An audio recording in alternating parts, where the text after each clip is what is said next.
習武之人，無懼風雨雷霆；習武之心，靜看流水浮雲；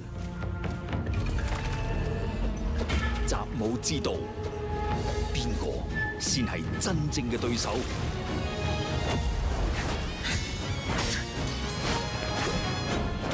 讓本帥看看，對手究竟有多少斤兩？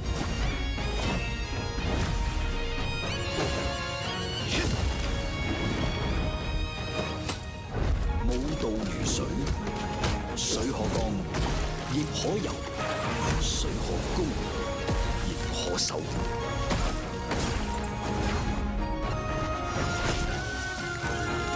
滔滔江河，奔涌无形，无形为形，武道即道。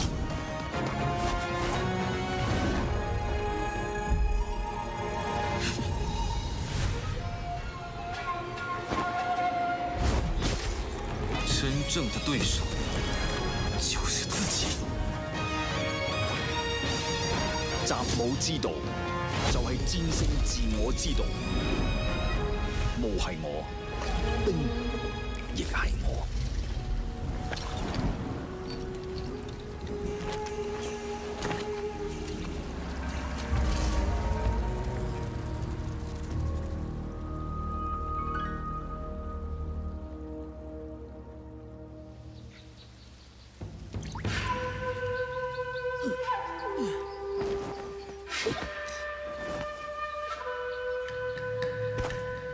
诸位，可愿为本帅俯首？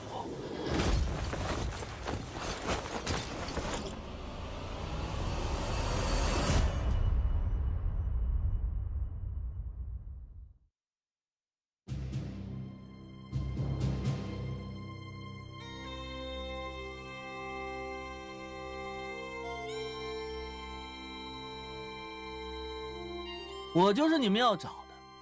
李星云，哎呀，人长得帅就是麻烦，走哪儿都有人惦记。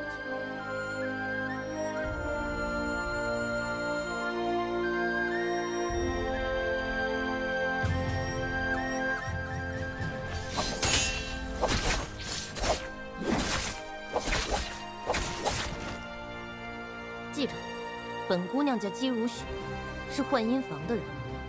幻音房的剑，从来不会迟疑。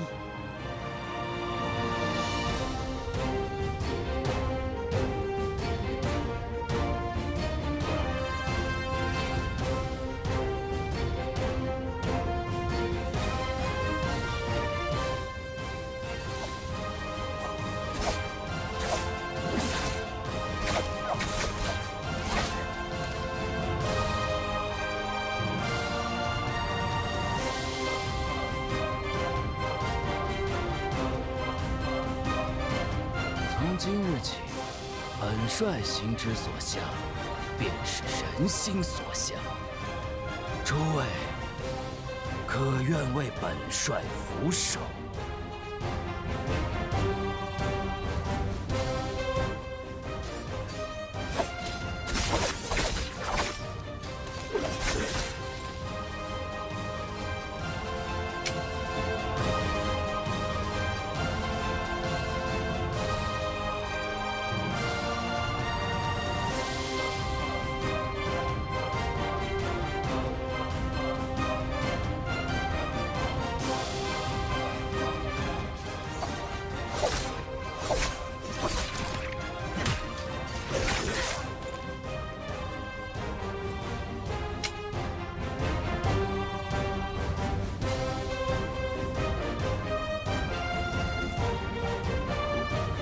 我是齐王，亦是幻音房的女帝。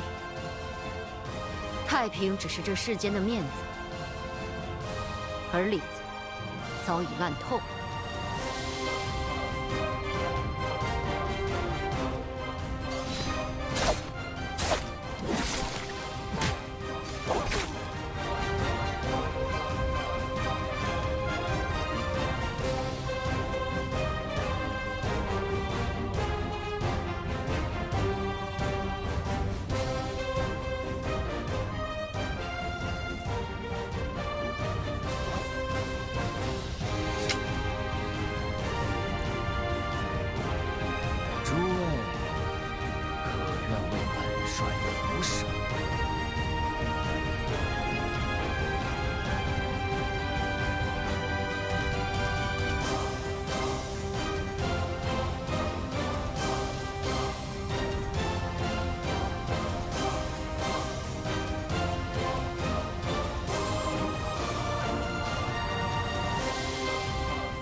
As chaos tears open the heavens,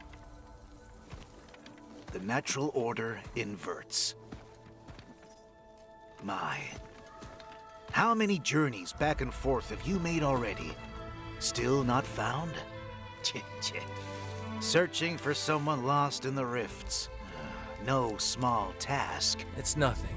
I'm just doing my job. Here's a small charm for your protection. Much appreciated.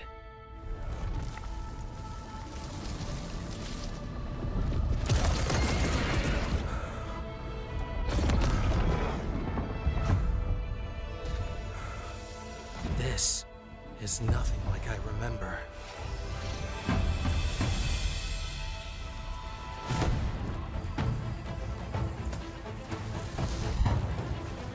Curious, but there's no time to waste.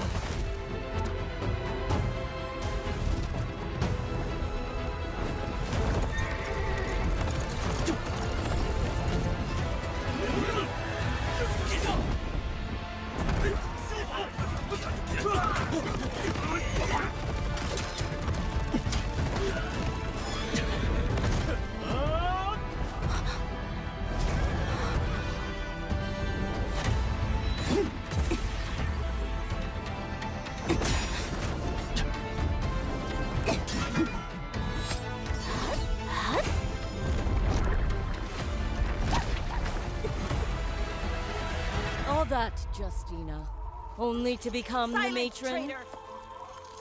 I will not listen to a curious lapdog.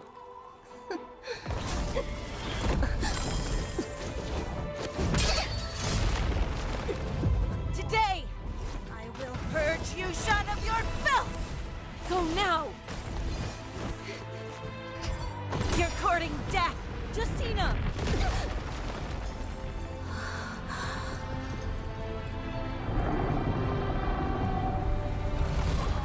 Excellent. It's taken the bait.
As your escort, it's my job to return you to Lenazra safe and sound. So, no matter how many times it takes, I won't stop till I find you!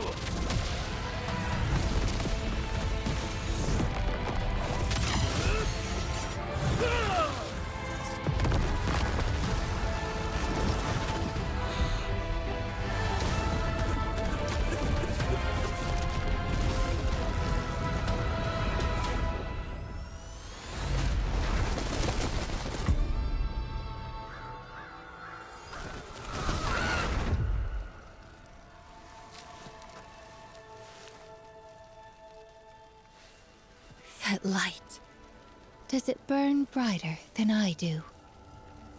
When you find her in the rift, I'd like to see her for myself.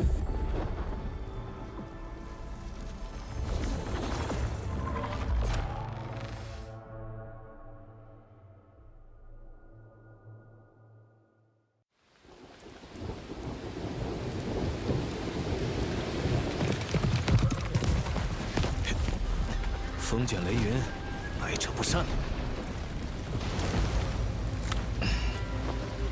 老伙计，这遭又该麻烦你了。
nights are long, trying to understand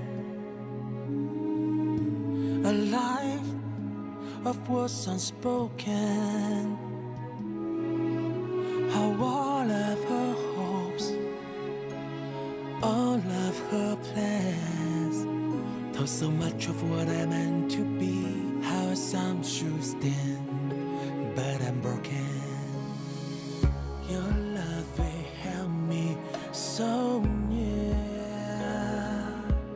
Never left enough space to hear how it tore me up inside. I've never been prepared to take the key to your kingdom's gate. The dreams wanted I never shared.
Your fears. In the flames I feel alive, the burden in my hands. I'm climbing up to the heavens gates, defy the fates to show you who I am.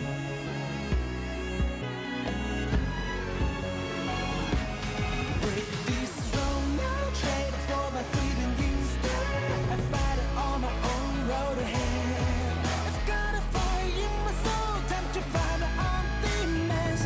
Never hold me back. Break this slow now. Face the world with all that I have. Live forever held within my hand. Naraka calls to me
習武之人，無懼風雨雷霆。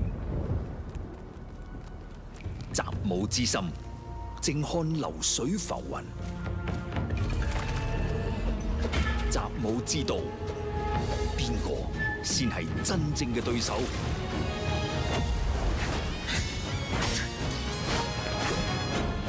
让本帅看看，对手究竟有多少斤两。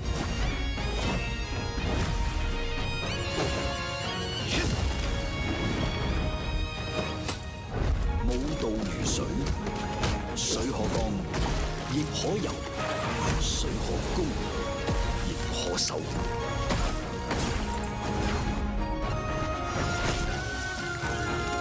滔滔江河，奔涌无形，无形为形，无道即道。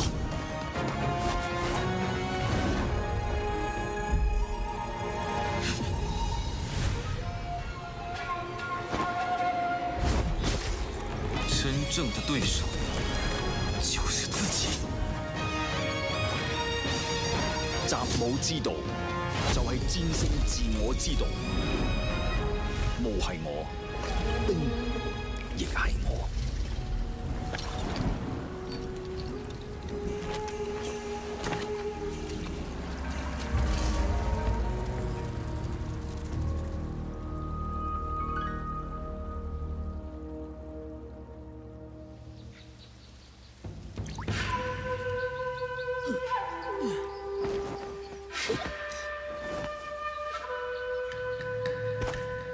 诸位，可愿为本帅俯首？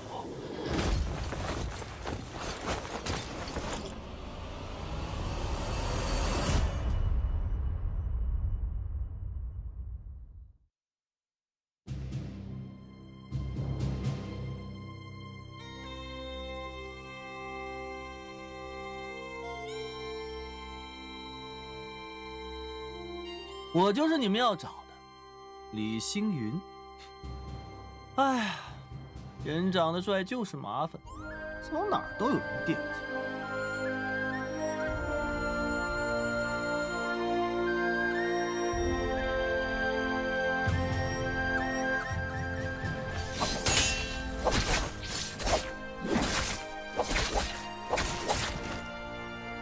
记着，本姑娘叫姬如雪，是幻音房的人。幻音房的剑，从来不会迟疑。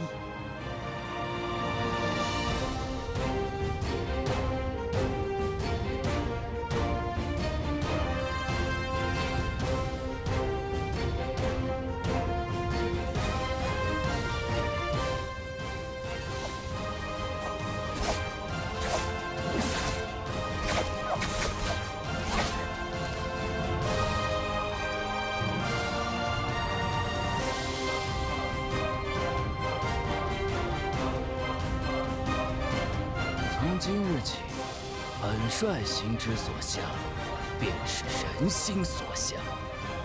诸位，可愿为本帅俯首？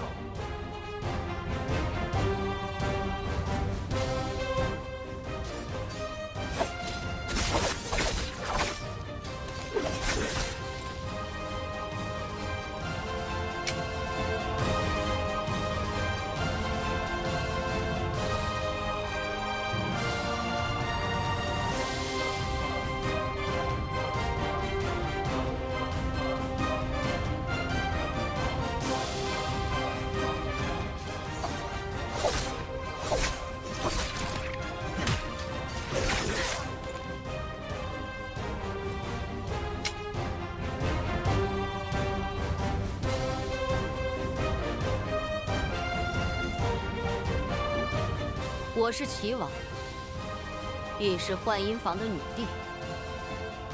太平只是这世间的面子，而里子早已烂透了。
As chaos tears open the heavens,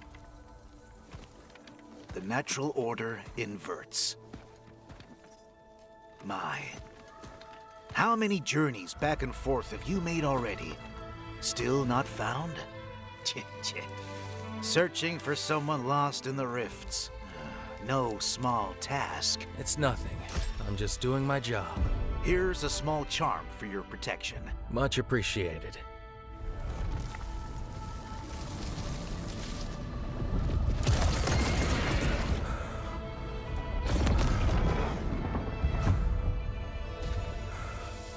This is nothing like I remember.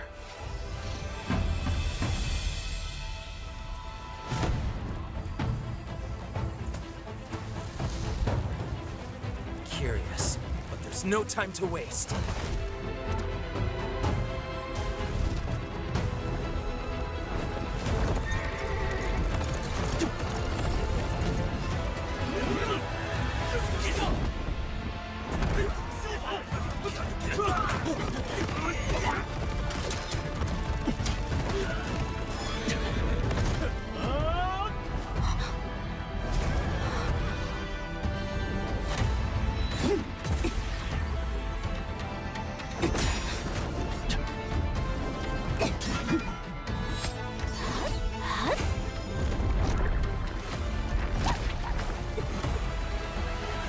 All that, Justina, only to become the matron? Traitor.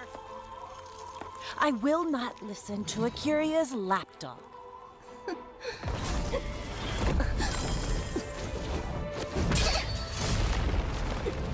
Today, I will purge you shot of your filth! Go now! You're courting death, Justina!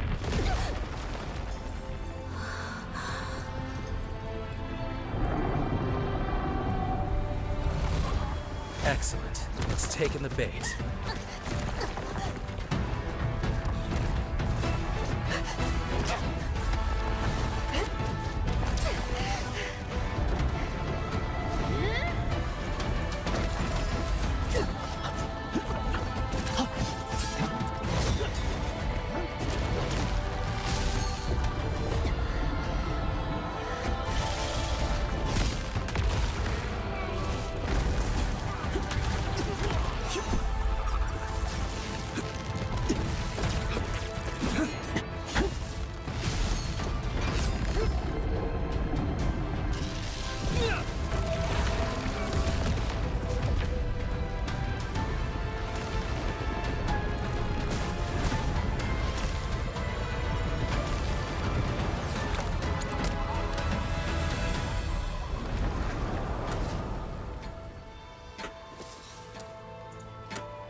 As your escort, it's my job to return you to Lenazra safe and sound.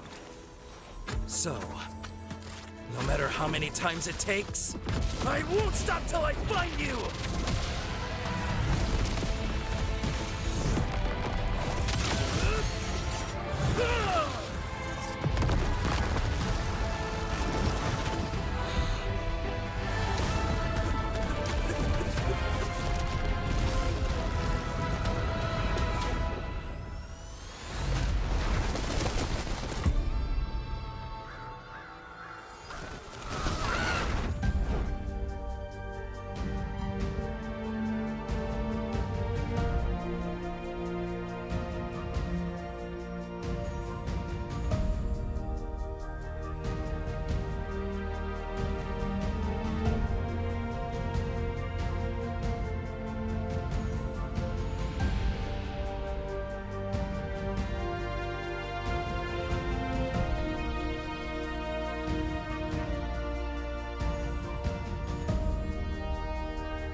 Growing up, I was told to be all that I can be.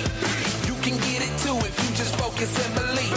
Just as advertised, so you gon' get just what you see. I'm not you, not you. I'm M to the E, I'm me. Just as advertised, so you gon' get just what you see. I'm not you, not you. I'm M to the E.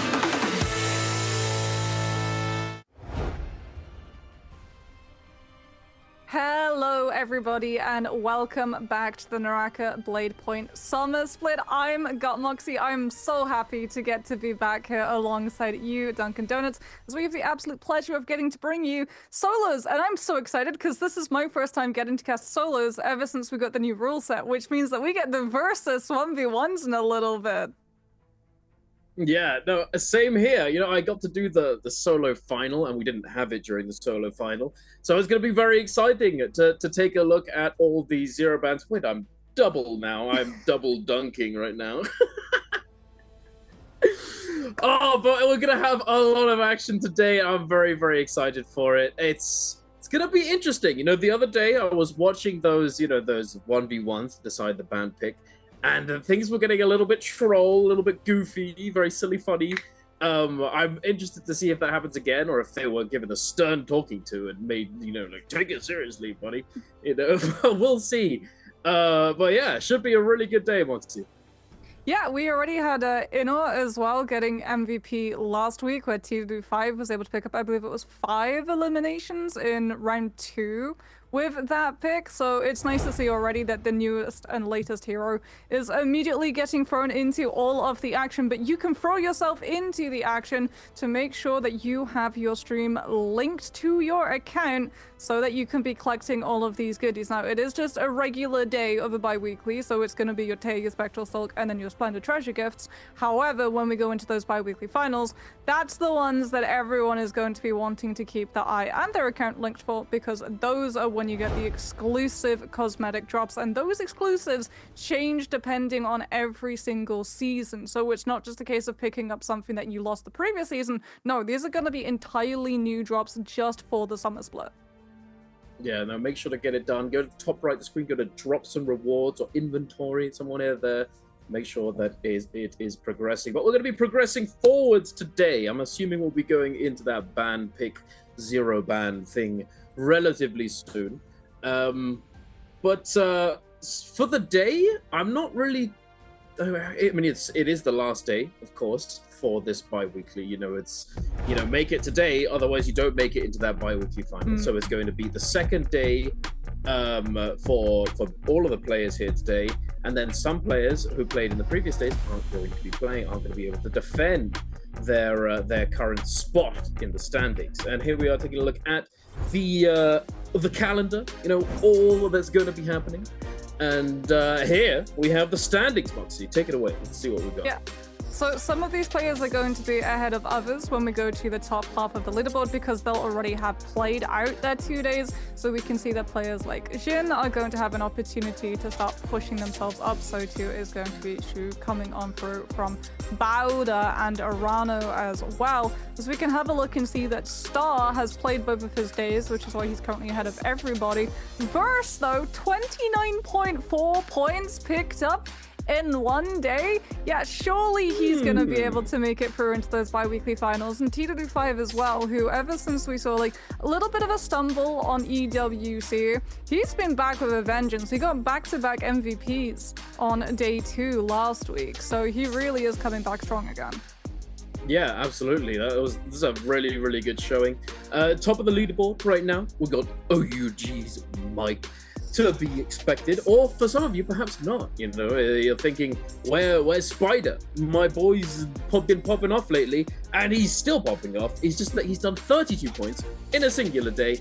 So I think today, most likely, we'll probably see him in that top 2, if not taking away first from Mike. Another big name that has been making moves recently is Zhuan Yuan, who has taken, you know, the Nbpl by storm. To be honest with you, like, he's been playing extremely well. He's very fast. His dueling is impeccable. Tarka MVP, have to say it, you know, even though it's with Fireball and the stars align, he still played it really, really well. But enough of that. We'll talk more about the players later on. We're going to be seeing these fights taking place relatively soon, and oh my goodness, these are some interesting matchups. Monty, got Arana versus the Churs, Edward versus Wufeng, HM versus T225, XXY up against Chen's Fighter against Verse, and Lipo up at the end there against Han, was it? I'm really looking forward to Spider versus Verse, because Spider, he's been on fire ever since we saw his performance on EWC. He's carried that momentum all the way through. But Verse also absolutely stole the show in the spring split and has been making a very big name for himself. So to get to see those two go straight up for a head-to-head 1 versus 1, where it's essentially a Realm of Yang fight, right? Only you don't get access to your ultimate, so you don't have to worry about being third-partied. This is where we're going to actually get to see everybody properly go for the all-out combo strings once they've been able to burn out the combo breakers. This is just a duel, and I absolutely love watching those 1v1s. Yeah, it's gonna be really good fun to watch, especially if you are a custom enjoyer.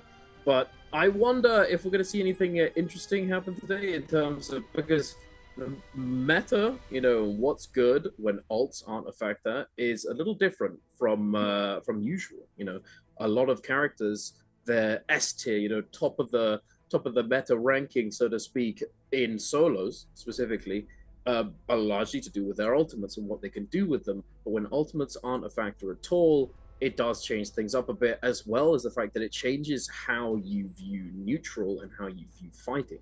You know, having your ultimate available gives you pressure within the fight, and what you can do with it, you know, depending on which ult, changes that even more so. So now we're really going to get into the nitty-gritty and see who's been practicing that one ban, so to speak. I've been saying 0 ban, but it's 1 ban. And if you don't know what this terminology means, it's just one thing is banned. Ultimates, not allowed, not usable, but everything else is on the table. Yeah, I'm sure we're going to be seeing a lot of Liam, though, because, you know, Liam's strong with V2, but he's also immensely strong in that dueling capacity with the F, where you can literally provide a blue and not have to worry about getting punished for it. So you can be a little bit more aggressive and try and force your opponent into a little bit of a tougher corner to be able to try and navigate around the mind games that we're going to be seeing, as there's going to be a lot of sort of spacing, feeling out your opponent, trying to read their line as well, whether they're going to go for commitment, whether they're going to try and fake it and then catch you off your guard when you look for a mistimed parry. Liam sort of unevens the playing field, so as to speak, when that F1's in play. Yeah, no, you're absolutely right about that. But then again, you have the other, you know, the other Fs. Like Liam F1 is one of the most, is probably the best combo breaker in the game. But then there's other characters like Viper, for example. You know, Tumulk combo breaker is probably, you know, if it's not equal, it's definitely a close second because of the cooldown being so ridiculously short and the potential setup by hitting that wisp. And then it forces your opponent as well to have to hold blue so that they don't get staggered by that wisp, which means that you can react a lot easier. So we definitely see a lot of dueling potential with that Temi, and I mean, Shen Yuan has shown exactly how strong Temi can be in those dueling 1 versus 1s. His Realm of Yang win fight is absolutely insane in terms of the win rate. Oh yeah, absolutely. You know, he's one of the goats. He's one of the goats. Unfortunately, though, although the Tumulk F is going to be really, really handy, he's not going to have that reset potential to just set up for the re-wisp and the re-wisp. But I'm sure we'll see him pull something out with one of those pocket sands. You know, it's definitely going to be impactful, to say the least. But we shall see. You know, we might see the Viper come on out. We might see a little bit of Wu Chen as well. Wu Chen's F. Although some would say it's pretty useless in a lot of regards, which it can be. It can be pretty useful depending on which one you go for. You know, the F2 gives you that combo start potential, along with it being a combo breaker, and then F1 gives you the combo break, gives you the healing potential. But when you throw out that blade to heal, it's also going to effectively give you a couple soft combo breakers. And now, when I say soft combo breakers, if you don't know what I mean, chat, it's essentially, instead of it being a combo break where you can get out of a true stagger, if it's a soft combo breaker, depending on its properties, it can allow you to use that you know, in between certain attacks that normally you wouldn't be able to really do much at all. You wouldn't be able to dodge or attack or something along those lines, you know. But having this ability, it does allow you to do that. So it's a soft combo breaker, so to speak. But here we go, Moxie. Let's go kick it off. Wu Chen versus Tabal. We were just talking about him. Fist Blades versus Staff. There's going to be a lot of clanking coming on through right now. Urano just trying to see if he can get around. Has to dodge the combo breaker now. Coming on through to avoid that purple focus scoop coming on out. Throws out one of the windows. Gets a little bit of that shielding back as well. And that's another thing that Wu Chen can sort of bring to the table in the 1 versus 1s. He's one of these characters who has the opportunity of using his resources, not having to utilize something static. As we can see, oh, he looked for the focus. Gets immediately parried into the follow-up Staff coming on through from that R&B.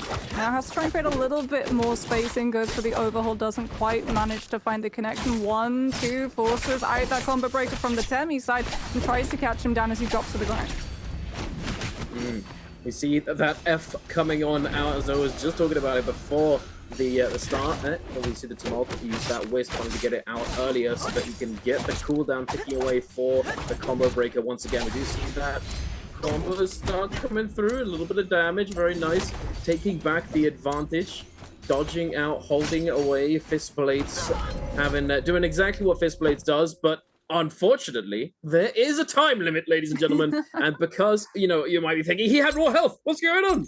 It's actually the amount of damage. Exactly. So because Wu Chen can heal himself, that's useful in the fight. But if you haven't done enough damage, you're not going to be able to come out on top if it does get stalled out in the end.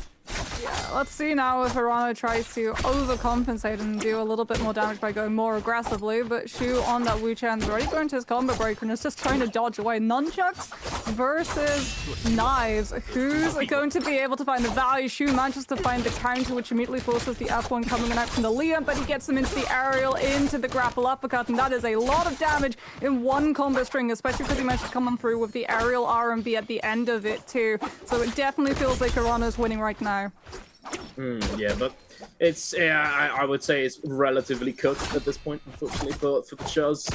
The combo breaker getting forced out there, just out the soft true uppercut into the small extension, and Urano takes that fight. But we have one more fight to go. The Chuz on Syra. Interestingly, Syra, I have to say, is probably one of the characters I didn't really expect to see in this one ban. Oh, the stun dazzle! That combo break, the dazzle, yeah. It's probably the only real, you know, useful thing about that F. True, I mean, it's a good F ultimate. in and of itself, but yeah. Syra's strength. It used to be getting the ultimate and then being able to just lob stun dazzle orbs at your opponent, forcing them to have to perfectly roll every single one of them, and then if they miss one, it's cooked. But now she doesn't get to do that because it gets timed out with the nerfs. She only gets 3 of them and it's all locked behind those CDs. Plus, in this duel, you don't get your ultimate. So you're relying on one of your stun dazzles to potentially set up an opening to come on through, catching out your opponent and looking for a drop-down focus connection. The Fly Knives is doing a good job though. Every single time the stuff tries to get close and we see Urano start to wind shoot into one of these attack animations, out comes the F1 and the Syra is immediately able to space away while still doing chip damage on the disengage, finding the stagger opportunities and setting up for more attack damage coming on through. But Urano's finally been able to punish the Syra, not having that combo breaker up. There's a massive chunk of HP coming up with his own combo breaker into the Wisp, and that's just going to mean a little bit more damage from the Staff, and the Syra will fall. Very nicely done there by Urano, finishing it off in the end. Although there was a lot of stalling coming out from those flying knives, you know, constantly trying to disengage. We see it happen as he used the combo breaker and then was trying to stall for a little bit of time so that cooldown could continue to tick down, being at that disadvantage. But here we are with the Viper, something I did expect to see, but unfortunately Light Polaris has gotten absolutely, oh my goodness, this is not the best way to start off the day, I have to say, Moxie. Yeah, that's one of the problems with Viper. That's not a combo break. So you either hit it and manage to chain off of the stagger, or you get caught in the combo animation and you have no way of escaping. And if you get hit like that back to back twice, There's no way you're going to be able to win a 1v1 all-out duel coming on through. Now we're going to be seeing the Liam coming out. Still has that F1 available. The Fly Knife's doing a lot of chip damage, just chunking through all of this armor that the Liam on the other side has. As this is currently a mirror. Exton is going to utilize his F1 before. Lipo uses his a little bit later. Now goes for the overhold. We can see Exton goes for the tap dodge through just to make sure that he can come on through with the stagger into the grapple extension, into the full combo string with the jump R&B to finish things off. Very nicely done. Very, very spicy. It's going pretty quickly though so far. We're already on our third fight. Here we are with Wu Fong up against Edward. A little bit of chip damage off the rip. The combo breaker does get forced out there. Jump RMB's constant flying knives spacing at. Oh, parry coming up through, no combo break. Tries to find a way back in, not gonna be able to. The 1-2-3, the jump, R&B goes for the slap on wake up, gets punished for it, and I think it's already over for that first fight. Oh, yeah. That's all you can manage as you stand up, slap, and then you still get caught out by the drop aerial. As it is now going to be Temmie versus Temmie. Staff mirrors coming on out. Slap for Wu Fong to open things up, but immediately gets punished for it. Has to burn the combo breaker, which is going to put Edward at a significant advantage, especially because he comes on through with the R&B catch immediately off the rip. Now we can see the just pitter-patter of the L&B finding the connection, as well as Wu Fong spaces on out, tries to buy the time for his F to come back on through, but he's lost all of the armor. Manages to find a huge power. He doesn't get the riposte damage coming on through that he wants though, because of the combo breaker coming on out, but he does manage to catch the Temmie just before he can land, and goes for a jump parry to catch him into an aerial yet again into another RMB. Clanks before the pitter patter can come in through with the left. Now goes for the back-to-back slaps to keep the other Temmie staggered. Catches him with the grapple once the F has been removed, and now just keeps him up with that light stagger. Very nicely done by Wu Fong there. Hey, Wu Fong, we've talked about it in the past. His original, you know, his background is in dueling. You know, he was one of those custom demons who would who that sort of like started out there. So it makes sense that he's going to be doing very well in these ban pick 1v1s. The pulse sword Valda though, is that Kelly? Yeah. The Courlier? What is going on here? That's one hit F1 Valda. Yeah, that's F1, not F2. No combo break. This is incredibly aggressive from Spider, but he manages to catch him in the bubble, gets the grapple as well to be able to follow up with the horizontal damage too. And now he's just gonna keep this Temmie in check. Grapple forces out the combo breaker, tries to read where the F1 would have carried that Temmie with Valda chasing, doesn't manage to find it, and now just utilizes the higher mobility of the pulse and R&B to run over to the pillar. He knows that he's got the upper hand in terms of damage done. If he really wants to, he can just kite out the rest of this fight. This is insane. What an absolute Chad. But to be honest, we expect it from Spider at the moment, because he's been the absolute Chad of the oh no, body. The Temmie run into He knows it's over. He knows it's over. I mean, he just waddled into it. Expects the F1. He just waddled into that bubble. That's what we call an aura farm. Oh my goodness! What a fight! What a bag of fight right there, walking into the bubble, and it looks as though the slapping's continuing. See, this is what I was talking about earlier. You know, is it gonna be silly goofy? You know, are they gonna be memeing? It looks like they are.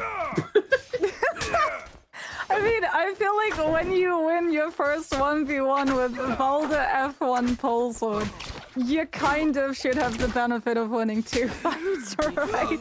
Going into a duel without a combo break, but Spider will actually get slapped, and that's going to even it up to a 1-to-1.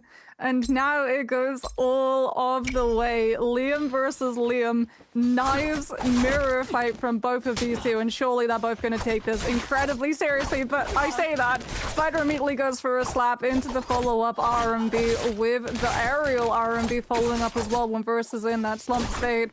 And that is going to be a lot of that armor immediately broken, and then Spider's just going to keep up the pressure with the slaps coming on through before Verse can even build up to an attack. He's constantly just throwing those knives at the floor over and over and over again. See, this is the thing with Mike. See, this is one of the guys. Rock, paper, scissors. Everyone's just throwing scissors. Every single reset. And then because Spider's been able to do more damage at the beginning, it's just slowly but surely chipping Verse down with that clank damage coming on through. This is literally death by 1,000 cuts. Oh my god. You can literally see them just in the cameras on the left and the right just chuckling away. Verse himself is just laughing. Oh my god. I mean, at least they're having a good time, ladies and gentlemen. I hope you are too at home. Hope you are too, Moxie. Well, I think we're having a good time. I think we're having a great time. This is, oh my goodness. Okay, now we head over to have a look at T225 versus HM. Yodo with blades versus T225 with the knives. Who's going to be able to come out on top? Overhauled into the R&B, doesn't quite manage to catch T225 as he keeps spacing out with those knives and manages to catch as well. The slap does come on through, but T225 is still being able to find the chase, and that's going to force the Yoto to have to invest the F just to try and hide inside the spinning blades, and we actually get a whole armor powder off. Very nice. T225 looking like he's in control of this fight very comfortably. Nice little dodge through into the nut. Ooh, okay. Crouch cancel into another double dodge through into another one. Oh my goodness! Wait, HM? He's him. He's actually him. He's cooking! Oh my goodness, T225! No more releases for you. I'm not dodging this one. Jump LMB to try and chase him down. The tech chase, the dodges, going left and right. He's just putting the moves on him right now. But no! Not like this. Not with all that swagger. He was cooking, and now slap on wake up, but it doesn't matter. That was really nice. That was looking very, very clean from HM. He almost pulled out the comeback, but then he blundered right at the end there. And T225 was able as well to keep evading until he built up his next F1 release, so he could get as aggressive as he wanted, looking for that opening, knowing that he'd be able to get out of it unpunished. Now we're going to be seeing Syra come on through against Temmie with that staff. The flying knives are already taking out 3/4 of the armor, but T225 does manage to find a wide swing with the R&B coming in through from the staff. Looks for the overhaul. Him comes on through with a drop down parry after having invested the F, and now T225 doesn't have his own wisp to get out of this. Does manage to roll and avoid on wake up the grapple extension, but that is not going to be enough, and that Syra will fry. That was a little sussy, Moxie. That was sus G. T225, not only did he got cooked, right, but he had his F, he had his wisp available when he secured that RMB focus attack, the vertical focus hit confirm. And if you don't know, for Tamalk, if you get that hit confirm, after the second hit, if you cancel it, you can throw the wisp on the ground and then just trap them in it and then get another free focus attack. But he didn't go for it. I'm not sure why, and he got severely punished. But now it looks as though things might be on the other foot right now. HM is actually losing this one rather. Oh my goodness, it's already over. It's over. Yep. I said he was losing, but he'd already lost. Parries. Yeah, he looked for so many parries. Which, I mean, if you're fighting against T225, is understandable, because Bro was known for the 0.9. T225 would just continue to throw out focus hits, and that was sort of his undoing for the first year that he was into Nbpl, having participated from Jacob in the first place. But it is now going to be DRG versus GG, XXY versus Chen. Akos coming on through. Our first A-class that we're getting to see inside these dual 1v1s. No surprises that Liam's going to be showing up again, as we talked about. That F1 is just so broken, and so too is the vertical uppercut chase down with Fan from these pillars as he's just continuing to apply the pressure and make sure that the A-class can't fight out freely. Very nice indeed. We see the pillar play coming on through. As soon as Chen used his F both times, he immediately jumps over the pillar trying to stall it out so that he can get that cooldown going and potentially get his F back. But XXY did manage to chase him down on that second usage. Now the third is going to be coming out, forcing out the combo breaker. Now they're back in a more equalized state. Neither player has that combo breaker available, and Liam F has a very long cooldown. So Chen might be able to take advantage of this and use one more F before that combo breaker comes back online. See a little bit of chip. F is up, but he doesn't go for it. He wouldn't have gotten too much off of it, to be fair, because the combo breaker from the Liam was coming up in a second or two, but it doesn't matter. Chen is able to stall for time, having done that little bit more damage, finessing the situation and claiming that first victory right there. Now, in the second fight, Liam once again versus XXY's Timon. Oh, but the verticality. Yeah, the R&B of those flying knives just immediately catching on to the Tammy as he tries to utilize his combo breaker and goes aerial. And I mean, flying knives against Tammy, you can see every single time this Tammy tries to space out of the fight, he's just getting fully tagged by the knives. And it's just going to be finished with a slap. He knew it was over. At that point, it was just fully over, because trying to avoid the tech chase, trying to avoid the chase down from those knives, while having those wisps around you, because if you don't throw them out, you're not going to get your combo breaker back. You know, you'd have to wait the full duration, and it's something like around. It's a long time. You know, once you've pressed F, and if you hold on to those sand wisps, you have to wait a very, very long time before they just time out naturally, and then your combo breaker cooldown starts ticking away. So he knew it was completely over at that point, but a nice little start to the day, Moxie. You know, a little bit of goofy, a little bit of a little bit of funny interactions, but also some very clean play coming out from a few of these players already. And one thing that I wanted to talk about before, when it comes to these 1v1s at the very beginning of the day, is that it changes. You know, obviously it changes the ban pick quite considerably, but it also could potentially set a tone, a set of sort of mentality for the players right at the beginning of the day. You know, if you do very well in those 1v1s at the beginning, not only are you going to be able to, you know, have a better ban pick phasing, but you're also going to be, you know, set up for the day mentally. You know, going to be a bit more mentally prepared. You know, I was crushing it, you're feeling good. You know, you got momentum before the first game even starts, which I think is a really interesting aspect of this new rule system. Yeah, I do wonder how much would change, though, if they just removed pillars from the 1v1 arena and also the Realm of Yang, because, like, we saw so many of those players with the strategy of they would get so far in the fight where they knew that they'd done the most amount of damage, and then they would just kite so that they were guaranteed to be able to win that. Plus, we saw things like the fan just looking to utilize the fact that the scale rush charges faster on both the fan and the dagger in comparison to other weapons, to be able to keep up the pressure on disengaging targets and look for not even like the focus attack of the scale rush, because obviously that's parryable, but the light attack version, so you can at least land it and guarantee get that dagger to continue your attack stream. I have to say that right there that we just saw, the Wu Fong getting the 1-2 into the knockdown, you know, and then re-standing with the vertical and then vertical and then horizontal afterwards. It's one of the craziest things about flying knives. You know, a lot of this, you know, the RMB, the vertical, then the knife throw into the whole dodge, horizontal combo star, you know.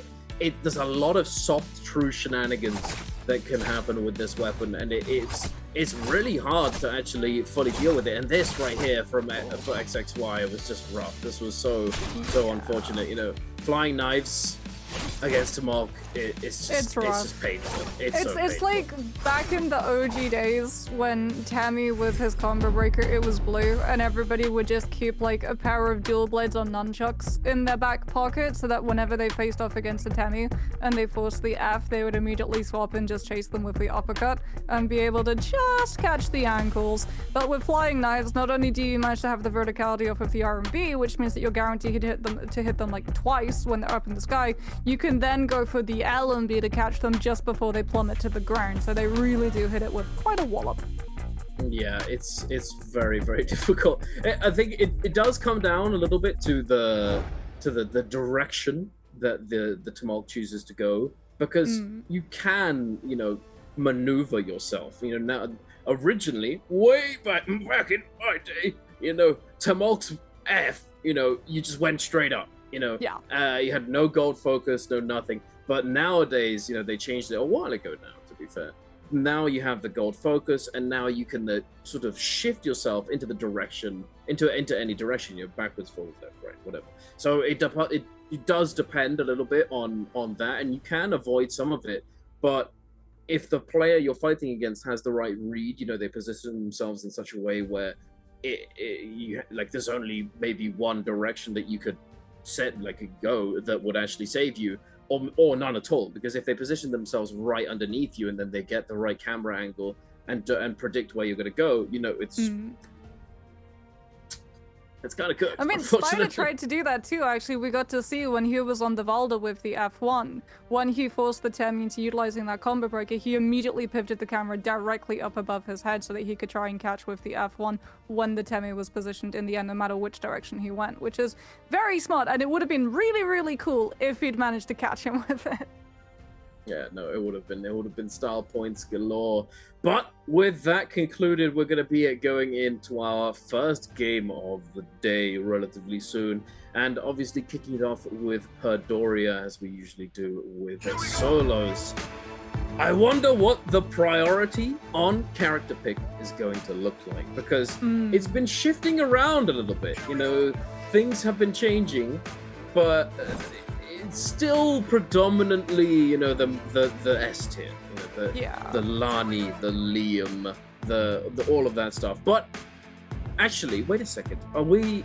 Okay, so I think it's not the case for the qualifiers, but I just suddenly had the thought that maybe I'd forgotten.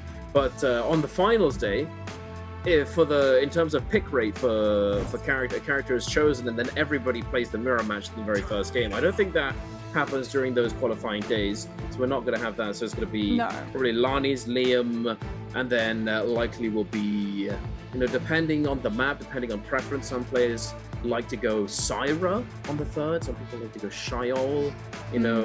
It depends. I think we saw Yoto last week as well. Come through on the pit. Mike actually picked Yoto for opening game 1 on the third. It's always nice to see Yoto come back into the meta. I'm really happy. She had her rework, and we finally get to see her come back through. Even though there's still like sometimes players take the F1, sometimes players take the F2. F2 obviously having a little bit of an easier time to land. The F1 has a significant risk attached to it, given the fact that the F2 is just straight up the combo breaker, as opposed to the F1, where you have to get your window correctly, and then only once you've activated it the first time do you get access to a blue focus on the second hit. But yeah, I kind of liked the idea that they had going with the new F1, where it's like, if you are being staggered once you've thrown it down, your reactivation comes out as a combo break. But if you're not, then the reactivation comes out as that sort of that lift into the sky, and you can potentially get a follow-up. It does still have that potential cooldown reset on kill, which is interesting, but it's just not gonna give all that much value. It's like, it's not going to save you a lot of the time when you need it to, or when F2 would, It has a potential, it has a higher potential ceiling in an offensive scenarios, potentially, but that's you know, it's solos, you know, like It's solos, you need a combo stay break. alive. Yeah, and you a combo break straight up just need a combo break with how much focus Oh. comes on through. Oh, Sheol before Liam. Okay, Shaz. Arana's gonna be picking the Lani, no surprises there. But Sheol coming on through first is very, very interesting because now Action's probably gonna be locking in that Liam. No! okay. Then. Syra over the Liam? Very interesting. I wonder whether or not Lipo is going to be taking the Liam now, because like, surely the longer you go through these group stages and someone hasn't picked up this Liam, you're thinking like, hold on a minute, this is still open for me? Sus. Okay, there we go. Okay then, I'll take that. The world isn't entirely upside down right now. Yep. Liam has been picked as to have Sheol, Lani, and Syra, which means that we're likely going to be seeing things like, yeah, there we go, the Yodo, the Valda, the Tammy still going to be making appearances, as to are we likely going to be seeing a Farrier now that so many of these characters have to be played so much more frequently because you can only have one of them in a lobby at a singular time, as Edward is going to be able to get his hands on Kylan. Now, I reckon Spider probably goes Justina here, I'd imagine. No, Tamal. So now Verse, probably the Justina pick, I would say. It's unlikely that we don't see Justina get picked up in the middle of the pack right now. It's kind of 50-50 at this point, because Tamal, obviously a very, very solid pick. Really good survivability. We talked about it earlier, the combo breaker being on a effectively a 15 or less second cooldown is just really, really good. Yeah, there you have it, the Justina coming out for Verse. Another really solid pick, versatile, very high ceiling, has offensive and defensive potential. Combo breaker. Great in multi-way fights as well. Been picked up, you know. Yeah, oh yeah, absolutely. You know, being able to come in, if you get a double dash, you know, a dash through multiple people, and you get that reset. It's just, it's cue the montage music, you know. It is a tasty one. It is a tasty one, and even especially if you go into like a Realm of Yang, I think Justina kind of got an inadvertent buff with the fact that you can only now run into one Temmie as opposed to potentially two, because Temmie does hard shut down Justina very much. As T2D5 is going to be going for Wu Chen, we're going to be seeing HM pick up the Farrier.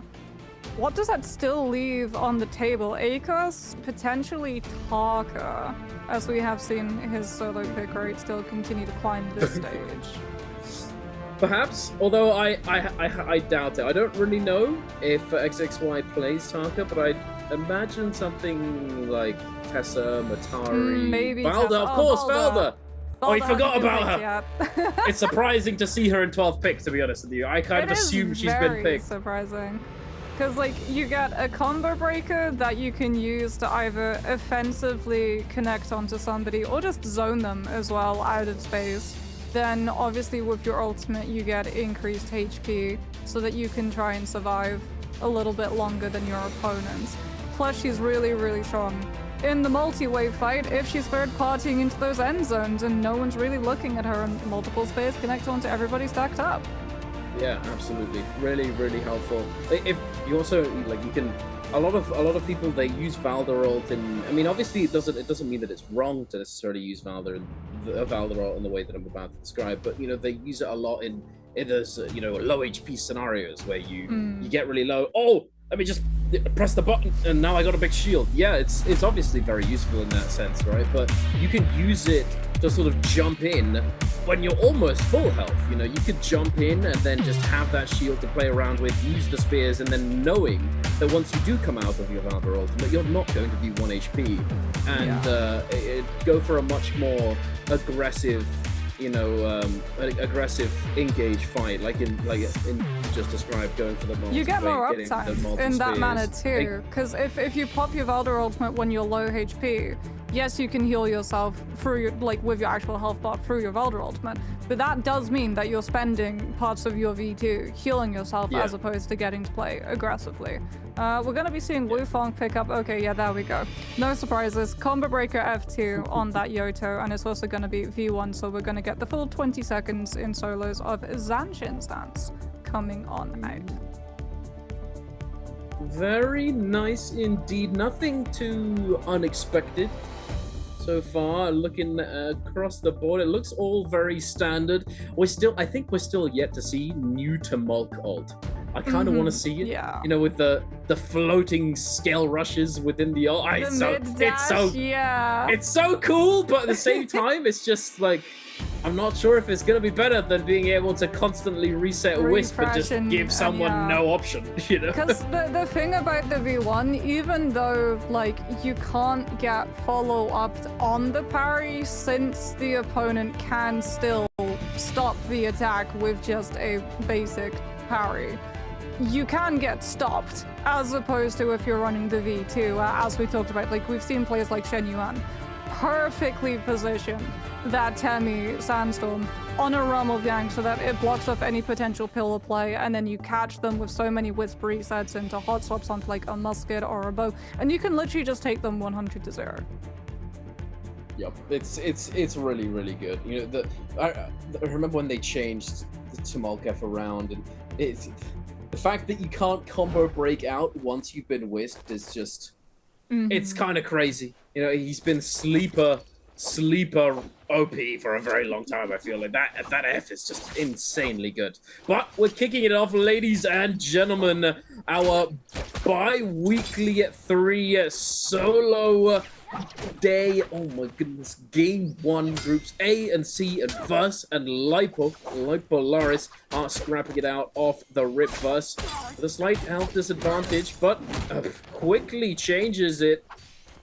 Lipo managing to respond. The armor swaps coming out for both players. Jump and be a little bit more chip. Verse is going to get caught on that dodge by the horizontal focus, but responds in kind with the vertical coming in through.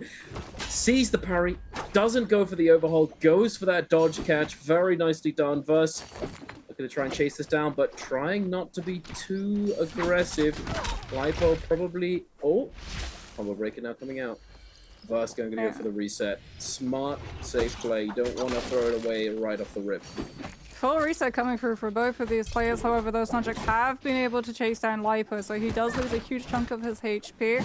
Tries to set up the skill rush, doesn't go for the commitment, instead just goes vertical to see if he can open up one of those dashes and potentially pick up something a little bit better, but Lipo is able to find the armor reset instead and manages to catch the Justina late on the edge with that staff too. Continues the pressure. Verse goes for the kiting over towards the cliff face, gets the skill rush back up into the building, starts to look around for any potential armor reset, doesn't manage to find one from the stash, has to go for an armor powder. Burns now the F2 coming on through, immediately cancels that early into jump LMB, looking to slip the stagger into the ultimate, clanks against the next jump LMB, but Lipo knows that he's potentially in danger of getting hit by one of those freeze dashes and does manage to get fully staggered. However, the jump LMB gets immediately hit by that vertical swoop coming on through from the staff of just the basic RMB, and now both of these players are an absolute sliver. A quick swap off to the ranged option of that musket will be able to pick Lipo up, and Verse will come out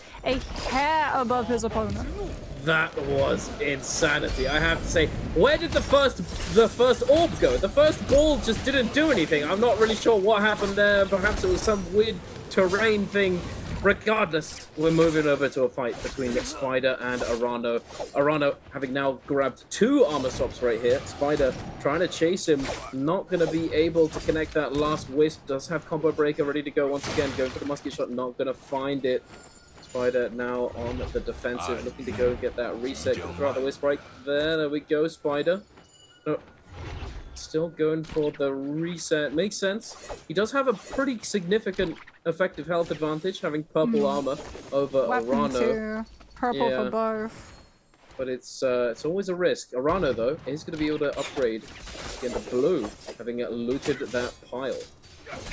Spider looks for the Scale Rush to close up the distance, manages to find the connection, dodges the next dagger though with the F of his own, puts himself onto the cliff. The grapple comes on through from Arana to keep up the pressure against this Temmie. Wisp manages to come directly down below and connects with Arano. The Buttery Rock's not going to be able to prevent Spider from the follow-up. However, a third party has come on through. Wufong has seized his opportunity, and Spider, without his combo breaker, doesn't really want to find himself getting caught into the middle, as both of these players are going to look for the parry, don't manage to find it, still trying to space out of the fight and get a better read on their opponent, as they have no idea the state of Wufong's ultimate right now. I think they're going to have to assume that it is indeed up, especially considering the Fireflies are in play at the moment. Spider constantly dipping in and out, trying to create that opener, but it's such a hard thing to do with all this potential terrain to work with. Spider, though, is going to be making use of it himself, trying to disengage, recognizes that he's now at great risk of being lobbied by all of these players, as we now get another third party coming on through. HM turning up. Spider does get hit by the lift into the follow-up. HM is going to be able to come in, snipe away the kill with the dagger, the soul break to finish it off. Purple armor on him, and Wufong jumps in, tries to get a piece, and is now going to be immediately turned on. No armor, forced to pop the ultimate, and HM might be able to close out this kill if he finds the right stagger. The Lani ultimate is in play as well, jumping into the mech. Wufong trying to disengage now. What? Great use from HM of using the F so he can hop back into his mech, fakes out the reposition, comes back in with those cannon shots, and now after Wufong's ultimate's done, tries to snipe this Yodo. Oh! Manages to find the AoE connection onto Wufong after the F2. And HM will be able to find the pick, however, he's not rewarded with the loot, as Arano was closer to the body and starts rifling on through it. But then again, HM had the purple armor that I believe he picked up from Spider, so he'll just be able to fully heal that, as we can see that XXY has been able to visit Arcadia, and uncontested, as he currently has no kills, managed to get his hands on Volpine's Essence for this first Realm of Yang fight. Very nice indeed for him. He's gonna...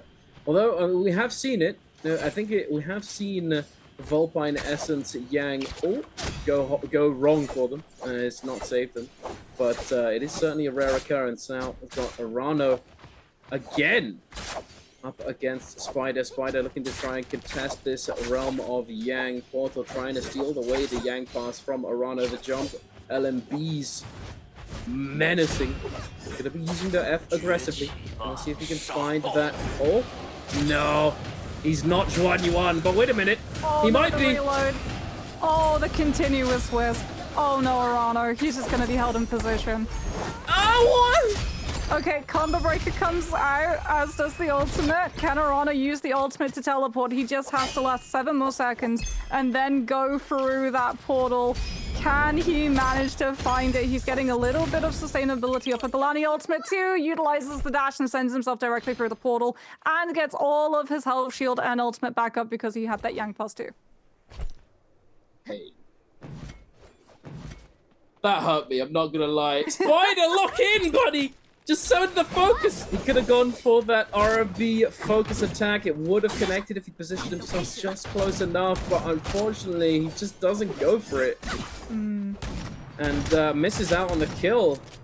And the Yang, it looks like he's not been able to get in. Regardless, we are going to be seeing it verse. And Arano going head-to-head now. Justina versus Lani. Combo Breaker does get forced out from Arano verse. Now has that tempo. Looking to try and engage. Goes for the Scale Rush. Does get clanked. Goes for a parry now. Having this Combo Breaker allowing him to go for these parries much more safely. Having all that pressure within neutral. Setting out the 1-2-3 delayed, does get tap dodge. Going for that pulse dodge parry on the Hank Sword, the RMB. Nice catch on the cross. The combo breaker does get utilized. Now the ultimate is immediately forced. Burst teaks another big chunk. Arano now is responding with his own ult. Using that AoE freeze, going to give him the empowered dash to work with. Does not find it though. And now Burst is on the back foot. Oh, yep, the Lani triple manages to connect onto that Justina. The F2 comes through just in time. The cancel has to come through immediately as Verse puts himself onto the pillars, sets up the Skirmish, goes to blue focus, cancels it, doesn't connect onto it. Arano immediately reads the fake out and just cancels and walks to the other side of the pillar before Verse can try and navigate out of it. Now we can see why Spider didn't go through that Realm of Yang, as he turned his attention to the Spirit Well and said that he has to deal with Shu first if he wants to be able to get it, and those flying knives are absolutely frying him. But Temi does manage to catch with the ultimate. Now we can start to see that stamina being almost fully drained now from the side of Bowder Shu, but Spider's on the other side. Spirit Well's going to be starting to tick on up, and he's only been able to get one Vitalier off, which means that he's still going to be incredibly low. Out comes the Wisp, and as he tries to disengage the Spirit Well, he runs directly into Arano, the winner of the Yang, and that's Spider out of the lobby. Were all of those armor swaps empty?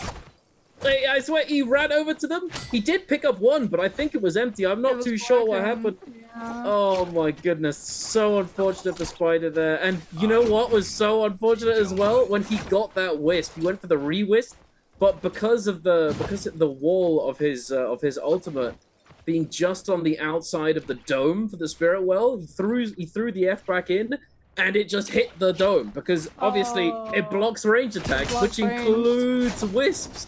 So he couldn't get the re-wisp.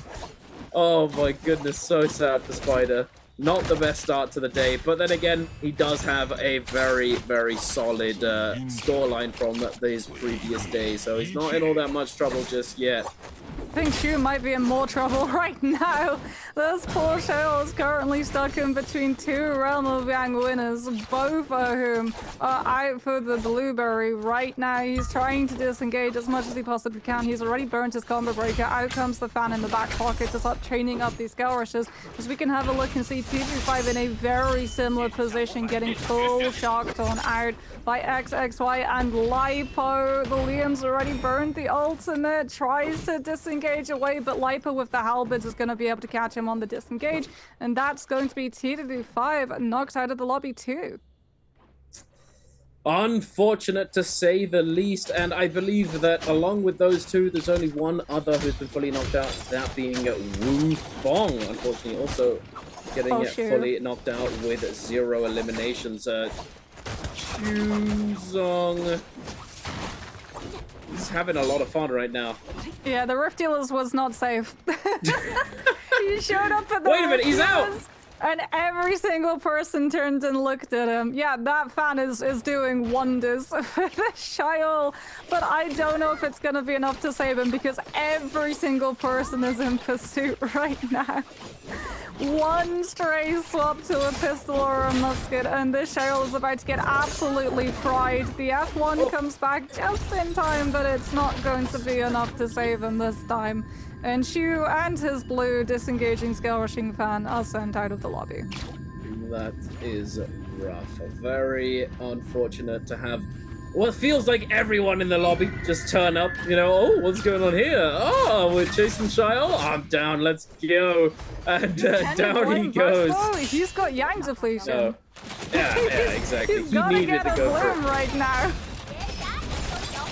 Less than a minute. Arano looking tasty right now, popping the ultimate. Gonna be going for the jukes. Fancy feet.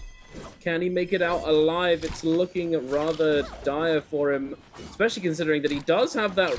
He's got the red bounty, I believe, or it's a bounty on him. No, I think it's just the bounty on him. It's not the red bounty. Yeah. Everyone just like picked up bounties. Everyone who's got Yang depletion. We've got two players who still haven't cured their Yang depletion, both Edward and Verse, which is why they are so just determinedly trying to pursue this Lani. There's only one Lani in the lobby. So you can't even costume change, and Edward will be able to pick up the kill. However, Verse is the one that makes that with the true prize, which is the Soul Bloom. Edward, 36 seconds left, is left with no choice but to pop that Kylan V1 and try to use these daggers to knock down his opponent and stop Shen from trying to escape. The drop-down verticals are catching on to him. The armor's already been melted. The Kylan ultimate is going just a little bit longer, but the Akos ultimate now comes on through that V2, and he hasn't used any of his Tiger Bouncers. He can try and just displace Edward, or Burst can come and nail him with the RMB in the back because he knew that the Kylan was low, and the ultimate and the Immortal Guard had ended. I saw it coming a mile away. I just saw, he was like, oh, okay. It just descends it. Not a care in the world. He's got combo break. He is vibing, and there you have it. Able to pick up a kill. He stole my kill. I got the plume. I'm gonna take your life, buddy. And there he goes down. But now back into the realms of Yang we go. Moti. We have XXY versus Shin. There's one. Ooh. Goes for that hang sword horizontal. Does get stone form, releases it. Still got that Vulpine Essence in the back pocket too for this Valdo, which means that he's going to have the V2 to lengthen his life and the Mortal Defiance if he even needs it. The parry off of the Harleys and then swapping over to the Pulsed so you can get maximum amount of follow-up damage. We're going to see the Clank start to come on through. However, every single time the Flying Knives tries to disengage, they get absolutely caught by that RMB from the Pulsed. Once they're into the RMB build-up, the Valdo tries to go for the jump horizontal to read where the Cyrus F1 would have brought her, but that is going to be the V1 now coming on through. But you don't have to worry as much as you previously did about dodging the Syra, and because Syra also got nerfed after her J-Cup performance, you can still stagger her in her ultimate. No longer is she impervious to all of this focus fire coming on through, which means that after this last cast of the F1 combo breaker, it should be the playing field for the Valda, but no!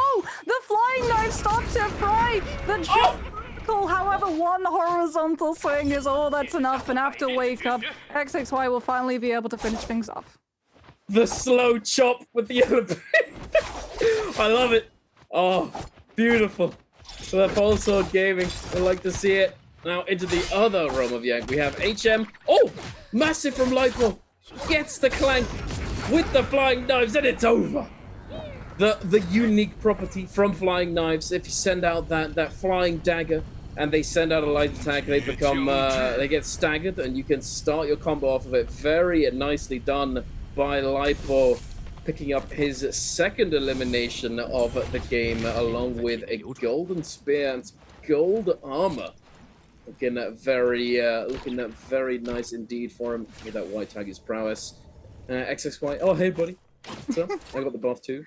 Yeah, I won Yank. You know it. That Liam's got Phantom Step too, Dunk. Oh my goodness. He's fully set up. Yeah, Phantom Step is so helpful too, to be able to drop the auto-lock targeting into things like the longsword, but it also makes it a little bit harder for the Flying Knives to be able to try and track your location as well. As we're going to be now looking to see an aggressive uptick coming in through from HM and Action. HM really does not want to go out early this round. He's on 5 eliminations on this Farrier. Unfortunately for him, though, you can't really play it like slow now that you get Yang Depletion, because as we talked about, there's only one hero of that particular character in the lobby. So when people see the time of, okay, that person just lost Yang fight, no longer, gone are the days where you can pretend that you're not that character with Yang Depletion. Everybody knows that you're going to be desperate to pick up a Bloom, and they will just shadow your steps to see when you're going to be desperate enough to start attacking. Yeah, absolutely right. The Yang Depletion situation has developed so much over the years, and it's brutal. It's absolutely brutal when you have Yang Depletion nowadays. It becomes so difficult because as you said, you know, they keep an eye on that kill feed. They know who was the one who has Yang Depletion. You know, if they can note it down as well. You know, the in-game chat that everyone has available to them. They're not writing their party members. They're writing themselves. They can timestamp it. You know, they know exactly when it's going to be expiring, etc., and it gives such huge finesse. Oh. Beautiful little RB. Gets that spear into the combo. Can he get the rejuggle? Yes, he can. And T225 is going for a ride. There is nowhere to go, senor. A nice little replay of XXY's first realm of Yang.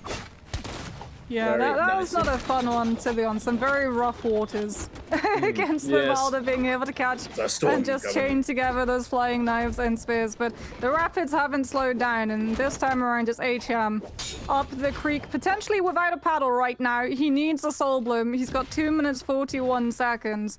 Everyone has found themselves in this exact position, trying to track down where these Realm of Yang depletion players are going to be.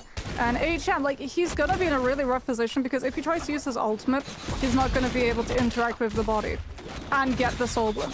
If he tries to utilize his F to finish things off, potentially he's gonna be too far away and someone picks up the soul bloom first. So it really is going to be about him not just finding an isolated fight, but also making sure that the other players don't read the situation, take the bloom against him, time him when the Yang depletion runs out, and get the last hit onto him. Just that last hit, not necessarily the full health bar, but that last hit to be able to claim the pick. This is gonna be rough. This is gonna be very, very difficult for him to come away with a bloom here. Ideally, he wants somebody else to get lobbied. You know, he's hoping that the other Yang depletion player is gonna make a mistake or. Well, Action's got less time. I will say that's the one advantage that he currently has. HM is 1 minute 34 now. When we were looking at Action, he was already on 1:30. So if this farrier can find where exactly that Syra is, then all he has to do is stay on top of the Syra. The problem is, I don't think he knows where Action is right now. Yeah, I think it's also plausible that he actually wasn't able to keep an eye on the kill feed and know who the other Yang depletion player is because he was mid fight. He was mid fight, yeah. And it can be difficult to keep an eye on it, but we shall see. Action is going to try his hand at claiming this spirit well, and now although it has been changed for live servers, it's not been they're not playing on that patch just yet, where getting yourself a buff like the Mystic Might from that spirit well does cleanse your Yang depletion. Oh my goodness, no, armor pierce coming on through. It was Volpine's XX, so I got Volpine's activated.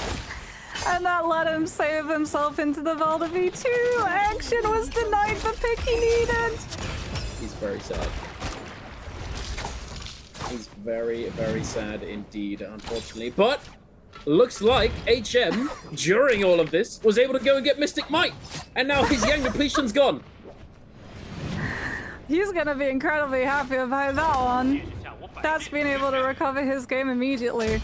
That's what happens when these players, they take advantage of the chaos that's going on around them. He could either have gone for the Syra, which would be risky because the Valda was mid V2 fight, and if you're too stacked up close to that Syra, you're gonna get hit by the Valda Spear too.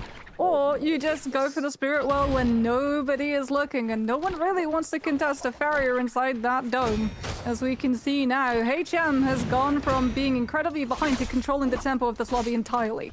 Yeah, it's actually insane. He got double Spirit Well, Moxie. What? He gets both! Oh. He got both! That's insane! And now Lipo is, I don't know if he makes... Yeah, he's dead. Oh, the Moonbane.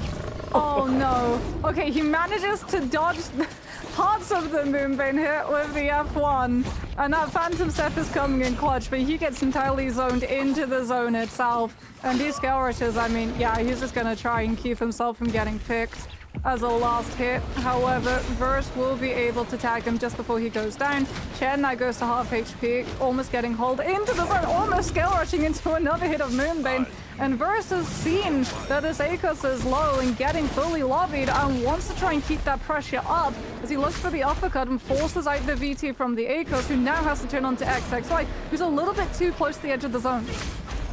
This is not looking good. Chen does find the target grab, going to be able to heal a little bit of HP. XXY doesn't have Valderol just yet. If he makes a mistake, he might be in quite a lot of trouble. No more Volpine Essence to save him. He needs a little bit more time for that ultimate to come online. It does come online. There you have it. It's going to be popping it. The shield is going to keep him alive for a little bit. But all the dodges used by Chen, waiting until he uses all of them, sending out that watery spear. And there it is. But wait a minute. Chen, he's got something up his sleeve. He's got Mortal too. Haha, I can do that too, Velda. Wait, no. Oh, he doesn't have it now. And HM gets another kill. Yep.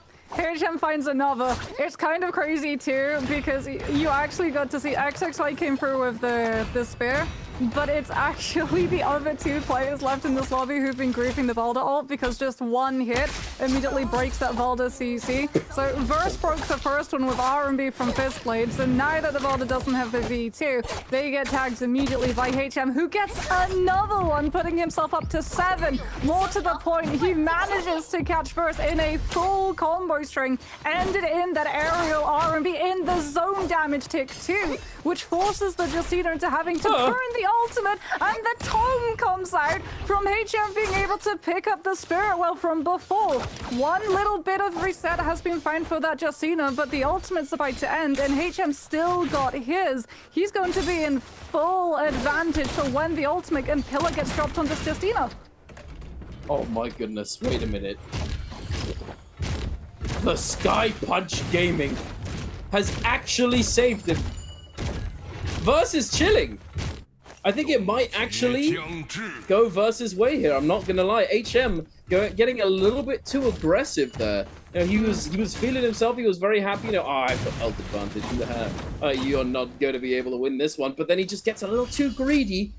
Doesn't send out the he pillar. He still has armor swap though, right? From I mean, it's in the zone though, and I think at this point it's also going to have had its timer, its lock timer expired. So either of them can go and pick it up if they want it. So, a nice opener. HM taking a lot of damage. First with the fist plays big. Chip is going crazy. HM is going to be able to dive into the zone, and he is going to be able to get the armor swap. So it does come in clutch for him, but I think I'm not sure if that one. I think that one may have not had its timer expired yet. Oh, Verse goes for the F2.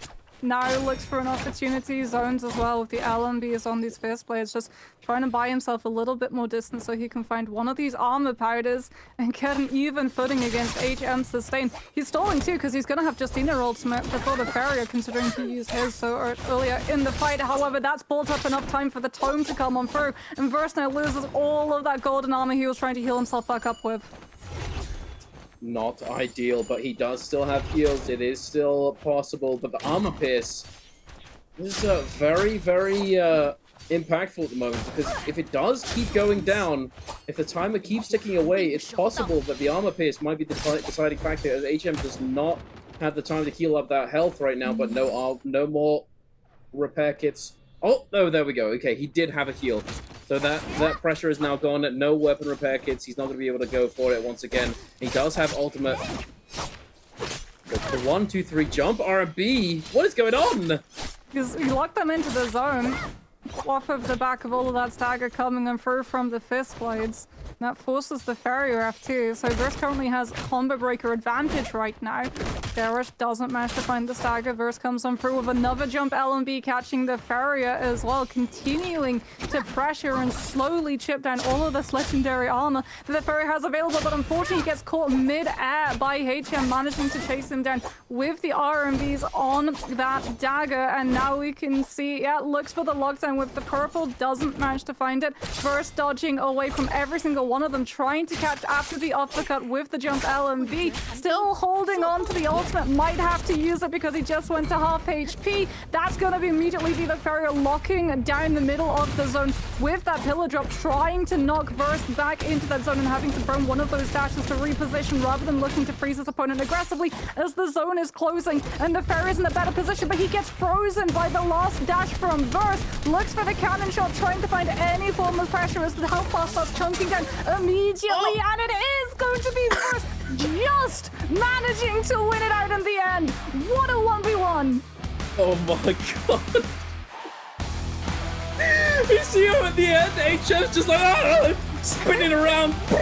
Shoot the floor, shoot the floor. He tried to find any form of connection with that cannon.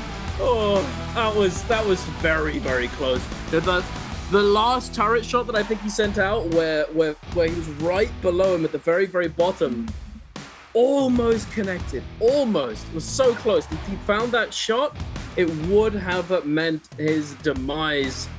But unfortunately, it's still not going to be his MVP. HM, I believe, is still going to be the winner of this lobby right here, as he did have so many kills. Able to pick up so many at the end. I mean, well, actually, no, did he get? I think he only got 2. He had a lot already. He was on 5. He was on 5 when he had Yang depletion. Yeah.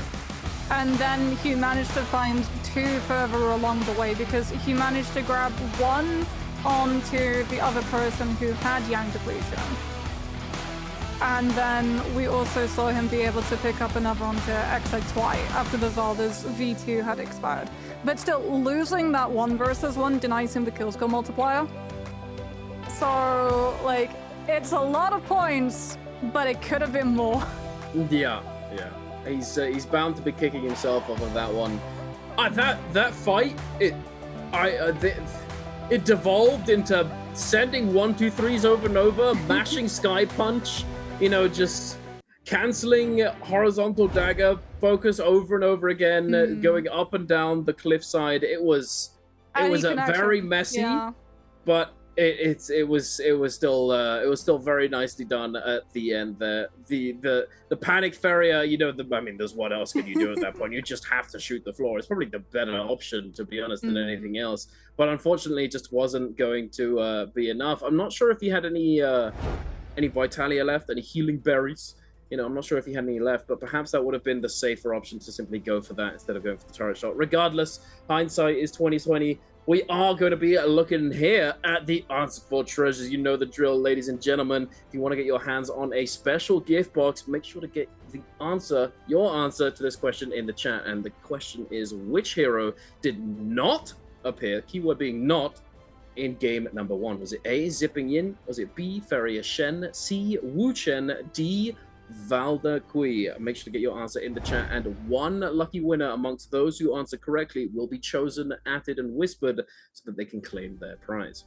Yeah, a little bit of an easier question to start the day, given the fact that we saw 2 of those 4 heroes last till the very, very end, almost, as it was the Farrier going down to that 1 versus 1 against the Justina. I think as well, like, the fact that the Justina was able to find the freeze 2 on the transformed V2, which means that the freeze actually lasted longer than it would on a regular person, also meant that there was a little bit more like pressure coming on through from HM's end to try and finish things up as cleanly as possible, because when that zone closes, you don't want to go into the zone close with the health disparity, since zone tick ignores shield strength and goes directly to your health bar. So like you said, versus having things like that armor piercer must have absolutely melted through HM's resource bank in terms of having to refill on those Vitalias, because when the zone was like that close, and we also didn't really have a lot of players' bodies in that same position either, all of those resources have long since become entirely scarce.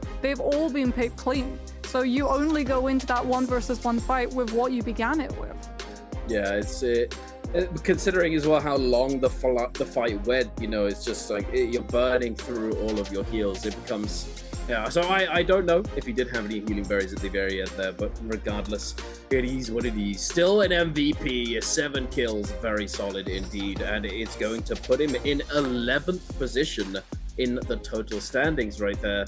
Now, taking a look at that top 6, the guys to beat, Verse, he's already in it with his 5th place position, getting 7.8 there in the first game at 37.2. Very solid indeed. Might be looking, and probably will be able to contest those top couple spots. Zhuan Yuan, Frost, Paste not playing today, so we shall see as the games progress, as things move forwards. But we're going to take a look at some highlights, at some replays off of game number 1, brought to us by China Unicom, MVP'd by JL's HM. Take it away, Mozzie. Goodness, how different this could potentially have gone if Verse had fallen there against Lipo, just being able to come out on top with that swap over to Musket. Here's this insane level of chain stagger that we got to see from XXY with the spear into grapple, into knife eye, into another spear off of the uppercut, which is just, put in the blender right there for that Wu Chen. And that's the moment too where XXY sets up for another kill for somebody else in the lobby. Such is the unfortunate fate of the Valda V2. Yes, indeed. Oh, Yeah, you have the dash. Unfortunately, doesn't connect that first one. Drops down. Dodges that. That one right there. Flip, there's just a little sliver of space.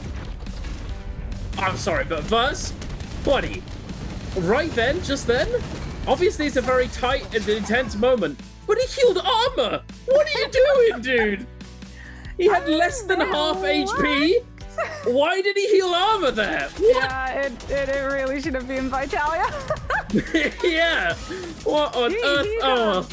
The rock formation too, like, actually saved him so much because there's just a tiny little alcove for him to be able to slot his hitbox in, which means that the Farrier primary fire isn't connecting. But it is still going to be HM walking away with the first MVP so far for today. 14,000 damage done, 9,300 of it coming on through with the melee weapon off of that dagger. 20,000 done in total. So that is a lot of ranged shots because the pistol did 3,300 of it. And skills and ultimates, so that's the V2 and the F1, only accounted for just under 3,000 of it. 17,000 was either melee or ranged, which goes to show the importance of things like the pistol and the musket and being able to hit your shots. Yeah, absolutely. I mean, to be honest though, I feel like flying knives should basically be classed as a ranged weapon as well though, because oh my goodness, well, if you say that, you're like, you kind of have to classify fan R&B in that same vein too then, and it just becomes a little bit too convoluted. Yeah, it's a longsword, wind slashes too, you know. All ranged, but it doesn't really matter at the end of the day. It's just for those stats at the end with the MVP. Damage reduction, originally, back in the day, those of you who weren't around back then, it was separated between melee resist, melee damage reduction, and ranged resist. And there was even a headshot resist, incorporated in the range resist Jade. It was range resist, and then also headshot, range resist as well. It was on top of it, you had both, but then they decided to combine all of it, which inherently nerfed range a little bit because you couldn't always carry a lot of range resist, but it was definitely a good thing in the end. I think taking it down from from a few more stats to just those few definitely was a good thing overall for the Soul Jades. And Soul Jade change, when they did do it, was probably one of the biggest and probably the most impactful changes that they ever did for Naraka. But if you've been keeping up with the news, there is a lot more stuff coming in the upcoming season, which is very, very exciting. But we're not there yet. We are still here in the current patch on our bi-weekly 3 solo day. It is going to be game number 2 relatively soon. And Feria taking game 1, I'd say a little surprising, don't you think? Yeah, I mean, Feria over the last little bit of this year, like, she's sometimes popped up, but it tends to be like T2-5 is known for his Feria games where he'll all of a sudden just come out of left field and pick up like 5 or 6 eliminations and MVP with her, and that will be the time that we see Feria come back on through. But she's not really one of the premier picks that has started to come on out of the mix, as that ultimate and also just the F ability isn't really the same powerhouse that it used to be. Plus, she's much more of a trios character in the way that she gets played around Cannonball and then also utilizing the V2 to provide a blanket layer of safety for one of your teammates, where once they've burned their ultimate, they can hop into the mech and instantly start regenerating some of that rage charge. Yeah, absolutely. It's not what it once was. I remember when Feria was just everywhere in solos, and she was very, very difficult to deal with. And interestingly enough, she did get toned down a little bit, but after the fact that she just got a lot of buffs. The end lag on getting into the turret form by pressing right click, the startup of your rocket boosters, etc. All of it. It's actually been been on an upward trend in terms of buffs for a long time now, and it does make sense that she's pretty solid. But there is still quite a lot of other characters, as you said, that are a little bit better. The cream of the crop. The Lani, the Liam, the Shiol, all of that good stuff in the S tier, which we do see get picked up in those very early phases. Now I'm interested. I what guess they're she going to pick does up like this time. inadvertently get like a little bit of a buff coming on through with Spirit Well, just like Tianhai, where if you use the mech like before, you would use your mech and everyone would turn and just melt you out of the mech. But now that, you know, Spirit Well bubble blocks those attacking pressures coming on through, and we even got to see really HM just off of holding that bubble was able to turn his game around entirely by being able to get the buff and cleanse Yang depletion without having to make an aggressive misstep. And then also if you do go into like multi-way zone fights and you have the mech up with the cannon shot knockback, you can push a lot of players out into the middle of the zone. Where it becomes a little bit trickier though is that if you are in those multi-way fights, unlike the Lani, who the more players that are grouped up, the better sustainability it is for her, or the Sire who can kind of float above it all with the V1 still lasering into people and also just chucking down your stun dazzles while still being able to push your health bar back up. Feria has to make a decision of whether or not she wants to try and aggressively find those eliminations or whether she wants to try and sustain. She can't do both at the same time. Yeah. It's funny enough, I also just thought of it, the damage reduction, you know, with range resist and melee resist being combined also was actually a little bit of a buff to Feria too, because, you know, you don't need range resist, you know, and those Jade stats do apply to an ultimate, so having full damage reduction is going to make it so that you're harder to take down in your ultimate. It's going to be a lot tankier.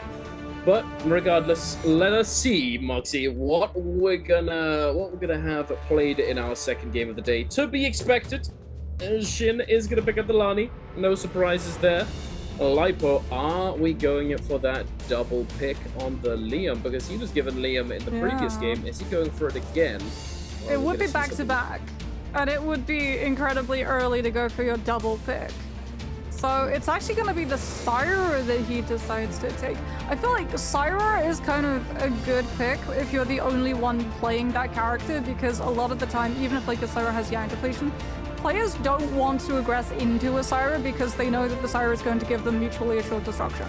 If you try and take her for the fight with a Syra, she's either going to kill you or she's taking you down with her, as opposed to something like the Liam, where he's really, really good in the 1v1 fights, which means that you have a less likely chance of being put into a position of Yang depletion and having to play around the whole timer countdown where everyone's just watching you like a hawk.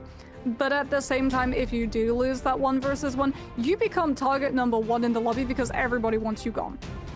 Oh, absolutely. You know, he does have a very, very strong F ability. You know, we talked about it time and time again. But even so, multi-way fights, considering that the meta for Liam has shifted over towards V2 with the orbs, the balls that you throw out, it's not as good in the multi-way fight as V1 is. You know, V1 was the OG, you know, that's what everybody would use beforehand back when it was rather strong. But it's also slightly better at that multi-way, as it gives you AoE to hit multiple people with that, and you can get a heal from it. But yes, indeed, Moxie, Eno on 7th pick. What? I mean, it's T2B5. He MVP'd with it last week. I wondered whether or not we were going to see him pick it up here again, as I really want to see what loadout he decides to go. Because last time he played the F2V1, and like, he's still a very new hero. I know you have your opinions on what you think the loadout is best, but when I was talking to Raven earlier, he was like, yeah, players haven't really determined which one is the best, so I think we're still going to be seeing a lot of experimentation when it comes to our Thunderlord.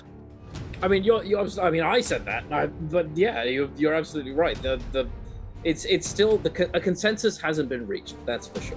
However, as we were talking about it earlier, you know, the V1, you're playing for those, you know, AoE. You know, you're playing for potentially getting the connection on multiple people. Whereas with V2, you know, your objective is likely going to be more on isolated fights. You know, where you can find somebody on the outside, take that 1v1, and then you deny potential kiting from your ultimate with that V2, where you can re-throw the spear if need be, etc. So you can gap close, and it's a little bit more versatile in that sense. But V1, it definitely has value. You can still throw it out at range, but you need to actually get over there manually, so to speak, to be able to follow up. So it's, yeah, we shall see. I wonder if he's going to change his mind and go for V2, or if he's going to stick to V1. Yeah, I wondered as well, because we talked about the ultimates, but we didn't really talk about the F abilities. Like, obviously you've got F1, stamina, restock, enhanced dodges, but then also for, like, your F2, you've got the whole you can throw and then TP. Which one do you think is going to be better in terms of this? I mean, it's hard to say, because the thing is, in terms of, like, normal solo ranked, right?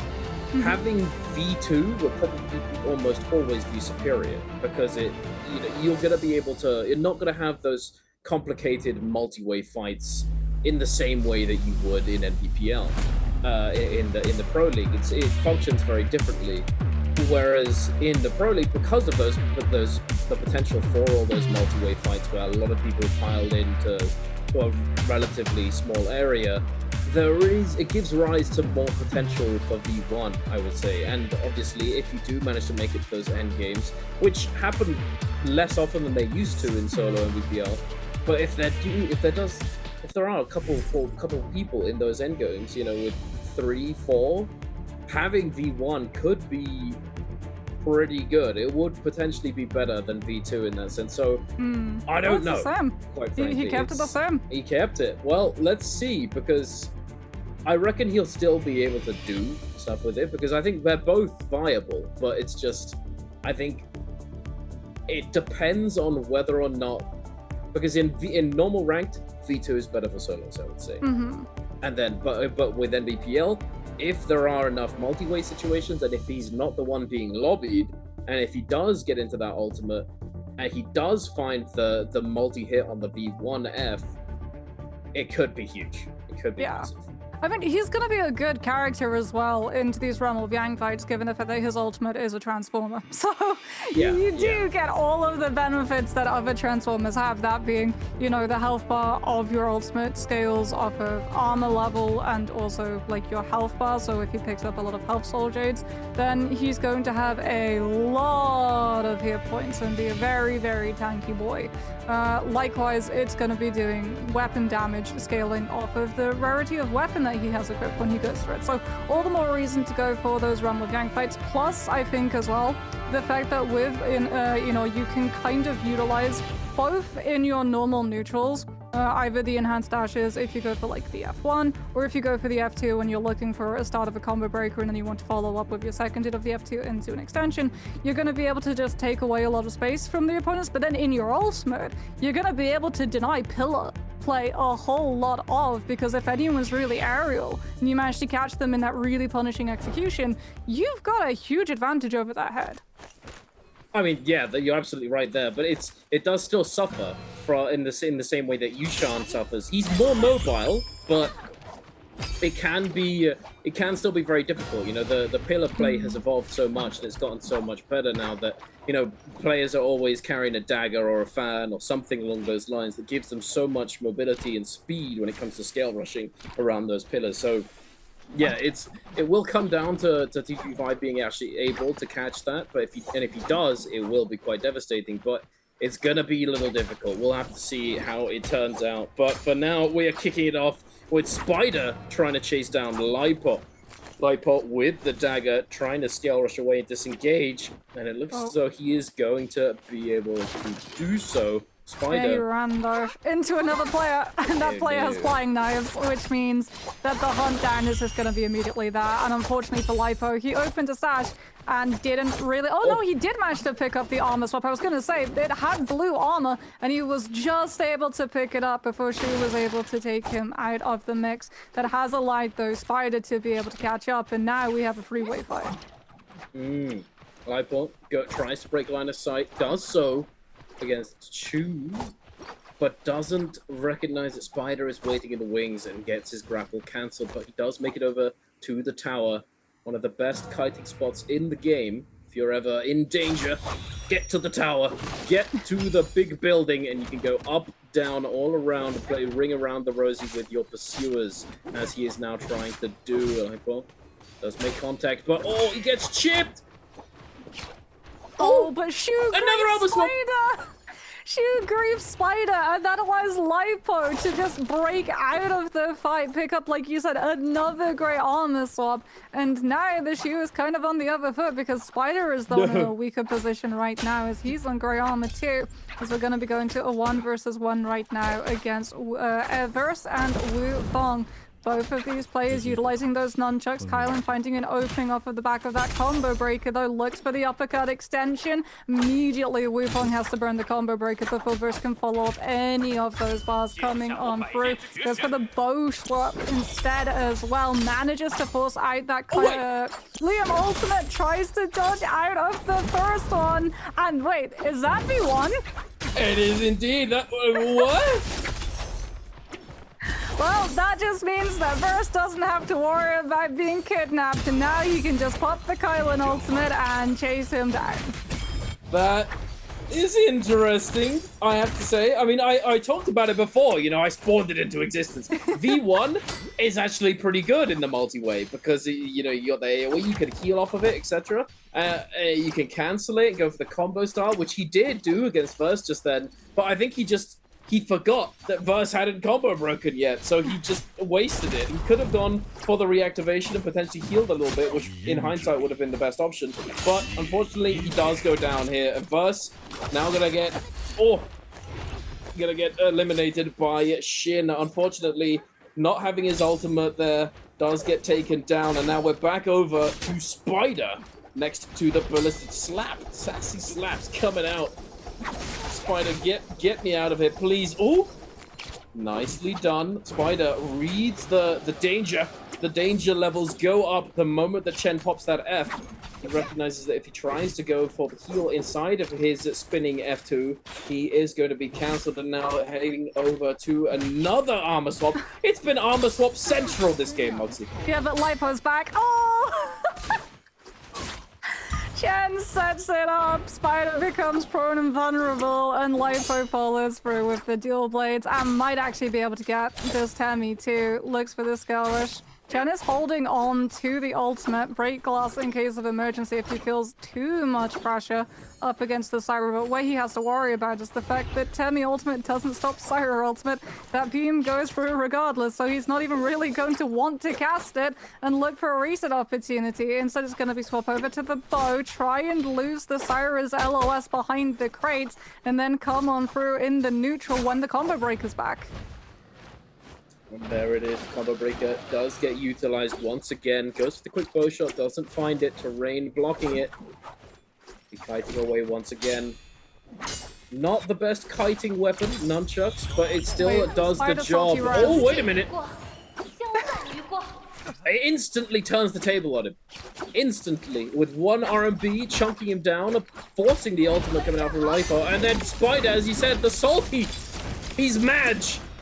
Come back here.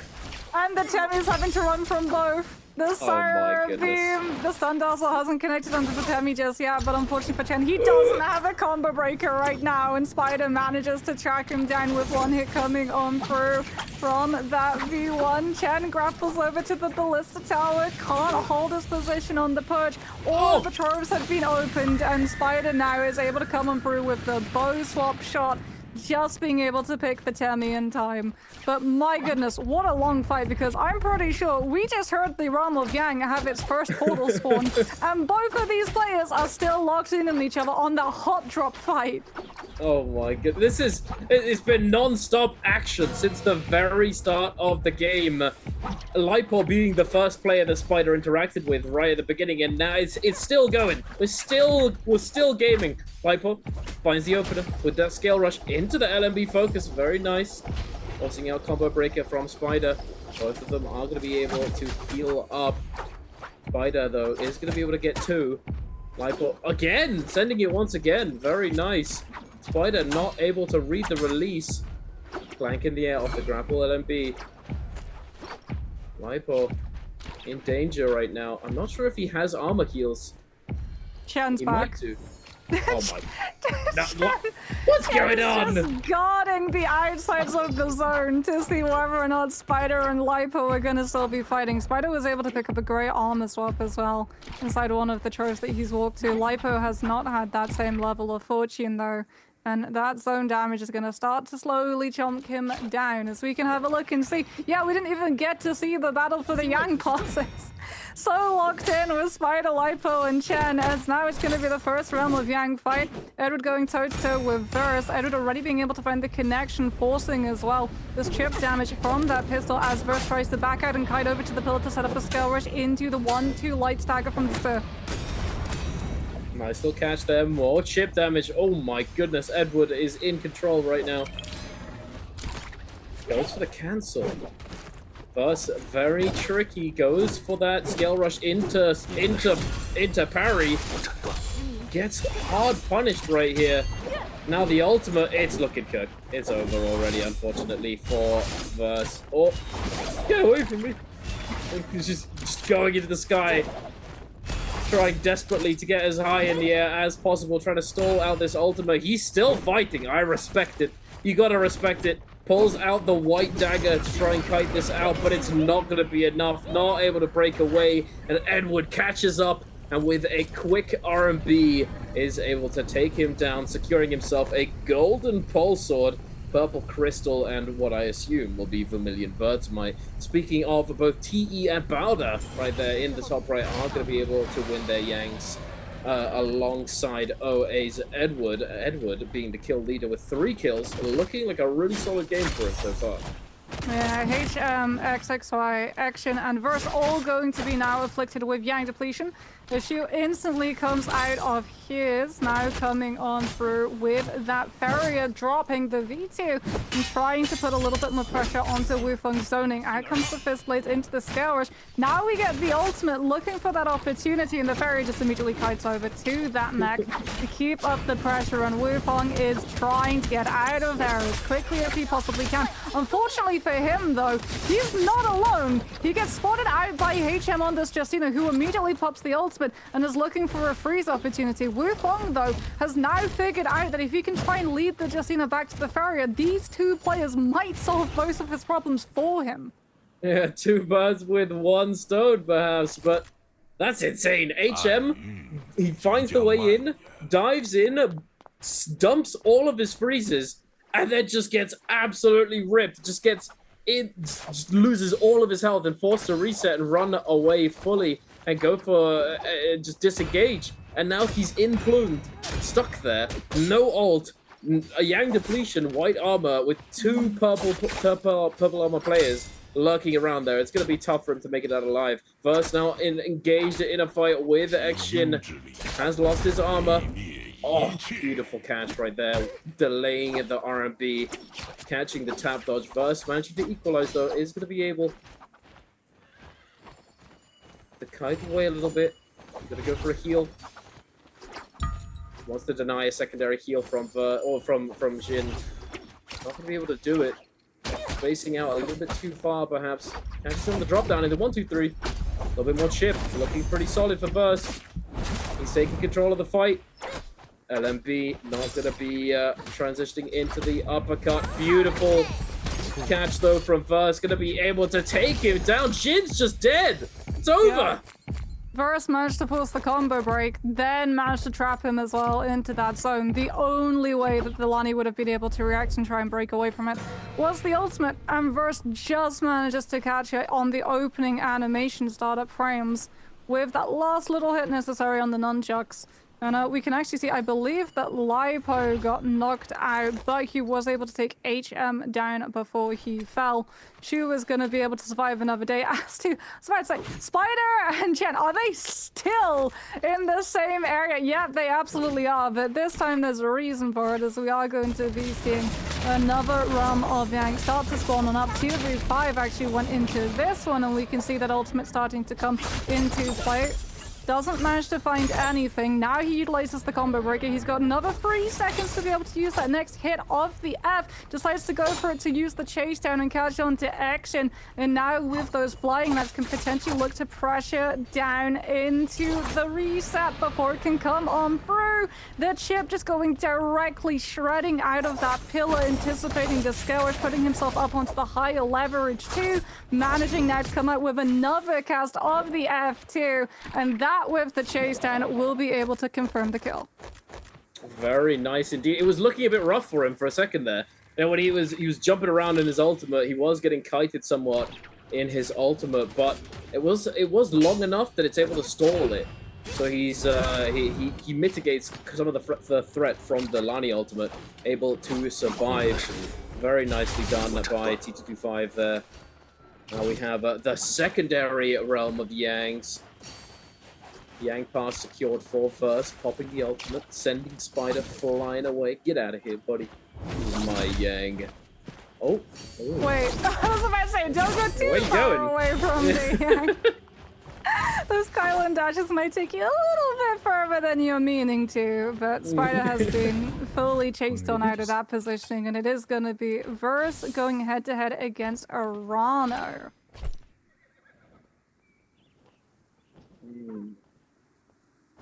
Valda versus Kylan. Now this is actually a pretty even matchup. Now that I think about it, it's not too bad because although Kylan can the gold focus on his ultimate for V1 is very, very high priority. So I'm pretty sure Valda Spear still does catch it though. Not 100% sure. Not a Valda enjoyer myself, I have to say, but it is very, very strong. I'm pretty sure it's skill gold focus. So it might not, but regardless, we will find out momentarily. Arano holding on to that horizontal blocking focus attack, but not actually avoiding a chip. Oh my goodness, on the cross, massive damage, and Arano's, it's over! Oh, he didn't even get the opportunity to use the ult. We didn't find out if what I thought was true or not. Okay, well, maybe later. Yeah, he just got scooped in by the fan and wasn't able to react in time to be able to pop up the ultimate. Pulsar versus Pulsar. Yeah, Pulsar versus Pulsar. Shoal versus Farrier. F's already been burned on the Farrier's end though. We just hit the Sankey coming on through. Edward with the long shot. Oh, we've got engraving. Looks to come on through, knocks into the stone form, forces out that pillar as well, and now he can just play keep away with that Farrier mech pillar, making sure that he doesn't get close enough. Still, the Farrier, I was about to say, might be able to get him, but no, the parry means that he will be able to get the repulse damage off. I'll start smashing down this Farrier's mech health before a reset can come on through potentially, but we can actually see that she was able to get a reset. What are you doing? It's just gonna let the Farrier mech fully go through and get a reset? What is this? It's like we're back in the one band to the beginning of the day right now. What was that? Edward is just, I think because he trolled himself though. When he got that parry, he swapped to the pulse sword when I'm pretty sure Chuzo hadn't even used his combo breaker, so he could have just comboed him and killed him. But anyway, regardless, we've got Shayol. We don't care. The Chuz is going down. There you have it.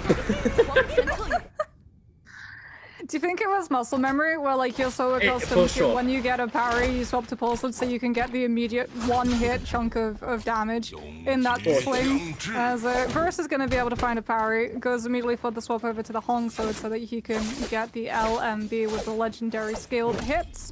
And now has Arano on the back ropes. The combo break is going to be able to keep up the pressure too. He's past the Valda's F, does get hit into a couple of the bubbles, which means that we're going to be able to see the grapple into RMB follow through.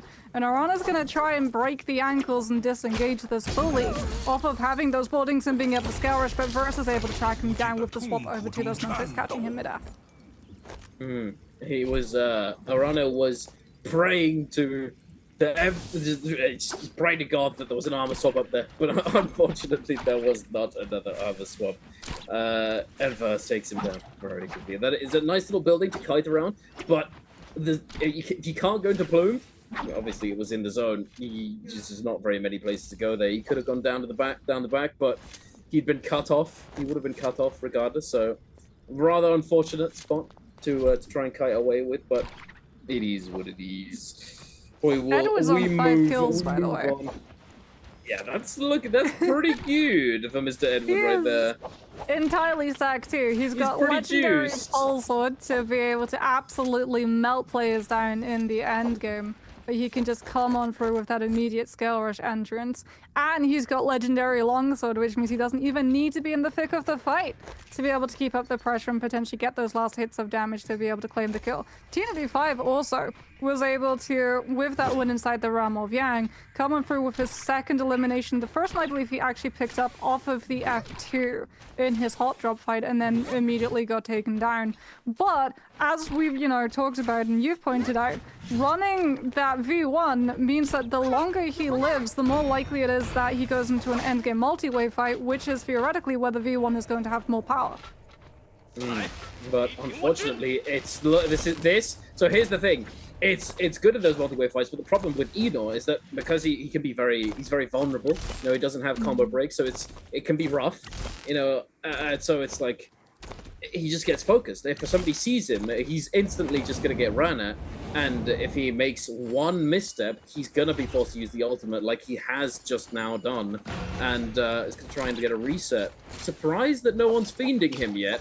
To be honest with you. It looks like they are. Are we giving him reset? What's happening, guys? Hello? I mean, he's trying to kite over to Ballista Tower, but Edward is hot on his heels. So too is Shu, trying to figure out where exactly he's run off to. Over comes the Ballista. Oh, Chen's been spotted in the building. Does he go for the shot through the window? It just dodges. The cheers, come on, I'm gonna hit those, buddy. Not yeah, see, look at TDD5, he's hiding. He's cut noise entirely and sacrificed half of his HP to zone damage so that everybody else rotates after him, and then he can just creep his way into one of those invis bushes. The bush of destiny. He lives another day. He's actually so clutch because the players with Yang depletion would have been so aggressive. Exactly. That's why she was hunting it like crazy. Not only that, because everyone's moved away from T25's position. If a bounty scroll is anywhere around here, it's going to go onto somebody else, not him. Oh my goodness. T225 is just thanking his lucky stars that he didn't get chased down there. That's insanity. But yeah, the Ballista Tower, it does offer a lot of kiting. You know, you said it, I said it.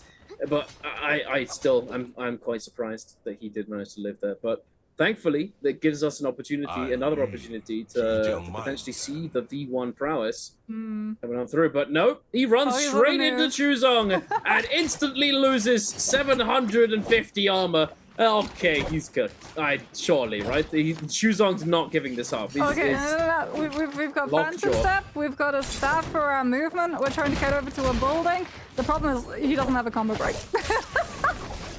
That's the problem for him. He's got to immediately. Okay, F2. We've used all of our dashes off of the F2 to try and get ourselves into the bubble so we can block the range pressure coming out. Tries to go for the R&B in case Wufong is a little bit too close to him. Cancels it out so he doesn't get into the full animation. Now he's fried. Now he's for sure fried. Oh, with the Tami ultimate too. He's locked down entirely. And then, yeah, he's fried. That's so unfortunate. And Wufong, just like, oh yeah, very nice. 2 kills, easy peasy. Going up to 3 elims within 5 seconds. Able to pick up both the kill onto Chuzong and the T25 just now. Now Spider with Yang depletion having gotten it from that spirit line is gonna be forced to use his ultimate and now in a little bit of trouble. Buzz got the spirit line, the Yang spirit well buff. And Edward managing to secure Mystic Might for himself. Wufong, although he was rather fortunate to get those 2 eliminations, he's now become the focus of these players. V1, avoided entirely. Very nice done by Verse. Holding those fist blades. Oh, he's out of there. Wait, did they get flagged for free? I'm pretty sure I saw Chen get flagged for free. Because everybody is so busy trying to take this fight. Yeah, bro doesn't have Yang depletion anymore. Okay, Wufong, what's the play here? Just die to zone so that people don't get an elimination? Apparently that's going to be the decision that he goes for. And now it's going to really be pressure on to XXY and Spider. As Spider is down his ultimate. Does at least have purple armor, but the Moonbane is going to make it so hard for him to try and kite away from this fight coming on through against the Kylan. If he tries to go past him, he goes directly potentially into one of those AoEs, and he's already had to burn the F2. Oh no. Engraving! Mash engraving! Effect from Moonbane. It should be the new effect. Okay, Donkey Oh actually my summoning them. This is wild. Verth will at least be able to come on through with a clutch cast of the Kylan ultimate. Plus, he's got the tome in the back pocket too. That Kylan God's gonna be able to keep him up for a little bit longer as the slashes and dashes start to come on out. Legendary armor in full as well, and that dashes, those connections are gonna start regenerating his health bar as well without him needing to slow things down. But Edward, with a hot swap onto the pistol, manages to find his 7th elimination, and all without having to burn a singular ult. Edward right now is working smarter, not harder. He certainly. I feel this is very reminiscent of the previous game as well, where we had HM doing essentially the same thing, now going up to 7 eliminations. Is history going to repeat itself? Is the kill on Verse going to get picked up by Chen, and then we're going to have the 5-minute 1v1? I feel like Palm Lightning is probably going to claim this kill onto Verse. It might. You might be right about that one. Verse on 1 HP with 5 seconds left on that buff. Just get the Mother Prop. Oh, okay. Edward gets it. Chen was so close to coming in with the steal on that longsword, but Edward's able to find the elimination. Has to burn the combo breaker coming on through from the shell now. Immediately goes for the ultimate. Goes for 1 block. That's already going to be 1 charge banked on up. 2 charges banked on up. Tome comes on through as well and just tries to keep this Temi on the ropes. He still has to watch out for the Temi ultimate though. Gets 1 tortoise block connection. Doesn't manage to find the follow-up hit with the longsword though. Now comes through for the second into the drop down. Doesn't manage to find the pick, and out comes the Temi's combo breaker. But Chen can distance himself and manage to find a reset before the vertical longsword can chase him down. The Phantom Step gaming is insane, but it's over. Edward knows. He just he leaned back. Okay, I'm dead. Oh my goodness, what is going on? I think we talked about it even during the actual match, where we were like, yeah, Phantom Step's kind of goated because it means that it loses the auto tracking on certain weapons, like longsword. It's actually kind of wild, like how much we spoke into existence that match. I'm gonna try and spawn Moonbanes by going next game. It was like you kept doing it and puddles just kept appearing. I've always had the headcanon that Moonbane is just like Moonbane sneezing. You know, he has a little bit of a cold. Giant fucking buggers flying all over the place. He's gonna take some ibuprofen. But, need a tissue, buddy? Yeah, we have fun. Yeah, that one was always gonna be a rough one for the Shield to win. Like, he needed to win off of the tortoise block connections. The second that the Temi was able to clear out and go for not just a reset, but distancing himself long enough to come on through with the ultimate, connecting into the shale mid-center, and the Temi can just run back through all of the wind walls and keep the shale re-lift in the center. It's kind of just GG. Yeah, it certainly is. But again, although we didn't have the same sequence of events as we did in the previous game, the winner of the lobby, being Edward, MVPs without securing first place, unfortunately, but through sheer number of kills, as I believe he got up to 8 at the very end there with that final kill onto the Kylan. But sadly falls to Mulk, having the ability to kite around with those with that short F cooldown, and then finding the initial read on the fight after the Kylan was taken down, forcing Edward to pop the ultimate and try his hand at rushing down to Mulk, but unfortunately not able to do so. It is what it is. Still very solid game from both of them. It's interesting to say the least that Shiol is able to secure that at the very end. You know, Shiol, she's very strong. You know, we've seen her be extremely good. If you play the game very often in solos, you know Shiol's pretty strong. But she doesn't usually get those MVPs. She doesn't usually make it to the very end because although she's very strong, she can suffer in those multi-way engagements. But I think it just came down to the the rather unfortunate sequence of events that occurred for the other players, for Spider, for Wu Fong, where he was allowed to just, you know, sit on the outside and continue scaling out, continue waiting and sniping away kills with those palm lightning as well, making it very, very easy for him. Just such a good game, Jade. Just along with Phantom 7. Regardless, here is the scoreboard off the back of that game. 10 game score for Edward. Verse securing that first place finish, getting the Verse Chen getting that first place finish, taking his 1 kill up to 4.2 points, considering that he got 3 points from the ranking. I mean, Chen had an odyssey of a horror of, let's be honest, started out between Spider and Lipo in one of the longest standing fights we've ever seen. Like, they started, Realm of Yang spawned, they were still going at it.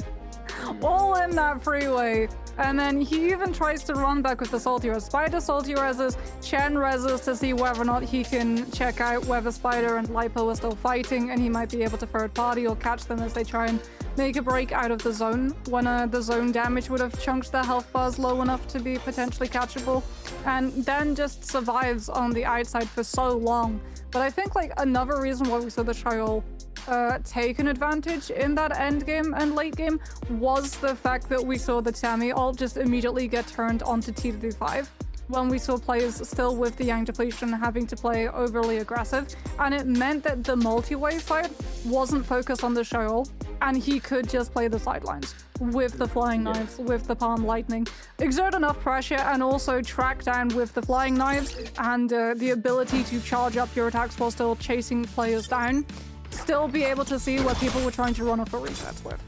Yeah.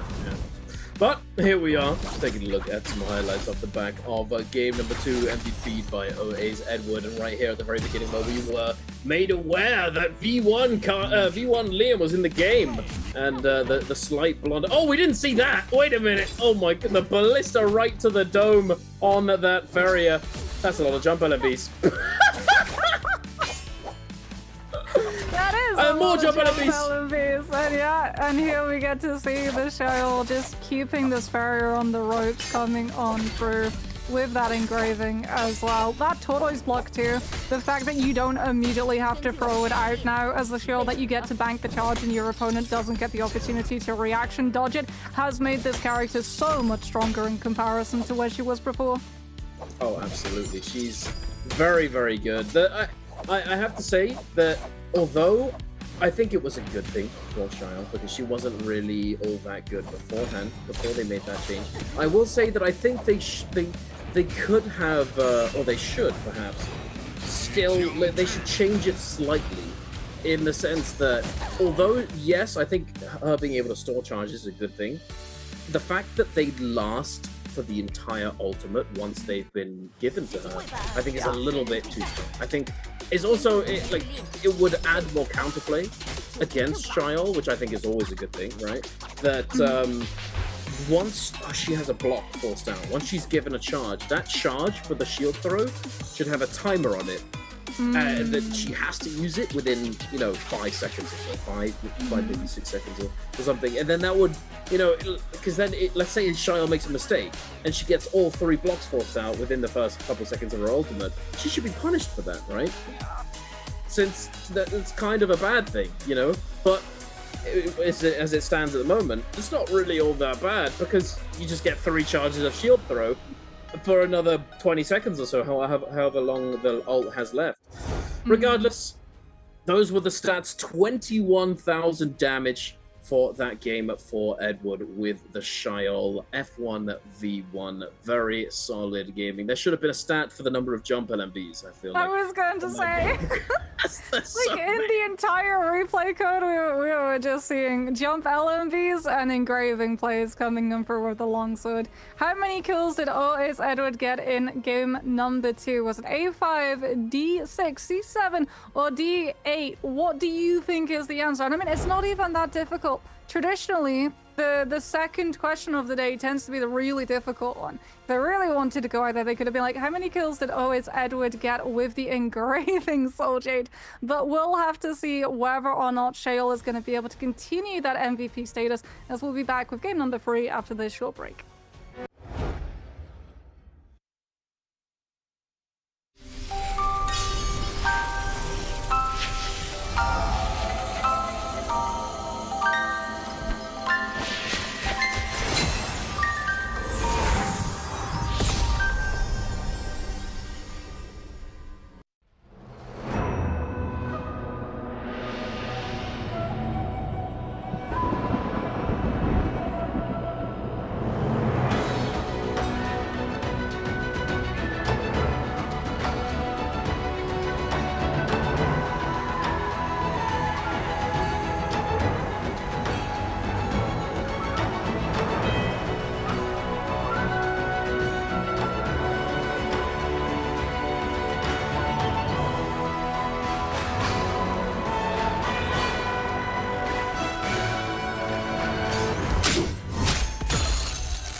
Hello and welcome back, ladies and gentlemen, to the Nbpl Trios Day 3 bi-weekly 3. I am Dunkin' Donuts, joined by the lovely Moxie.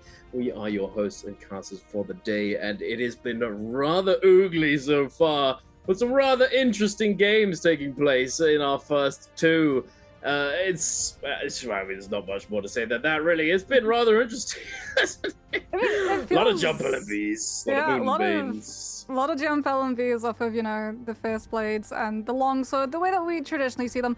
But it's also been, really interesting, the MVP characters that we've seen, because it kind of feels like we hopped in a time machine. And we went back, a year.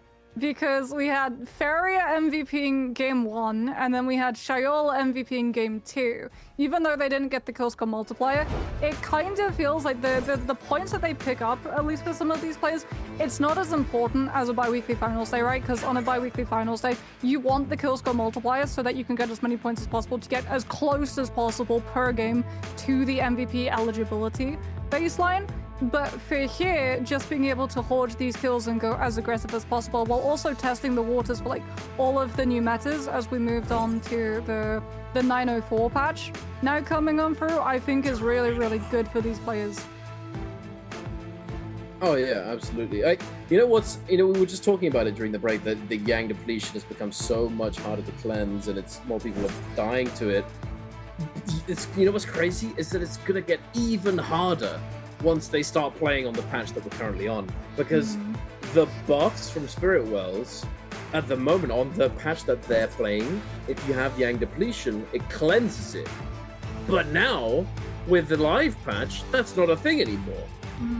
So it's going to be even more difficult, and end game situation when once the spirit line well, or the Yang spirit well, whatever you'd like to call it, pops, and then everybody who doesn't have a buff already, because if you have a buff already, you won't get given a Yang depletion, but getting a buff won't cleanse it now. So it's kind of gonna be just a carnage. Like you just have to get the kill, it's gonna be very, very difficult, and you have to make sure that you get the other spirit well before the Yang spirit well gets taken. Otherwise, you're gonna have Yang depletion too.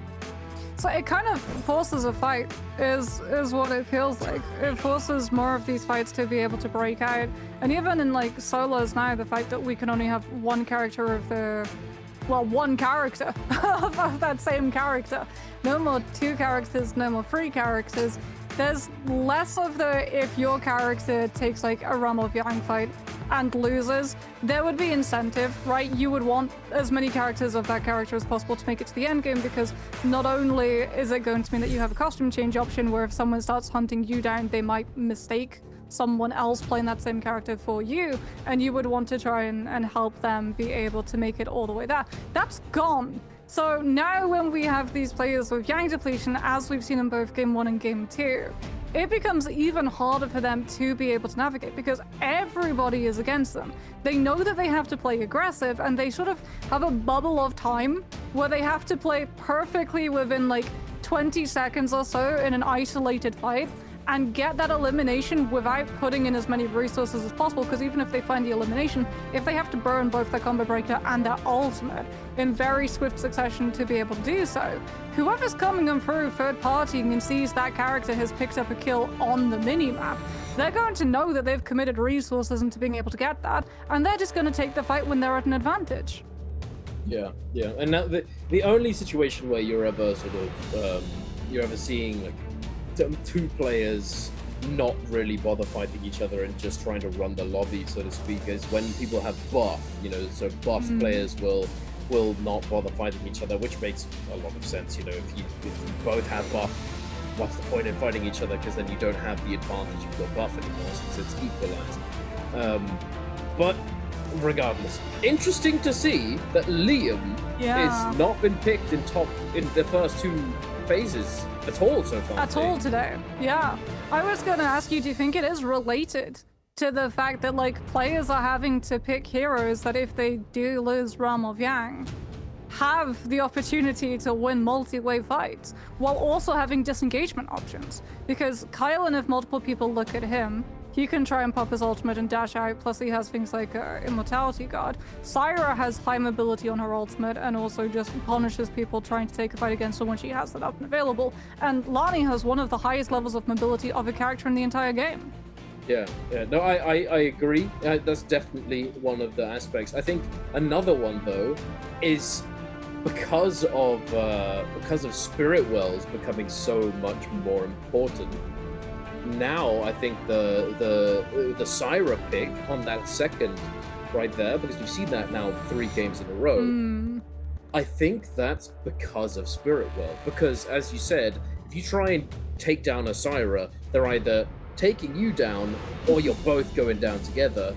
And then how like contesting a Syra on a spirit well is impossible. It's almost impossible. That's also potentially why Feria is doing better as well, because she has the same thing.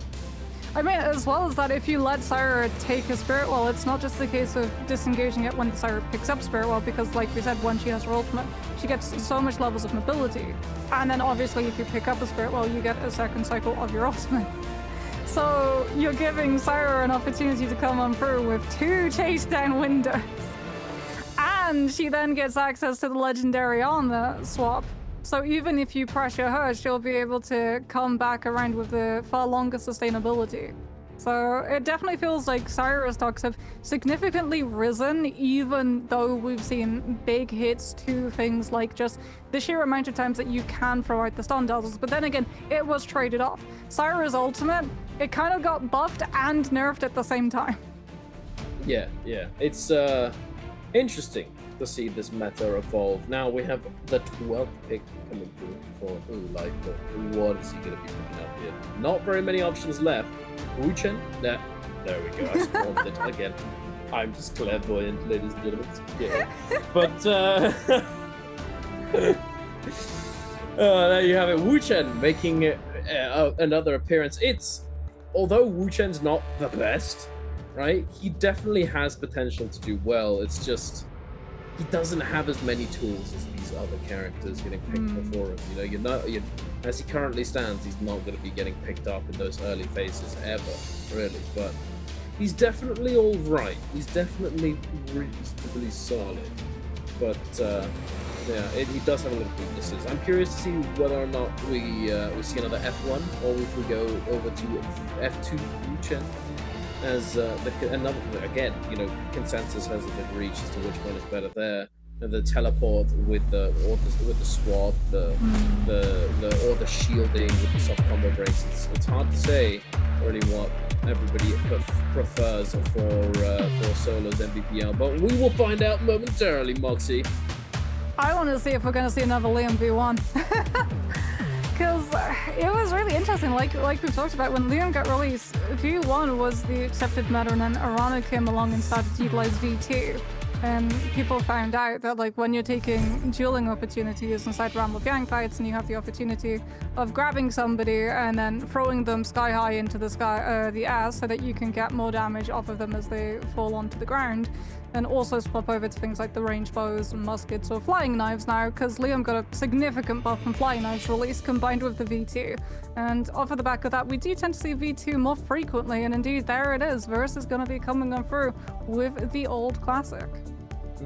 He is indeed V2 Liam. I remember when he was released. Originally, on his release, solos V1 had 2 charges, and I remember saying very distinctly on stream, this is pretty solid as it is, but I know they're gonna buff it. I know they're gonna buff it. I know they're gonna give him 3 charges on V1. What do you know? The week after, exactly that happened. And then for months, he was insanely good with 3 charges on V1. And then V2 started getting a little bit more play, and then they nerfed V1 back down to 2 charges. And then it just became, the orbs flying everywhere. You just got the fan reset into the essential. It's not an infinite, but it's the essential just 100 to 0 with the fan reset, the double R&B focus, etc. But I digress. Here we are looking at the spawn points, and it's looking very spicy right in the middle. That is a lot of people right there. Everyone is going for the hot drop. We're going to be contesting. Celestia's going to be seeing fighting. Money Spot is going to be seeing fighting. There's going to be a lot of instant engagements. It should be noted, by the way, I had a quick look at Lipo's loadouts. F2. Coming on through for that Wu-Chen. As Edward, unfortunately, has not been able to get his hands on a weapon just yet. In fact, the only weapon that he has is his hand. Tries to go over to a Trove, does get interrupted by another hit of those nunchucks coming on through. Finally manages to pick up a greatsword, but unfortunately for him, the greatsword swing takes just a little bit too long to wind up, and even with the use of that F1, that heal is not enough to keep him alive for long. No, it certainly isn't. Now moving over to TG5, who is currently stuck in between these players, Arano and Lipo. Hunting him down. The double grapple coming on through the threat of the focus attack. He does find that armor swap. Arano and Lipo agree to use it slightly. Lipo losing a little bit of that armor, but not gonna matter just yet. TG5 needs a bit more damage. No armor swaps. He's looking. He's trying to find one. Trying to find a moment to heal, and he's actually going to be able to break away. Insane. Yeah, I mean, another player has shown up to the fight as well, so they might be distracted having to deal with the interloper, as we can see that Spider is also coming under similar levels of attention right in the middle of absolutely everybody. This poor Shaol does have that ultimate, but right now is having to use a lot of its uptime to just dodge away from the Yoto's pressure with the F2. Gets another block, now has to worry about the Valda Spears coming on through. There's the V2, dodges one of the hits, but unfortunately doesn't have the stamina left to go toe-to-toe with all of the AoE damage from the cannon, and also the spear that Shu was able to use to take him down. And Shu still got the Valda Spear, finds the connection onto two other players, but that's the last one in his ultimate, and he decides, instead of following up with the damage, to utilize the time and distance himself. Give it 2 seconds, and he's on the other side of Celestra. He's out of there. He's got the running shoes on. Get me out of there. He does get caught up too. Or at least they've closed the distance somewhat, but it is Celestra after all. Trying to catch players in Celestra is not an easy task. And it looks as though he's going to be able to break away. Will Spider spot him? They did ring the bell. No. Someone rang the bell, that wasn't him. So it might be a little bit of a rough one trying to get out unnoticed. Yes, indeed. But we're going to head on over to TDD5. Action. No, it is Action. Action and the XXY. Oh, Arana. This is just a mess of names. I think there's 4 people. Oh my goodness. TDD5 forced to use his ultimate. Now trying to chase down Action, but he doesn't manage to connect it. Manages to make his way through the window. Oh my goodness! Cannon shots everywhere. The roar. Just 2 people run up, charging R&B. Yeah. Oh my goodness. Yeah, That's I mean, spooky. when you've got that many people trying to find the kill onto you, blocking and looking for a parry is probably your best bet of survival, because maybe one of them releases that blue and you manage to find the parry and turn it on your opponents, but it was always going to be a rough one, because that was also 2-5 still being chased. Remember, Lipo showed up to the fight, allowed him to get an out, we then cut away to all of the goings-on in Celestra, and when we cut back, 2-5 was still on white armor and forced him to burning out that Kylan ultimate far sooner than he would desire.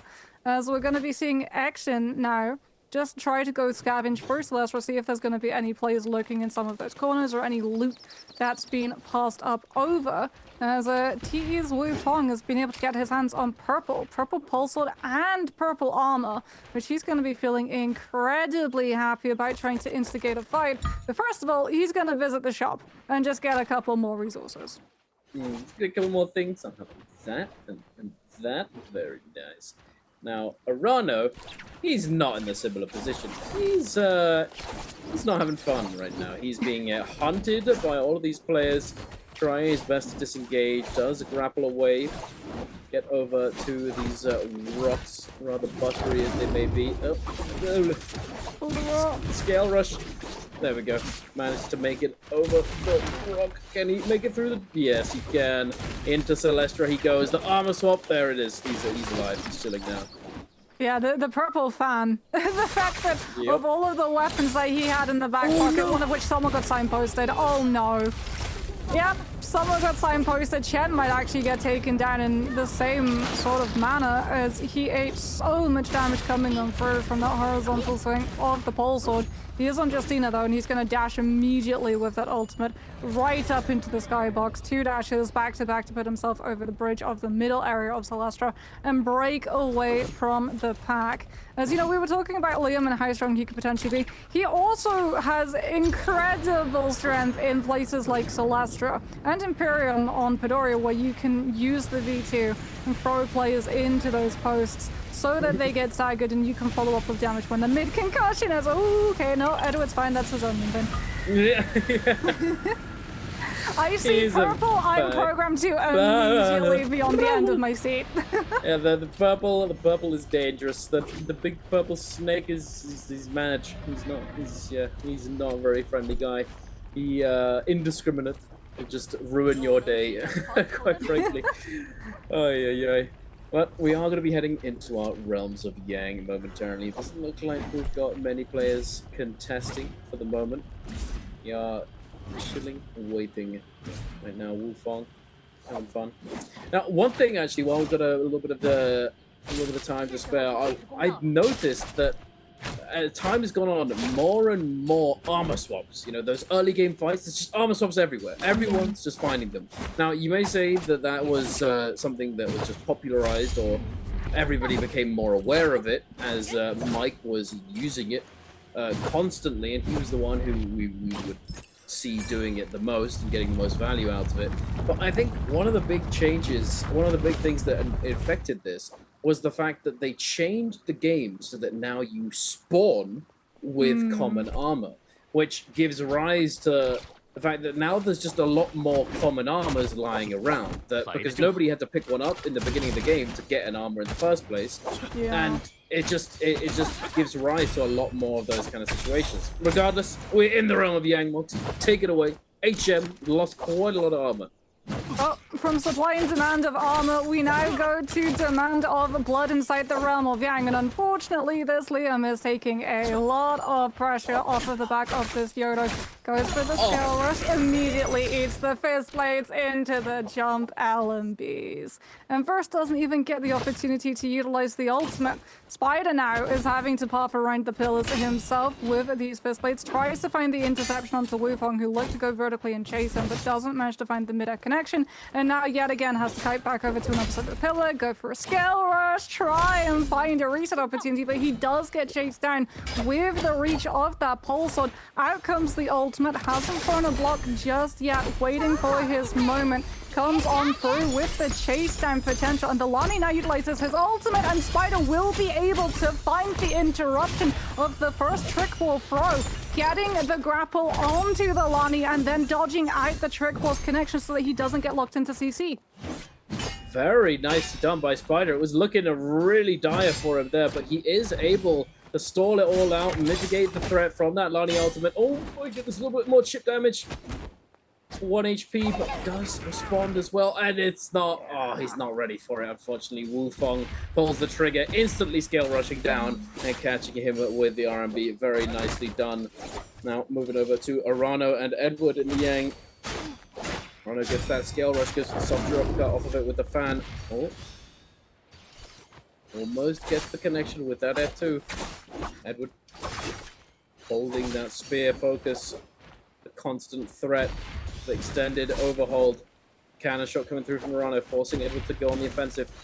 Arano kiting this out. He knows that he's in the best possible position. He doesn't need to get too aggressive. And there you have it. Cannon for the win, ladies and gentlemen. Cannon, enjoy this.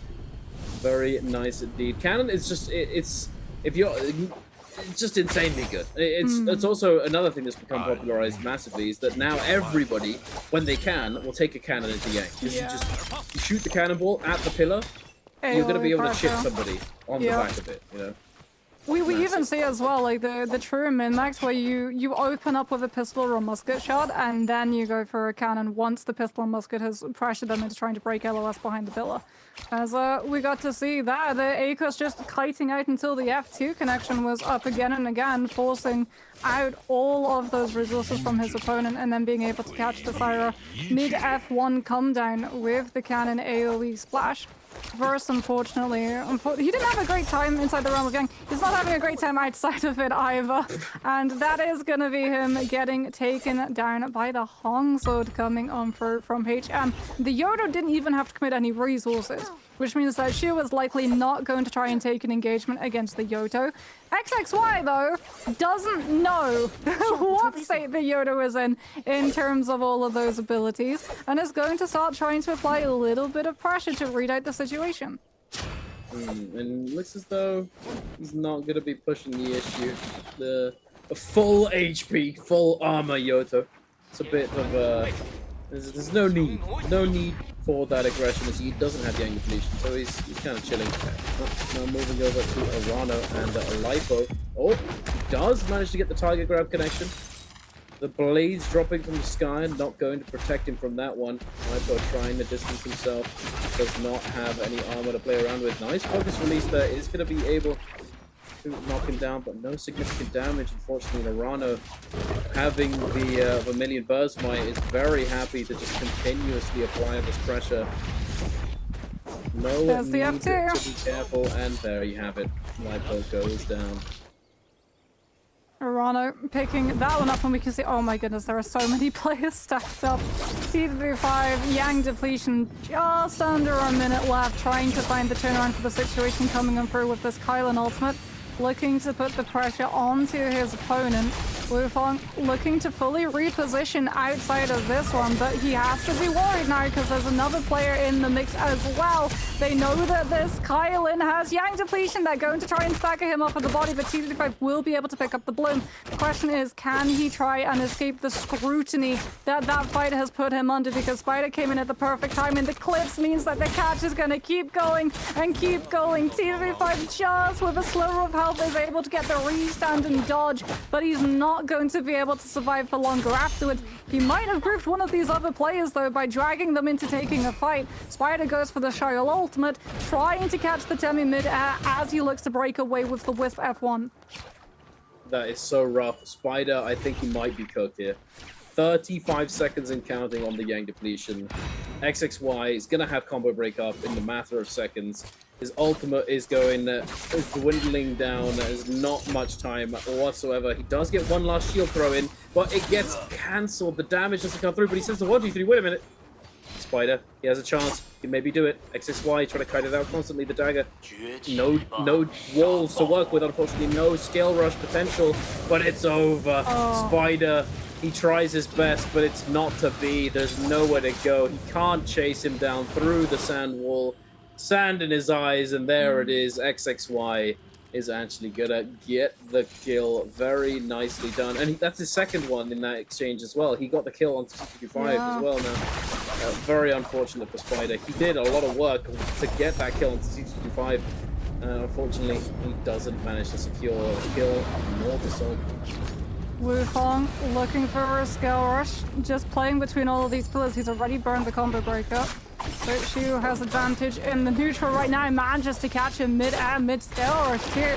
With these dual blades coming on through, forces now that Volda into burning out the F2. Looks for the parry, doesn't manage to find it, gets his own combo breaker back out to escape away from the extension path coming on through with the LMV of those dual blades, keeping up the pressure onto this Volda, managing to swap over to the pole sword, and with that one chunk of damage off of the scale rush, catching the Volda's spine and finding the win. That was... We're just saving up for next Yang, next game. I mean, I understand it. Anyone can. You get it. You want to get the value off of the initial knockback potentially. You don't want to be just sending it out in that spacing because there's no telling whether or not you're actually going to be able to get all that much value. But I think at that point it might just be the safer option. And oh my goodness, again, another Yang where the ult doesn't get used. Jin underestimating the range. Out at least. Yeah, get in the pillar. You gotta get in. I agree. He went for the chip with the LMV of the dagger, interrupting Arano when he was behind the pillar, and potentially looking for a reset off of whether one of those armor powders or a Vitalia potentially, but. Yeah, it was kind of a Shinji get in the mech moment, and Shinji did not in fact get in that mech, which means that it is going to be Yang depletion affliction time for both our Velda and our Feria, which is not good for either of them, because if they use their ultimate and players just disengage, run away, they are kind of fried. Yes, indeed, and especially considering that they need this game to be good for them. You know, they're both sitting in 17th and 18th at the moment, and although today's not the finals, you know, the objective is still to get into the bi-weekly final, so they have to climb another 6 spots. And it's, I mean, the distance or the number of points, the differential is not enormous. So it's about 10 points currently, but still, both of them have 2 eliminations. So it's definitely, it has potential to be a very solid game for them that could get them that little bit closer and make it not as difficult later on. Not a good place to fight for a Farrier. Action is constantly having to path to the door frame so that if he drops his mech, he's going to be able to actually get outside of the building. And now that the pillar mech is down, Arana's just going to play keep away, quite literally, with that Farrier mech pillar to make sure that Action doesn't get into it at all. There goes that dagger that we talked about with the LMB, and Action does get into the mech because another player shows up for the third party, but Action is stuck in this location. If he wants to try and escape out of this building, he's got to cancel the mech early. He does indeed, but I mean, he should be able to get a reset off at least. Heals up his health. He shot through the ceiling there, which I thought was very nice. A nice little finesse. He knows that the Aegis is above him, chips him down a little bit more, gets a little bit of damage out. But obviously no follow-up, unfortunately. And now Wu Fong has arrived as well. He's arrived on scene. Oh my goodness, the Tiger Roar. And that's it's over. XXY coming in. Yoinking the kill away from these other players. The Churs, no bloom for him, unfortunately. You still got his ultimate, at least. The Valda V2 wasn't forced. But now the attention is all on this Valda because they know the Valda is the only other one left with that Yang depletion, and his timer is about to be hitting the 2-minute mark. I believe that's why he's got a bounty out on someone. I think it might be Chen, potentially, to keep a track of where exactly that player is going to be. Unfortunately for him, Chen is on Justina, and if he sees that a Valda is trying to put pressure onto him, he's just going to pop his ultimate and be out of that, because he knows that this Valda is going to play aggressive in these next couple of moments, because that Valda has Yang depletion and has no choice but to. Yeah, it's also another thing, the fact that that giant tower was there, it just makes it even more difficult. You're not going to be able to catch them, so as you see, Shuz is going to be just ignoring the bounty and heading over to somebody else. Tries to, he feigns friendliness for a moment there, but then the backstab, the betrayal into XXY. Now forced to try and run away. He does make it over to these walls. This building has the fan ready to go, and there you see it, the disengage coming in. And oh, hey, he just buys another armor. Instead of bothering to heal, he just buys another gold armor. The Tammy ult, though, she was boxed into it. This time, though, Longsword does manage to get its damage for her Tammy wind walls. So she isn't quite as much of a non-threat as they were hoping for. Tammy ult has been finished, though, and so too is potentially this timer onto Chu. He's getting cooked from the left flank with the RMBs coming on through from these Hallies, just catching him, tries to charge up the skirmish into any form of opening damage that he can, looking to keep up the pressure, forcing these players to have to keep on fighting. Out comes that Valda V2. The spear connection does catch onto one. XXY wasn't waiting for it. The horizontal from the longsword into the jump LMB, and he manages to get the soul bloom. Insane. Actually insane. He gets that bloom. Oh my goodness. That Valda is so lucky that when you're in your V2, you can interact with player bodies, unlike a Syra ultimate where you have to cancel it. If he'd had to cancel his ultimate and get the bloom at the same time, another player beats him to it. Oh yeah, absolutely. There's no chance. Insane. The Chuz. The Clutch King, the Chuz is coming back. That came out of nowhere as well for XXY. He was taking another fight against a different player. Yeah, he was getting chased down because, you know, he went into that building, dropped his gold armor, picks up a blue, and then sees a purple armor above, grabs that. That's also empty. What the hell? He's just like... And then he just has to try and disengage, but he's not able to. Too many people surrounding him, unfortunately. Now, we've got the Spirit Well situation right here. Chen does have that initial charge on it. Capture progression. But Wu Feng doesn't want to let him have it for free. Popping the ultimate very, very early. Very willing to send it. Oh, wait, there's Chuz! It just comes out of nowhere on the Tiger Roar too. Chen's just out of there. I mean, they can't risk it. It's a Wait, he multi-way got fight buffed against too? Valda. He got the White Tigers. Yeah, he got White Tigers. And From now he's rags just to gonna- riches. Gonna hold the fort down, just threatening the space with this focus hits coming on through from these knives. You try and get close, and the Valda's immediately gonna try and turn around and pop you. Oh my goodness, what is happening? Arano, now, because he just sat on the outside, these guys just running it down, sending all their ultimates, and now he's just got double ult. He's like, I'll take that, thank you very much. And now Wu Fong and Chen both don't have ult, and the Chuz, but Yeah. at least Chuzong has a White Tiger's prowess, you know. But this is I was not gonna say, ideal. What does Arano try and do with this? Because he knows that the Valda doesn't have ult. Does he try and target Shu now? Or does he try and intercept the flag that Wu Fong is currently trying to carry on over so that he can cleanse this Yang depletion without having to take a fight? Unfortunately for him, the location that he needs to bring it to is currently being guarded by Aurora Burst. And the Moonbane. And the For good measure. Moonbane.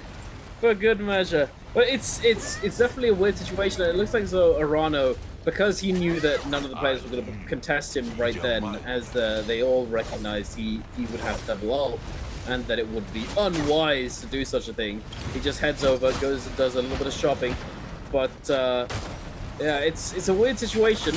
But Chen looks as though he's going to be the focus. Oh, Oh, that was so dicey. If he'd been parried back one step further into that Moonbane damage, Wu Fong manages to find Oh! the Moonbane. You spawned it into existence. I feel so bad. I think that's the worst Casticus I've ever done. Parried into the Moonbane hit immediately. It happens. But regardless, Wu Fong, unfortunately, he's still in a really bad spot. He does have Aurora Burst, but it's not looking good. He's used all of the balls on his ultimate. He's trying to chase down Arano, but Tiger he's out of there. He's jumping away, and now the Chuz. From rags to riches, he had less than 10 seconds on his Yang depletion earlier. Now he's got gold armor buff, and he's just vibing. Does he get the? No, he doesn't. He doesn't steal the kill away Might get from the kill on Arano, though. but he might kill this. Yeah, he's almost got ult. He's almost got ult. The combo breaker comes through. He manages to catch the Ukas directly in the middle of it into the fist fight. Oh, rather the throwing knives we go. The grapple doesn't manage to find its pick. Out comes the tome with the great sword weapon. However, the second that Shu is able to, he's just going to be able to hit his ultimate. Arano might be trying to make a break for that legendary armor reset right behind one of those pillars. As I believe that's going to be 2 Nar as well that he's going to potentially be activating for that heal set to come on through, as he's got to buy the time. He's so close, 18% away from this next V2. If he can carry this Valda before the V2 comes out into the zone, he might be able to take this, especially because he has full block bulk up on those nunchucks. Valda tries to increase the distance, but at least the chip damage coming on through from the bow. The nunchucks properly come out, burns one of those blocks coming on out with the entire bar of it, and we still haven't seen an ult invested from either of the two. This is Oogly. I think he also has target lock fire arrows on that bow, so a very nice little tool to make use of. But right now we're sending it in the pocket. Avoids the spear.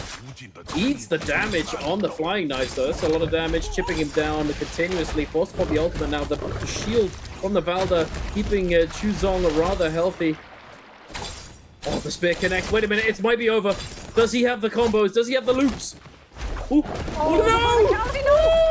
He dropped it! And that leads into the rule, which can potentially come through with the last little bit of this Aegis ultimate. Arana's trying to utilize the heightened jumps with that V2, but doesn't manage to stop the Valda from scaling up to the cliffside. And now he has to keep up the pressure before the Valda can reset. Out comes the tome with the greatsword, but the Valda plays above the ground and manages to dodge it entirely. Dude, no shot! Oh my god! The Chuz! Ladies and gentlemen! The Chuz! Turnaround! He went from literally 10 seconds needing to get a Soul Bloom having already popped his ultimate, staring down the barrel of every single player left in this lobby, to being able to MVP. What a Chad. I should change his name to Chad. Oh That's goodness. absolutely wild. I mean, if he'd lost that 1v1, he's taking a hatchet to that ground. Yeah. The terrain messing with the combo finish. I mean, it was actually good though. That's the thing. I think it was the perfect terrain, but he went a little bit too far. He's just like, oh no, wait a minute. And then it's like the downward slope meant that he got more connections as he was able to keep the Akos juggled in the earth longer. But then, yeah, just overshot a little bit at the end. The tome usage was so sus. Oh my goodness. I knew he was gonna go for it because I thought it's over, right? No combo break, low as hell. It's cooked, right? He just needs to just wait a little bit, find the right terrain, and then use the tome. But he just got a little bit too antsy. Yeah. Pulled the trigger a little bit too early. Because the bottom was kiting in anticipation of that tome coming through. Because he'd already revealed it wasn't like pulling a rabbit from the hat where you don't know what's coming. He'd used the tome previously in that 1 versus 1. So he's counting down the timer, understands when the tome is going to be coming back online, and make sure that he has that high ground verticality edge over the Akos so that he can just immediately book it the second the tome comes through. And not only that, because he's stuck using the tome, that actually gives him an opportunity to go for a reset and get a heal off. The tome, the scuffed tome. Illegal. It's just, oh my goodness. Regardless, though, a very solid game from both of these players, from all the players there. Chuzong actually able to clutch it up is massive for him. Absolutely huge, because he was sitting in 18th. You know, it wasn't looking good, but now he's actually had a huge game, getting the MVP, able to actually make it up the standings, and it's going to make the rest of the day a little bit less of a panic, because that's going to be how it is for anybody in that bottom 6. So thankfully for Chuzong, he is going to be able to go up. But how far?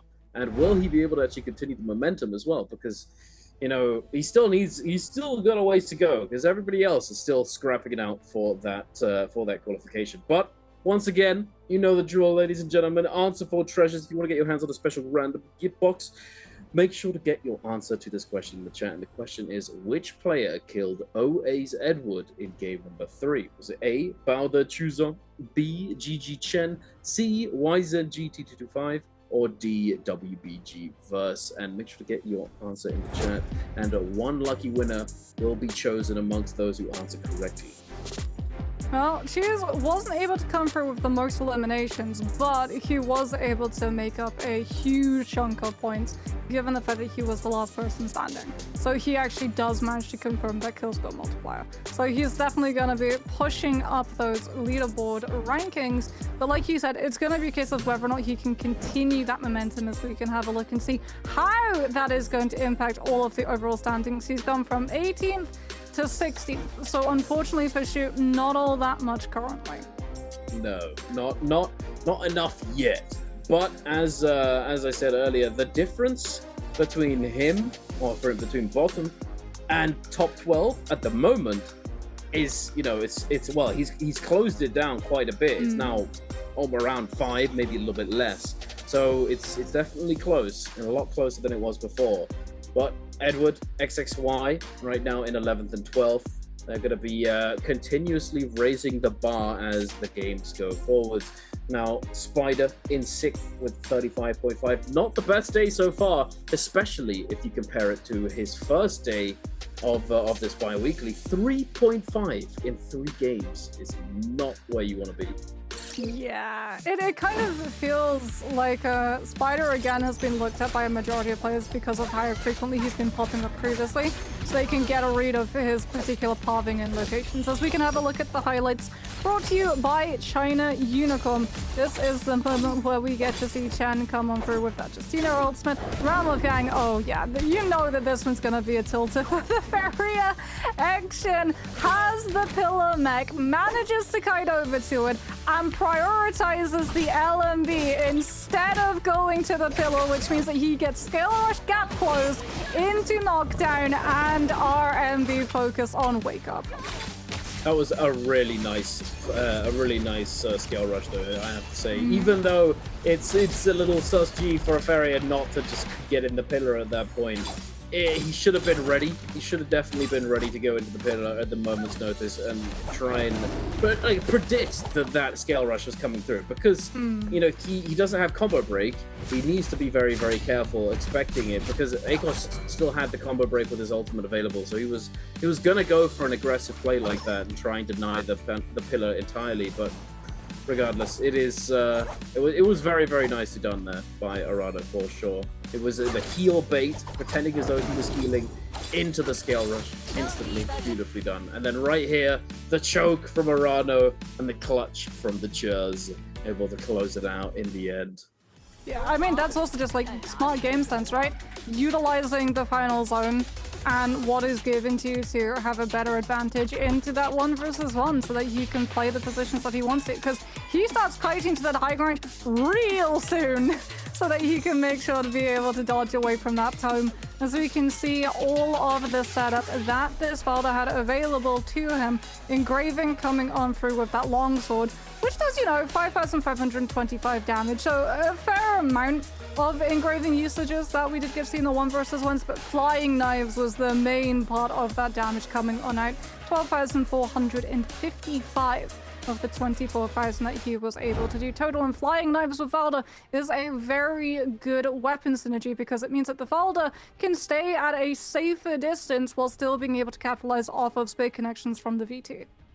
Yeah, absolutely. And it's another weapon that could potentially be used to use that F2 for combo start, because obviously you can do it with any weapon if you don't jump back as far because there's a wall behind you and they get hit by the bubble. You can do it with any weapon, but with the normal distance at which you jump back during when you use that F ability, if you don't have a weapon that can reach the person who gets caught in bubble, you're not going to be able to use it as that combo starter that can be used as. Regardless, we are going to be having a short break before our next game, so make sure to come back. We'll be back in a bit.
everybody, and welcome back to the second half of the day for the Naraka Bladepoint Pro League Fall Split 2025.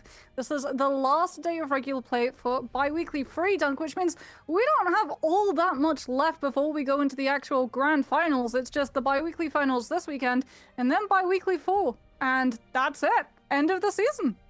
Yeah, it's flown by. We even had EWC in the middle of it after bi-weekly 1. It still feels as though it's gone by very, very quickly. But we are here, and we are going to be kicking off our 4th, 5th, and 6th game relatively soon. And so far today, there's been a lot of ups and downs, an emotional roller coaster for some. It's been very, very spicy. We've seen a lot of interesting things happen. The fumbles. The clutch from Chuzong at the very end is just insane. How he was able to actually cleanse Yang Depletion right in less than 10 seconds. He was so far away as well. We were talking about it in the break. he sends the spear from very far, sends the LMB focus. They all get knocked in that direction, and he's still able to make it all the way over to the body and grab the bloom. I mean, he did. There was a second where he was still alive after the focus hit, where he did actually die to zone, I believe. Yeah. So it was that did buy him a little bit of time to actually get there, but still, it's kind of nuts. Yeah, but he got knocked back even further though, because the hit that actually connected onto him when he was in the boulders bit was a long sort of horizontal charged, which then almost actually pushed him over to the cliffside. Yeah. Can you imagine if he'd fallen properly down the cliff and then you get the kill, but you don't manage to get the bloom because the can just drops into the abyss below and you don't have the time to be able to book it over to pick it up? Yeah, he's like, no. Like the slow-mo run after where you're just desperately trying to get on top of the body. But yeah, I'm really surprised that none of the players went for the grapple kick onto where the Ken was going to be so that they would intercept the Valda. Because if they were doing the countdown, they knew how little time that Valda had available to them. All they had to do was intercept her and stagger her out for 5 more seconds, and then whoever gets the last chip of damage onto her claims that elimination, and that final zone goes very, very differently. Yeah, this absolutely. Chuzong, that one who MVP'd as well in the end was nuts. So it was kind of down to Arano. He fumbles it. It was very close. It was a very close fight. Could have gone either way at one point, but being able to stall out the ult, Chuzong, and then the threat of the tome being the main thing at the very end there, and then him not getting it at all, getting knighted instantly. He's just... See, I wonder if it would have changed as well if he hadn't revealed the tome the first time around. Maybe, but I mean, it was very obvious to everybody in the lobby that Arano got the tome. True, but he could potentially have hidden the fact that it was the Great Sword Tome. True, that's true. That is very true. That's sort of what I was more talking about, because let's be honest, not every single one of those tomes are created equally. No, that's true. That's very true. Yeah, if he'd hidden the fact that it was the Great Sword Tome, he potentially would have been able to get more value, but. But then when he used the tome the first time around, he was also going for the kill and trying to use it to just pump more damage in, so... Yeah. It's always been a sort of it's going to be a what-if question that floats around for a while, but you can apply that to any fight in Naraka, really. True. It can always go either way, as long as those players are of equal skill, it's... Anything can happen. There's so many variables to consider, so many potential eventualities. It's one of the great things about this amazing game that we all love. But we're going to be diving into our 4th game of the day, ladies and gentlemen. We're going over to Perdoria Morning Dew. No Fireflies. Still, the Fireflies will be making their appearance in the next game, Game 5 and Game 6, but no Fireflies just yet. Now, let's see if Liam's gonna make an appearance in the first phases. Exactly what I was gonna say. Will Syra be picked in second phase, or will Liam finally make it back to the top? feel like Lani's gonna be picked in first. Yeah, there we go. I mean, verticality and Padoria. Lani just goes like a jam and peanut butter sandwiches. She is so incredibly strong on this map, plus having the ability to just get out of these fights or kite over to somewhere like Ballista Tower is insanely strong. Plus, we know that floating piles are going to be coming into play as well. So you want to make sure that you can kite out of those fights and woo! Second pick, Eno? This early on? TDB5 is just laughing. He's like, what are you doing, mate? See, I wonder if this is verse limit testing, because I believe this is the first time Verse has actually played him. TDB5's played him, and Frostivus has played him in solos. That's insane. Where's Liam? Probably there he HM. is. Yeah, I was gonna say. Do you think this might be like a big brain strategy from Verse, where like TDB5, he blocked TDB5's potential double pick on Enos so that he doesn't get an opportunity to practice him more on officials? I don't know. I think it's probably I think if it's anything, it's probably Verse just trying him out himself. Or then again, as you said, right? Padoria has a lot of verticality, and in those end games, you know, it's one of the reasons why Kylan has been is so good on Padoria as well. You know, if you manage to make it those end zones, you can knock people down very well, like off cliff sides. There's a higher probability that end zone closes around goofy terrain on Padoria than it is on the other maps. So maybe he's just testing it himself. You know, he wants to give it a go, see how it works out.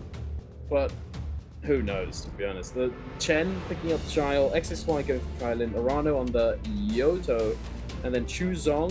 Is this a Justina angle? Yeah, maybe Justina, potentially Wu Chen. Probably a Justina though, more likely. Trying to think if he's played Justina yet though. Last game here was Volda. Is he gonna have the opportunity to go for a double pick? Tammy! Okay. So no Justina currently being played just yet. No Wu Chen, no Tessa, no zipping. There's the Justina that Action will be removing from everybody else's pools. What does Lipo now try to field towards? Because we've seen a lot of heroes be barred out. I think he's played Feria, right? Has he? Did he play Feria? No. He hasn't played Valda. Oh, he hasn't played. Oh, he's playing Valda now. Wufong? Tarka? No, probably Feria. No, wait. Yeah. I can't remember. So, no, I can't remember who's played Feria. Tarka hasn't been played today.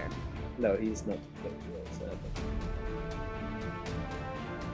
Wufong? He's deliberating. This is okay. Akos coming on for Wufong, potentially Feria then for Edward.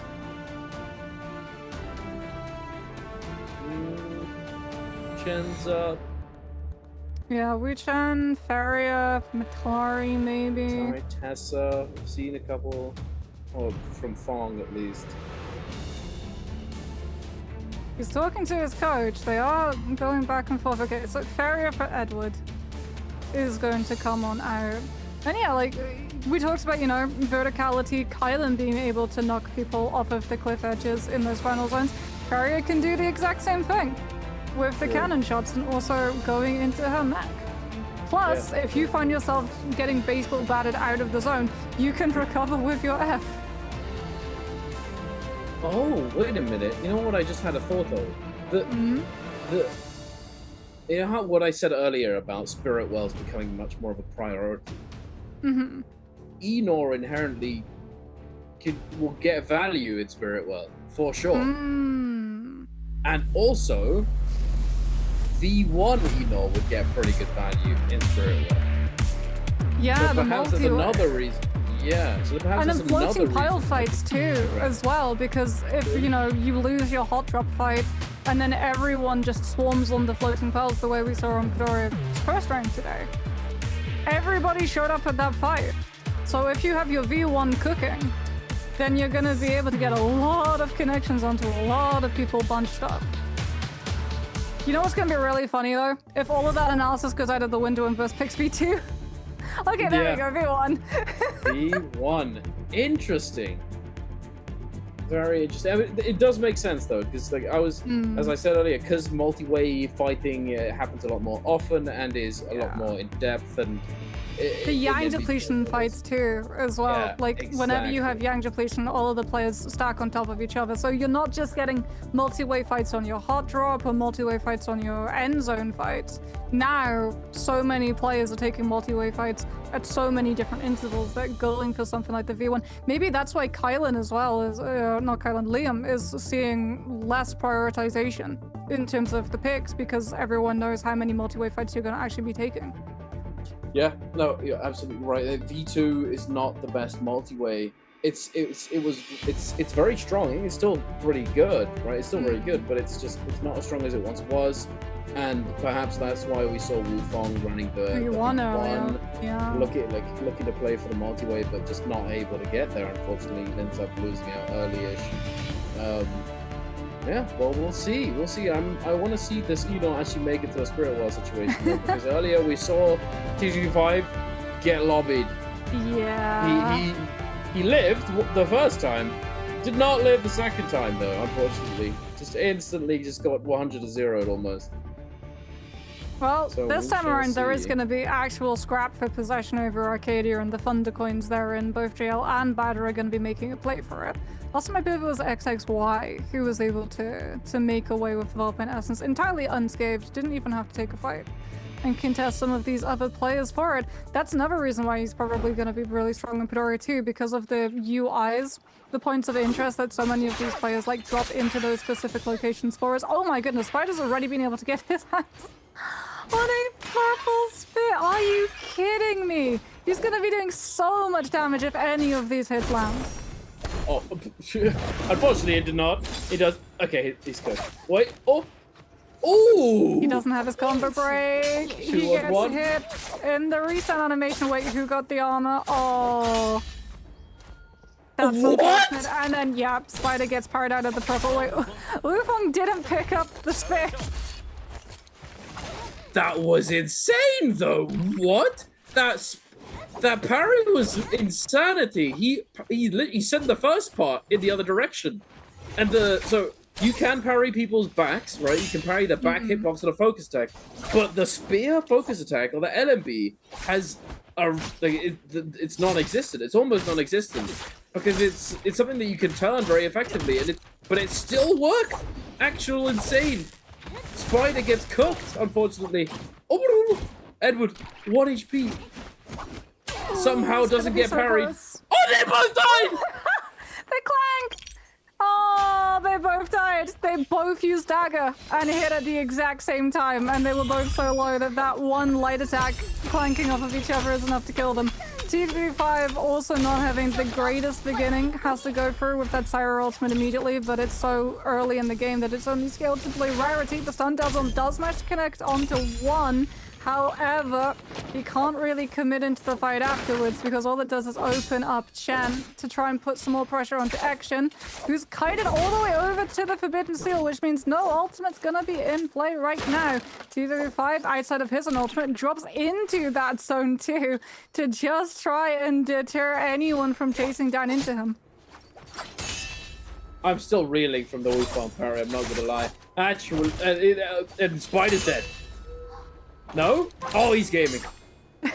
Never mind. With massive parry onto XXY, looking to catch the dodge, but it's dagger after all. It's going to be nearly impossible to do that, but he is in one of those areas where there is an abundance of armor swaps. Spider breaks away, managing to get that heal off XXY. Is that deliberate? I don't know. Probably, maybe not. XXY eating big damage coming through. Tries to open up the trove. No armor swap, unfortunately. Does have a Jade real quick. Spider eating so much chip from the dagger. Massive.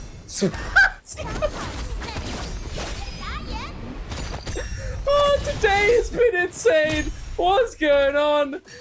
Wake up slap against the Kylan ult is nuts. Yeah. Spider. I mean, he's still got connects the it. Oh.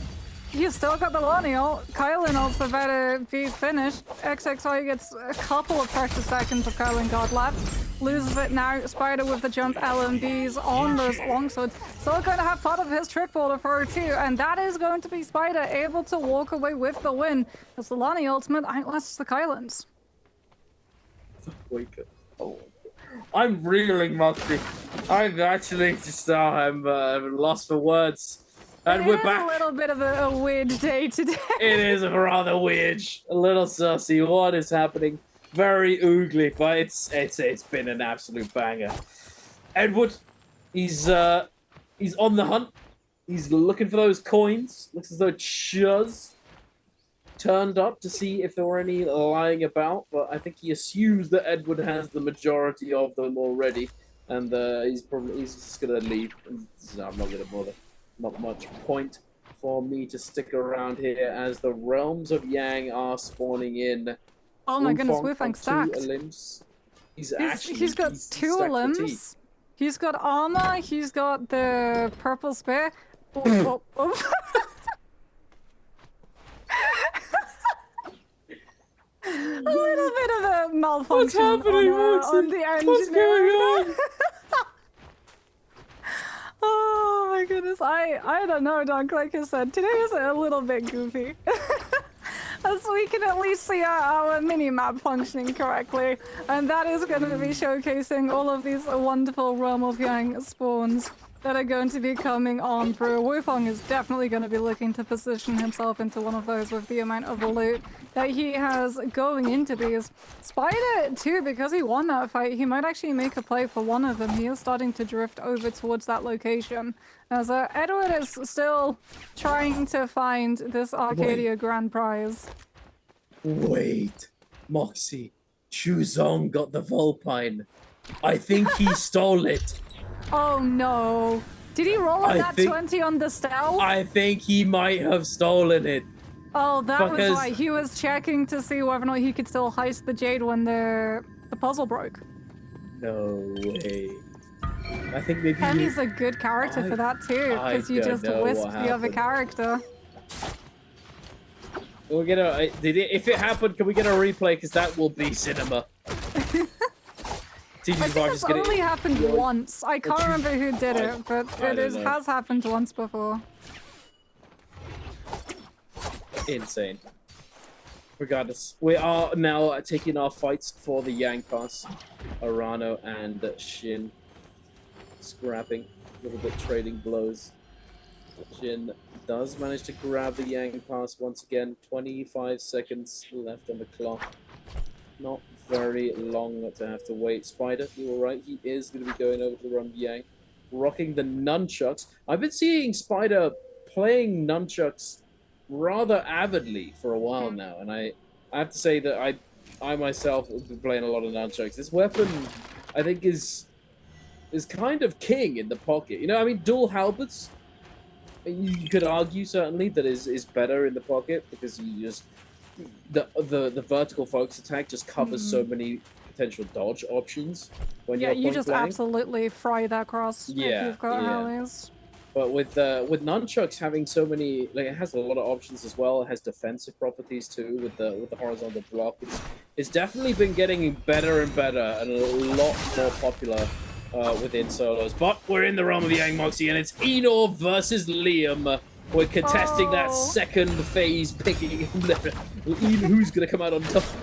We wanted to see the Enor into this fight. Who indeed is gonna be able to come out on top? F has still been burned, but it is going to come right back around for Burst right now. But he's just being absolutely fried by these skill rushes into the V2 pickup when he's grounded. And that's going to be up into the air, into the catch with the Hong Sword. And we don't even get the opportunity to see the V1 because unfortunately for Eno, you're in a solos meta, but you don't have a combo break. So you get caught into that and it's hands off the keyboard time. Yes, indeed. Not a single combo breaker either. One of the very few characters that actually don't have any combo breaker at all, you know? Most of them either have one on F or on ultimate, but none at all for Evo. But we are in the other realm of Yang. Speaking of combo breakers, Chuzong has used his and not been able to use the Wisp. He tried to throw it out just then, but got scooped by at the slide uppercut on the spear. Makes it over the top of the pillar. Get around it. Oh, wait a minute. Ultimate does get used. And wait, the Jade, I forgot! Yeah, Oh! I think he might still live up at the back of that parry though, because that was immediately into Nezza's. He's at least been able to zone Wukong into the middle of his ultimate, but it's about to run out. He hasn't been able to find a reset opportunity, and he's being absolutely fried by the Aegis ultimate right now. Yeah, it's a little bit cooked maybe. Makes it over to the pillar, doesn't manage to get away from the pillar as Wukong just catches him in the air. And there you have it. TE Wufeng claiming victory in the Yang. And Spider also going to be claiming victory. HM for JL. Edward looking good for these boys. Spider, I'm glad to see him have a Yang win, because he's had a pretty rough day so far today. But he is on Milani. He's got his nunchucks that he's really enjoying playing at the moment. Seems he definitely coming away with that win. 2 kills now. Edward looking to contest this this stash. HM not going to let him in. Poison mushroom, the deterrent. Edward has his combo break forced out. Finds the opener with the scale rush. 1-2. The flying knives not going to connect, unfortunately. They have to be careful though. There's 2 players with Yang depletion, both on the main map, incredibly close, who will be scouting out this, and yet there's one of them. Action immediately interrupting this 1 versus 1, looking for an opportunity, but he gets put into the middle, which means he eats the damage from both of the players and has to immediately burn that up too. And what was looking like an opportunity is now looking a little bit more precarious for that Justina, who tries to come on through with the ultimate dash, doesn't manage to find the freeze onto Edward the first time. Now he manages to find the freeze. 2-way parry comes on out, but the Liam manages to, with the V2, connect onto the Justina, who wasn't expecting it, and he gets another one onto Edward, who just off of the connection onto the ground is going to get taken down. HM cleaning up right here, getting another 2 kills. He's on 3 now, absolutely massive for him. Heartbreaking though for that Justina. Not able to get that focus off. The clank coming in from the back. It just we couldn't get it, unfortunately, and he gets cooked by the V2 orb from Liam. Now Verse looks as though we might not see much of Enor at all this game, as Verse has already had his ultimate forced out and is being relentlessly chased down by the entire lobby. Verse using that F2. Buy a little bit more time. Does get an armor swap. Spider losing a lot of health there, but he does have a million birds might. So he's also not being focused at all right now. Everyone's still trying to chase down the Xeno. First at least gets a great armor reset. But I mean, the entire time, everyone's just been chasing up all of the different levels of verticality. Spider's just been getting a health reset all the way for free, and Versus already burnt out his F, which means that he's lost a high mobility option, and Chen catches up to him and takes him down. Enor has potential, but it's not enough, I don't think. It's so difficult to lift multi-way. That's the problem, I think. And not having a combo break ability at all means that you're subject to so much attention from the lobby. And well, not just that, but not having a combo break means that his attempted fights into Realm of Yang just become so precarious, because like potentially he has to aggressively pop his ult when he's given the opportunity to do so. If he tries to use it mid-fight, he might not even get the spacing to use it the way that we saw before. And then your player, your opponent's just gonna kite it out around pillars. Yeah. The one really good thing that he's got going for him, though, is the fact that F2's cooldown is absurdly low. The cooldown is really, really low, so he makes up for some of that. Some of the fact that he doesn't have a combo breakout with that, but it's still really rough. Oh, wait a minute, HM's in a lot of danger. Oh. Yeah, Wufeng just took the 1 versus 1 with the Hongsword and then swapped to the legendary Pulse Sword when the fight moved over to the cliffside to get the most amount of damage with that scale rush. We're going to see Stun Dazzle does connect onto Lipo on this Valda, however the spin manages to catch on to that Syra, and unfortunately that stalls T225 out just long enough for Yang depletion to hit in full, and Arana was actually the person who tags him last, so Lipo was denied the elimination. It's unfortunate for both of those players. Very, very unfortunate indeed. Now, HM He just barely made it into the realm of Yang with his life, and has yet to be contested. You go, Spider jumping in at the last second, and then OA up with DRG in the opposing Yang. But HM and Spider about to go head to head. Lani versus Liam. The matchup we've had it's going on in solos for so long at this point. Ooh, that's already gonna be the F1 off of that drop parry. HM going to be kiting around these pillars for a little bit longer, trying to make sure that he can wait for his combo breaker advantage to be a little bit closer to when the fight properly starts up. Goes for the fake out scale rush disengage and actually finds the connection stagger onto the Lani, which leads into the V2. And that is gonna be the grab connection. However, the combo breaker now comes on through from the Lani to dodge away from the follow-up R&B catch on that staff. Looks for the grapple in, trying to find the jump on MB stagger. Oh, very nice orb sent out right there. Very nice indeed. Gonna be able to get the kill and claim victory. Huge from him. The LMB focus from the staff, it's turnable, very, very turnable. So he delays the hitbox being active, sends it the other way, orbs in the opposite direction. Very nicely done. Very nice done. Very tricky by HM, showing up and doing really well today so far. Now, in the other realm of Yang, we have XXY on the Kylan, making Edward's Yang experience very unpleasant. Yep, the chase down opportunity for Kylan is just so strong, and then also if he's able to find the connections onto you, you get staggered, so you can't even try and climb yourself onto those pillars and chain those scale rushes back to back. So XXY will be taking a very fast run of Yang fight win, which does mean that the buff isn't going to be up all that much the way that we see some players try and keep the fight going so that they can have the later buff and have it impacting a little bit longer when they go toe-to-toe with some of these other players in the area. But we do know as well that there's going to be players now afflicted with that Yang depletion, which means keep an eye on the kill feed and keep an eye on where those res positions are going to be. Ideally, Spider and Edward find each other and take a 1 versus 1 incredibly far away from other people, and we can actually see that Spider has fully resed away from as many people as he possibly can. I think HM sort of lurking around. I think he saw another player. I'm not sure if he's going to be jumping anybody at this point, though. Not really. A little bit nonsensical. Edward waiting, biding his time. I feel like Spider, he thought about it. He sat in the bush for a second and then thought better of it and decided no. I imagine that they were waiting for buff to expire potentially. Or potentially they're going to try and secure Spirit Well, as on the patch they're playing they can still cleanse Yang depletion with Spirit Well capture with the buff.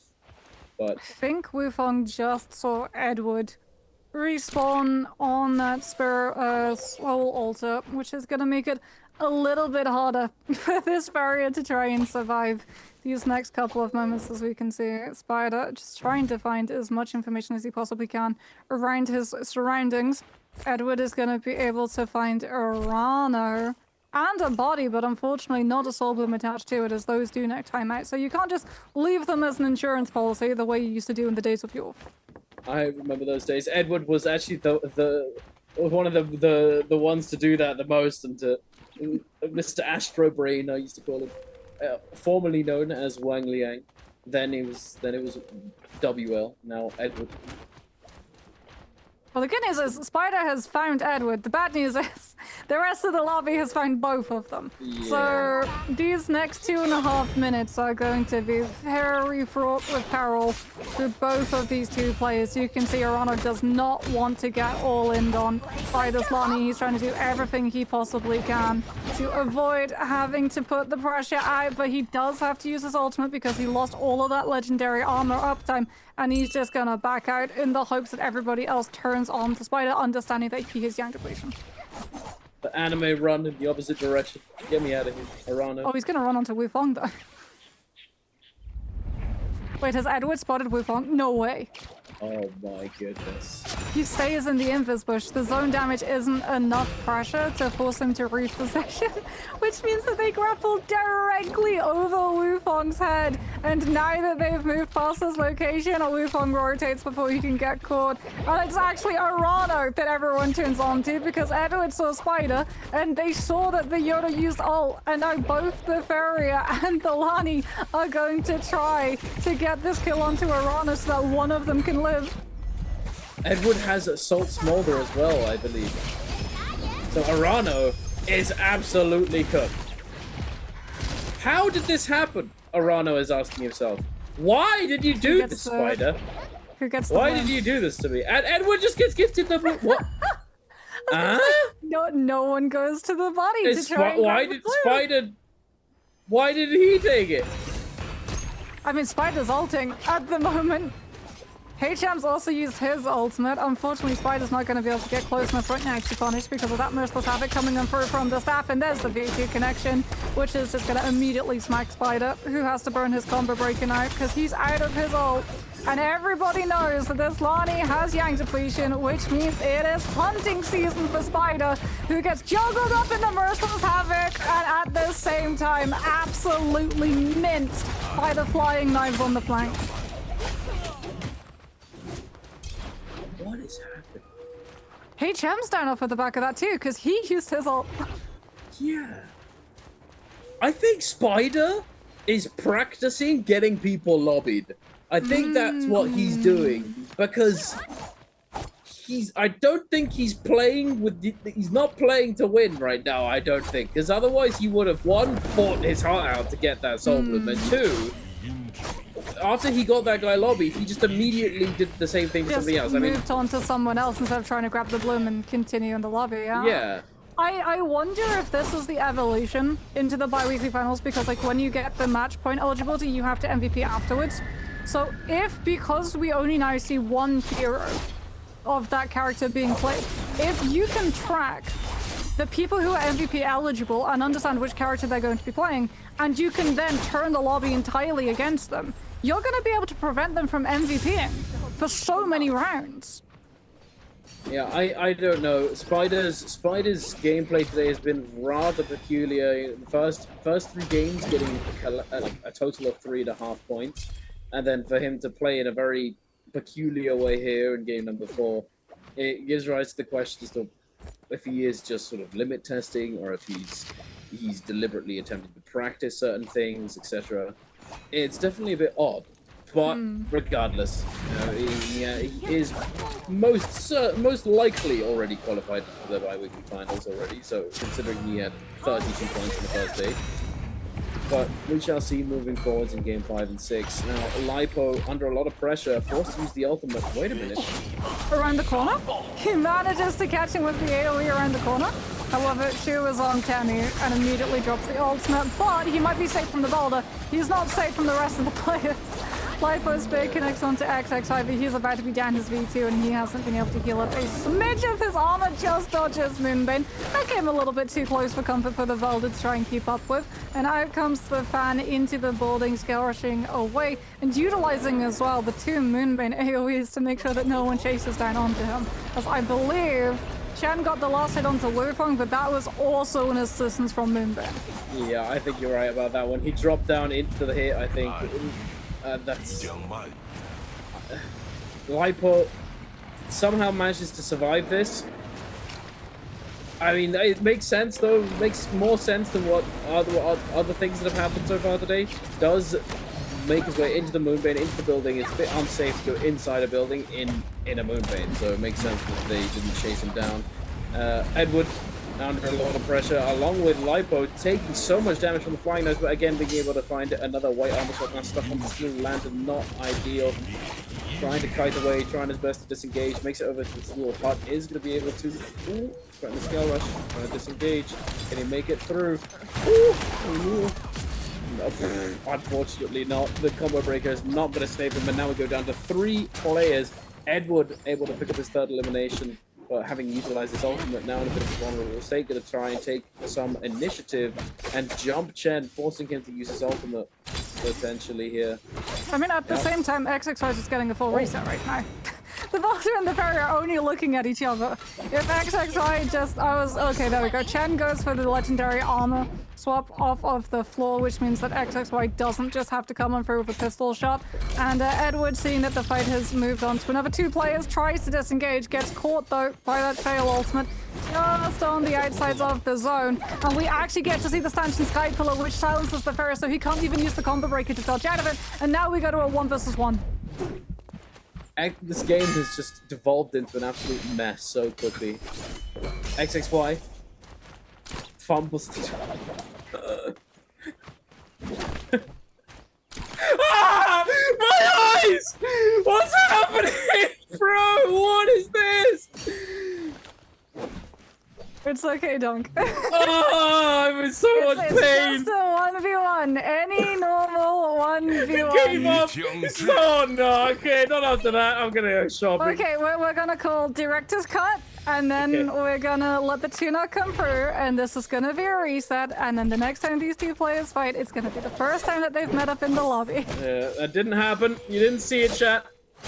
Here we go. Action! Yeah. Oh, okay. Combo breaker gets forced out. XXY threatening the stanchion. Looks to jump enemy, catches it. No follow-up. Chen double dodging away over to the building. To be able to threaten that scale rush. A dangerous single-edged weapon scale rush. It's just simply looking at him through the wall. Goes for the uppercut. Doesn't find it. XXY threatening that stanchion once again. Chen sends the LMB. Ooh. It's a scale rush, no significant follow-up. XXY does send it. The clank comes through. Bow shot. Very nice indeed. I mean, he's stalling and pulling up Cheryl ultimate at the least, but every single time the stanchion comes through, Chen is dancing with death. He's either got to clank it to stop it from coming out or potentially parry it, and the silence is still there, which means he has to disengage until the combo breaker comes up. Now he manages to come on through with a little bit of an aerial juggle, has the ultimate pulled up, but the staggers are sending him directly into that zone damage. The F comes on through, buys him a little bit of time to disengage, goes for an armor reset, which he's able to find inside the building, and disengages long enough to come in through with the ultimate, gets 1 block charged on up, still hasn't thrown it yet, utilizes the opportunity to get a Vitalia off, but can't keep the fight disengaged because XSY is getting so much more sustainability off of the back of it, and now we see the Kyle ultimate come through later. That's good to outlast the Shayol. Very nice little shield throw there, coming on through from Chen through the wall. Finds another one, but oh no! The input buffer jump horizontal is going to net him almost nothing, unfortunately. They're expecting that shield throw to actually do the damage, but the ultimate expiring right there, not able to get anything. He could have gone for an uppercut, but oh no. Chen, 1 HP in a dream. Can he? No. Okay. Can he do it? Can he find the cat? No, he cannot. Unfortunately not. Shot to the face. Block shot in the eyes. He goes down, and XXY is the MVP of our 4th game of the day. I mean, it was only a matter of time, really, until XXY decided to look for the parry off of the clank from Stanchion's threat instead of just straight up looking to continue the pressure with light attack moves. Because, like, Stanchion's Sky Pillar, having that silence on it, when you're in the 1 versus 1 and so often you rely on your ultimate or a combo breaker from coming on through, it changes the game entirely. And you saw the amount of pressure it put that Shio onto, where every single time he saw the LMB come through, it was a case of, I either have to parry or clank, and if I mistime my parry, I'm getting staggered and I'm going to die. Yeah, no, absolutely. It's, Stanchion is one of those Jades that you sacrifice mobility and range, but it does apply significant pressure. The silence, making it so that if you do get hit, you can't combo break out if you have it up. It doesn't matter. The silence is going to last enough time that you're going to take a lot of damage for it. But it was very close. The armor swap coming through. The last shield throw, if he'd recognized that his ult was going to end during the animation, it actually would have been huge. Because either he forces out a combo breaker right there, or he gets a big combo with and does a decent chunk of damage, equalizing their effective health pool. But unfortunately, he wasn't able to. Gets the armor swap, but as he said, the parry finally did come through, and it just went downhill from there. Not much health to play around with, but very nice from XXY, able to clutch it up. I'm still just perplexed by today's games, but XXY redeemed those in the interesting tome usage and the Brandora at the end there, and clutched it up and got that MVP. What's happening today, Moxie? Honestly, what's going on? It was also the terrain, right? The fact that he had so little space to be able to disengage the stanchion and just play from ranged. But here you go, back to our usual traditional format. Which player chose Ina in game number 4? Was it A, JL's HM? Was it B, VN521's Lipo? Was it C, WPG's Verse? Or was it D, TE's Wu Fong? We didn't get to see all that much of the character, unfortunately. As we talked about, he does have a significant Achilles heel. He might be pretty good mobility-wise in terms of those dashes, but when it comes to lacking a combo breaker, that is a very big significant aspect of meta needed for solo hero viability, and he got hard punished for an absence of it entirely in the realm of Yang 1v1. Oh yeah, absolutely. He probably should have ulted there a little bit earlier, I'd imagine. You know, even though it does offer a health reset to have a Transformer ultimate, it isn't always the best idea to use it in such a way in Yang, because you want to force out the enemy ultimate before you use yours, I suppose. That's true, because otherwise, once they're gonna just try and fully kite you and then just grapple over and over in the sky and deny you your ult time. And then once you come out of ult, they have ult. So you want to try and force out the enemy ult, but the combo breaker is so necessary, and it's not just because, oh, you know, oops, I made a mistake, I got parried. Oh, oops, it's having a combo breaker just inherently gives you pressure within neutral. Yeah. It allows you to leverage that fact to take more aggressive lines, you know, going for parry, going for certain, you know, light attack traps on dodging, etc. And not having one at all makes things a lot more difficult. Yeah. I mean, your opponent's gonna play less committal too, if they know that you've got a combo breaker up, because the first time you hit them with an extension string, you have to use it to force the combo breaker, and only after that's on cooldown, and you know it's on cooldown, can you properly go for the throat. As we can have a look and see, we're headed into the last 2 games of the day, so there's not all that much time for some of these players lagging behind on the bottom to try and platform themselves into the top 12. Star is currently the cutoff, and that is where the cutoff will remain currently, because he's played his 2 days. He was on day 1 and day 2. So 30.4 is the current scoreline to beat. And it's he's bound to be sweating in his boots right there. He's sitting at home on the sofa. You know, it might be cooked. It might be impossible for him to stay in that top 12. But another thing that I just noticed, TTG5 also has had a really rough day. 3.5 in 4 games. He's lost a lot of hot drop fights though, I will say. Because a lot of the time when we start the game, we see him embroiled in like a 3-way fight, and he's always the player who's been picked as in the middle. That's having to just really hurriedly try and open some troves and look for armor resets, and sometimes luck is with you and sometimes it isn't. That is the nature of a battle royale. As we can have a look and see the replays for game number 4. Brought to you by China Unicorn. This was insane. Is this the first time that we've actually seen 2 players kill each other off of light attack clanks at the same time? I think it's happened. I think I vaguely remember it happening once before, but I wouldn't be surprised if it was the first time, because it's a very rare occurrence, and I could be thinking of something else. Regardless, though, XXY making it's fun and interactive right here for Edward. You know, it's just, yeah, look at the counterplay, ladies and gentlemen. It's just what you do. Actually, they made a V2 parryable. Yeah, V1 still crazy. A Wufong. Oh, this is the moment. Yeah, there's the drop down right into Moonbane. He gets hit on Moonbane on the high ground, tries to go to the low ground. Moonbane takes a particular dissatisfaction against him and targets the low ground at the same time too. Here's the moment as well in this 1v1 where we're about to get to see that stanchion and the threat of it force out the parry, which in turn allows XXY to come and prove the riposte right into zone tick damage too, so that it's literally just a bonking and a pistol swap shot that is needed to be able to claim the elimination, and Kylan will be taking the MVP for Game 4. Very nice indeed. Let's take a look at these stats for Mr. Kylan. Almost 18,000 damage. Staff being the largest contributor to that damage. The ultimate and skill only contributing 2,700. Stanchion, advanced heal, slow shot, stumbling shot, starfall, fire arrows, target lock, and tuner. Not all that much damage coming out from there, as I believe he was running a pistol. But very nice survivability for him though. Advanced heal and tuner. And then of course if you do hit stanchion, it does heal you a little bit as well. So he was very healthy.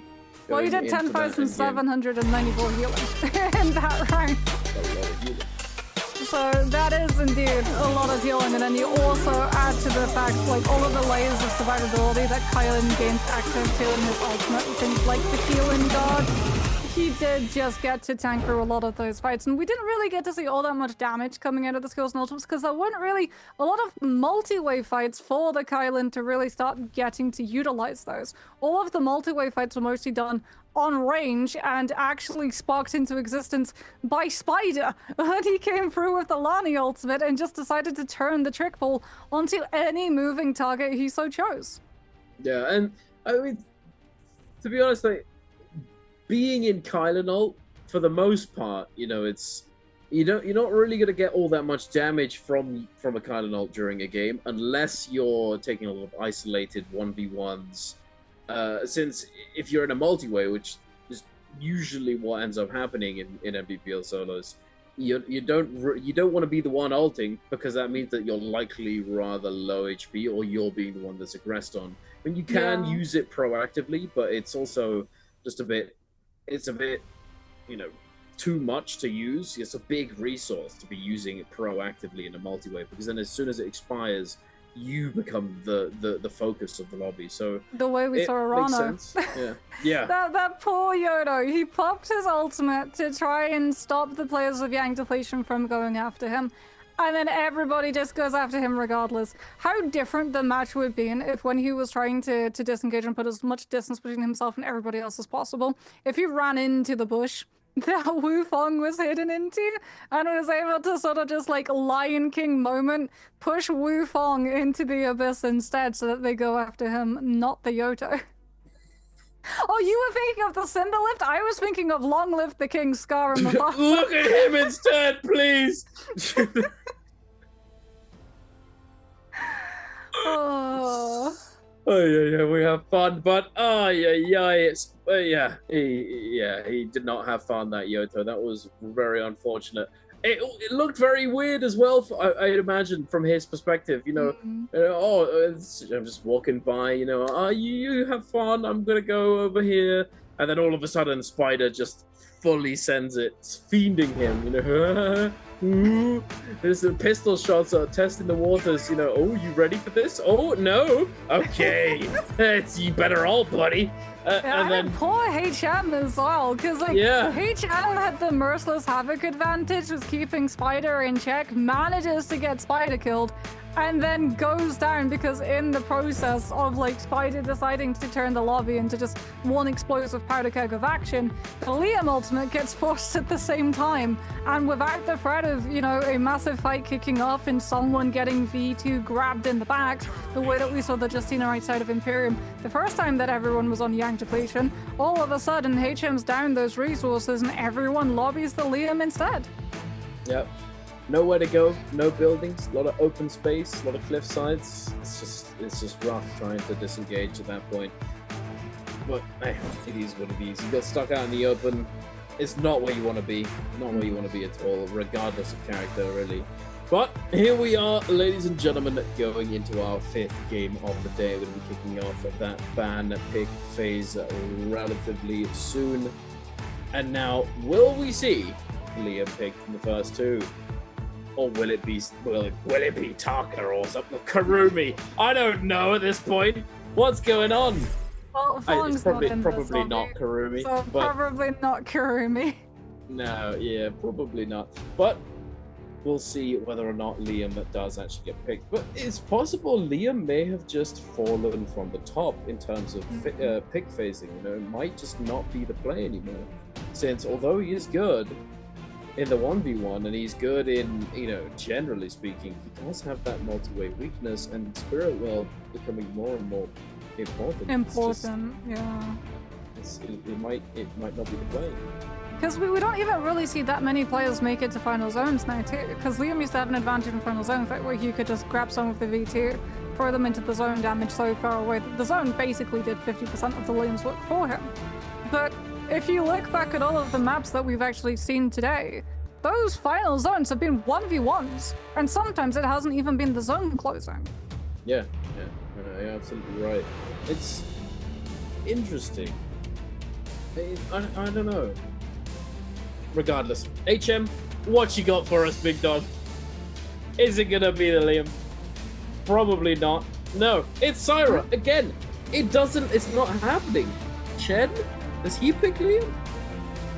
It kind of feels like you're forced. If you're your fourth position, that's sort of like the okay, rip Like, the band-aid alright, off fine, I'll and take get a Liam, Liam game. But then, because so many people don't really want to play him, yeah, we even seen Yoto before Liam. I don't think Liam's gonna be the double pick anymore. If he doesn't get picked here. Well, hasn't XXY already played her? My God. I was gonna say, no one wants to double pick Liam. Who wants to pick him? I mean, we did see Mike double pick Hardy the other day for whatever True. reason. That was but wild. It's just very strange. It's just we're in upside down land right now. Everything's wrong, and there we go. Finally, Arano. Yeah, but I mean, it makes Liam. sense that Arano would pick up Liam because he was the OG Liam V2 innovator. He does enjoy And he that loves his review. duels. Yeah, true. Very true. So Now- I feel like for the duel players, like who really enjoy the 1 versus 1s, Liam is still going to be a good pick because of their win rate inside Realm of Yang. I think if you struggle into Realm of Yang fights, Liam's value falls off significantly and puts you into a situation where a lot of the time you're just not going to be able to pull your way out of. Yeah. But this is probably going to be the Tumult from Lito. Wait, I don't think he's played it. No, just you. I think he's played the Temi already. He's got to go. We just haven't really now. seen many double picks so far No. today, to be honest with you. Wufang? I mean, Lani will get snapped up as a double pick immediately. Oh, yeah, so many instant. people want to play the Lani.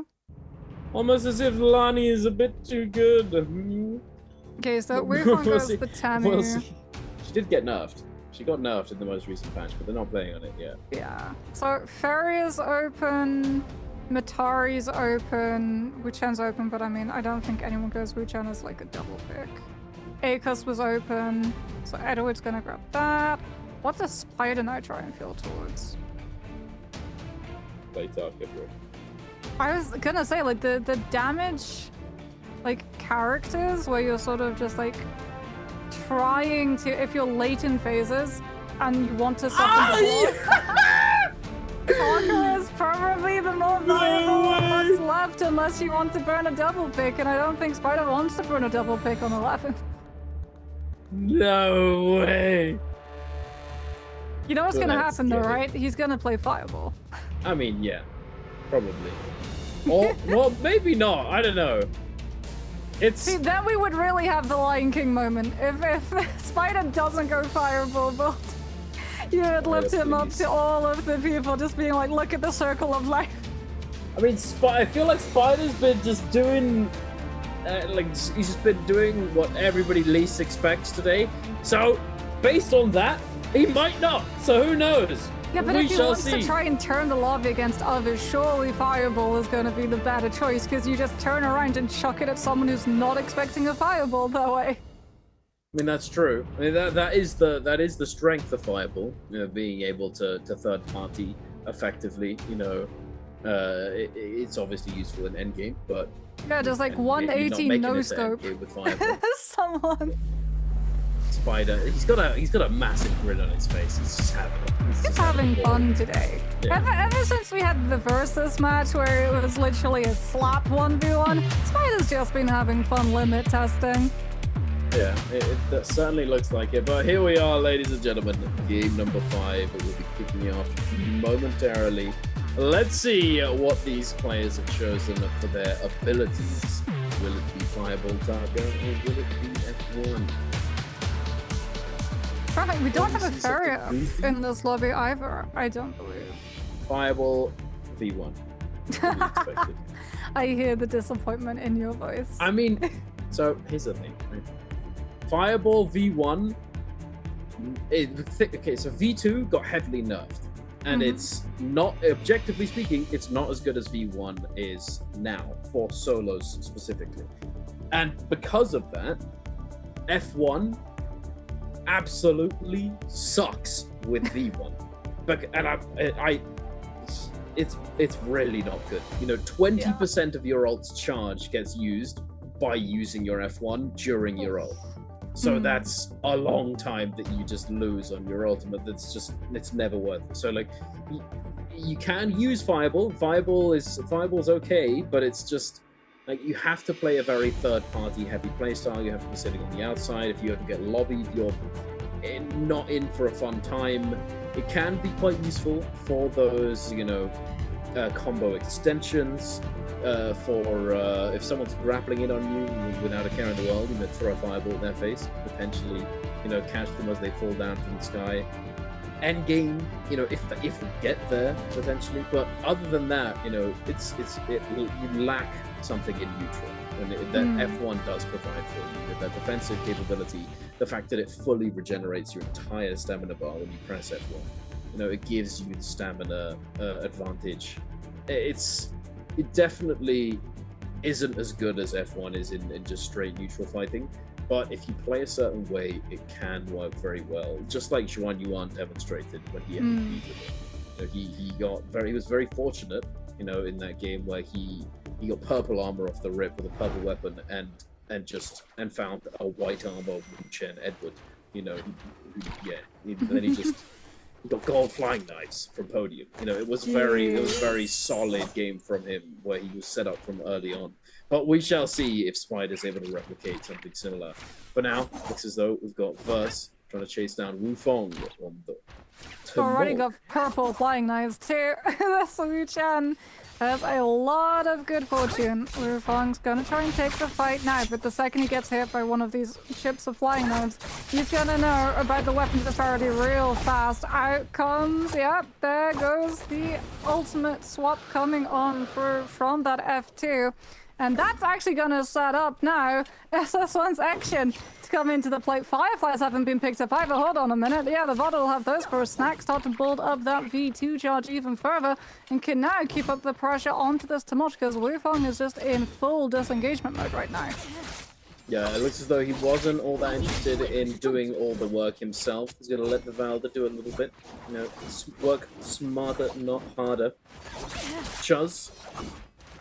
Nice armor swap there, buddy. Just instantly gets ripped right off of him once again. No armor. Oh, there we go. Got another one.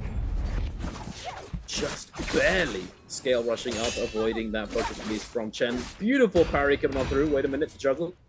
Pistol shots to follow up. Threatening the scale rush. Chen just standing there menacingly.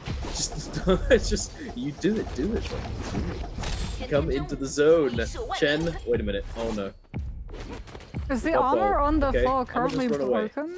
Because if it isn't, then there's another armor swap next to the ballista itself. Yeah, I saw. I think it's full. Oh. Ooh, Chen's gonna go for the ultimate. Passes out immediately. Gets an armor reset. Comes on through. Now can he find anything with this stance? Has to worry so much about these Shiol blocks coming up through. He's already been able to dodge the first. Can he find the dodge on the follow-ups? Oh, clips the trail through the wall. Manages to catch the disengagement, and the trail ultimate's entirely done. Now we go back to the neutral. Goes for the scourge with the fan. Doesn't quite manage to find the full security connection, but does manage to get the grapple into the pistol, and Chen will be able to win the 1v1. That was very dicey for a moment there. He needed to kite out that entire Shio ultimate because the Shio ult just shuts down Yoto really hard. If you're not able to follow, if you're not able to avoid those shield throws, you know, you can't do damage to Shio. She's just going to block everything there in that scenario. So it's not ideal matchup for the Yoto, but he's able to kite it out and do exactly what he wants to do, kite it, and then fight him after the ultimate has expired. And very nice. Oh, focus release there. Able to find that quick R&B light afterwards. No ultimate coming out from the Wu Chen. Now we've got Spider's perspective on the Taka. Already used his ultimate for something, but hasn't gotten any eliminations, unfortunately. I think he might have used it to pressure Lipo, given the fact that Justina's ultimate is also going to be recharging, so Lipo might have dash disengaged and then cancelled the ultimate to start regenerating it as quickly as he possibly could. GW5 going to be keeping up the pressure onto Action, however Action finds the connection of the horizontal hit from those flying knives, and that's going to shred through a lot of Hateful that TW5 has access to. Still has the Spalder ultimate as well, just holding on to it to be able to use the activation to frame through any potential stagger coming out from that Lani ultimate, but TW5 is out of that, and both of these players are going to take the opportunity for a full reset. Action tries his hand at yeeting a spear over at T225. Oh, finds the second one. Okay, hold that. Bye. Action. He knows. Oh, are we using this? Okay. Oh, very nice max range parry, but unfortunately, Longsword very privileged, able to avoid the follow-up entirely. Using that combo breaker. Nice catch on the LMB onto T225 into the corner. You go with combo. No jumper on B. Not going to connect the grief from the terrain. And wait a minute. Oh, very smart by T225. That was okay. So you're thinking, what are you talking about? Like, what are you saying? What's smart? He died. He opened his inventory while he was being comboed and dropped a blue attack jade. Meaning that he deliberately did that so that he could hold on to a good jade that he'd already picked up. Because if you have a couple jades, you know it's RNG what you keep. Yeah, random chance roulette. So he removed that potential RNG. He knew he was dead, and dropped the blue attack jade and kept the actual good jade that I'm assuming he had. Because otherwise, what was the point of doing that? So that was very smart. Quick thinking from T225. Optimal. I like to see it. Unfortunately, he did die, but still.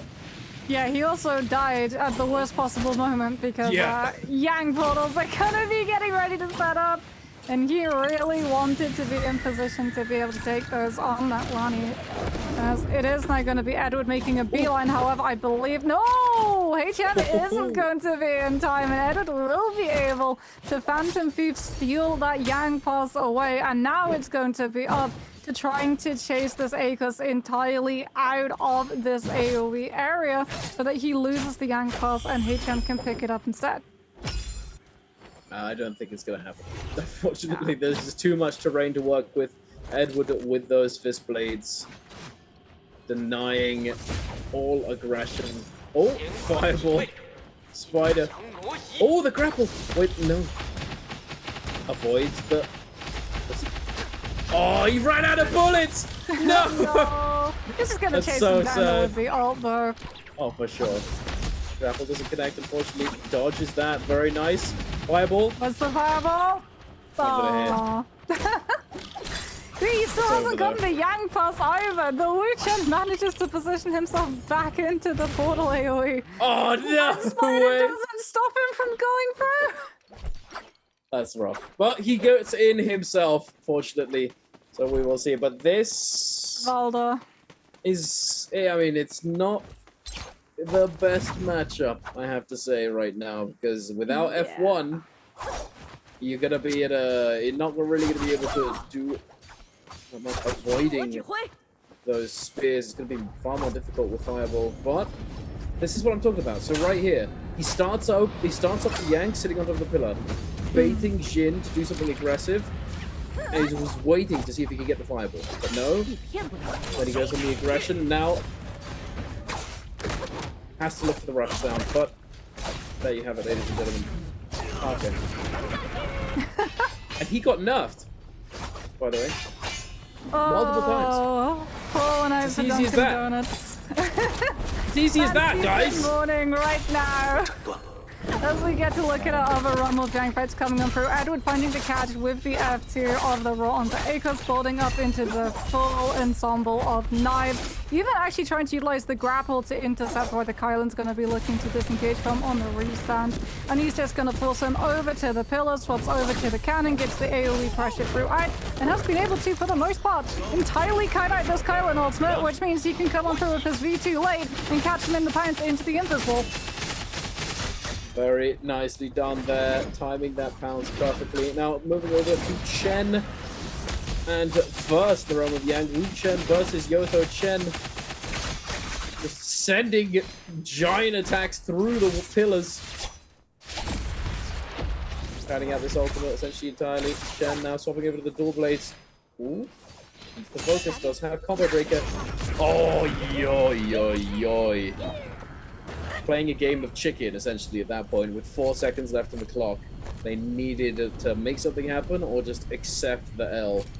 But Chen... I mean, one of them's going to commit, because if both of them get Yang depletion, it's way worse than just one person having Yang depletion, because everyone's just going to be so aggressive. And like that multi-way fight on the outside is going to be so hard to be able to recover your game from, with that many players out having to hunt down soul blooms. As Spider is going to be one of those players. He's already kited over to Plumed. He's rung the bell to get information of whether or not the players are going to be here. This is one of those locations on the map where a lot of players do kite over when Yang depletion is a thing, so they can just put themselves all the way on the top of a healer's crest and try and keep themselves out of these fights where the players are going to be forced to be aggressive. However, we found a full 1v1.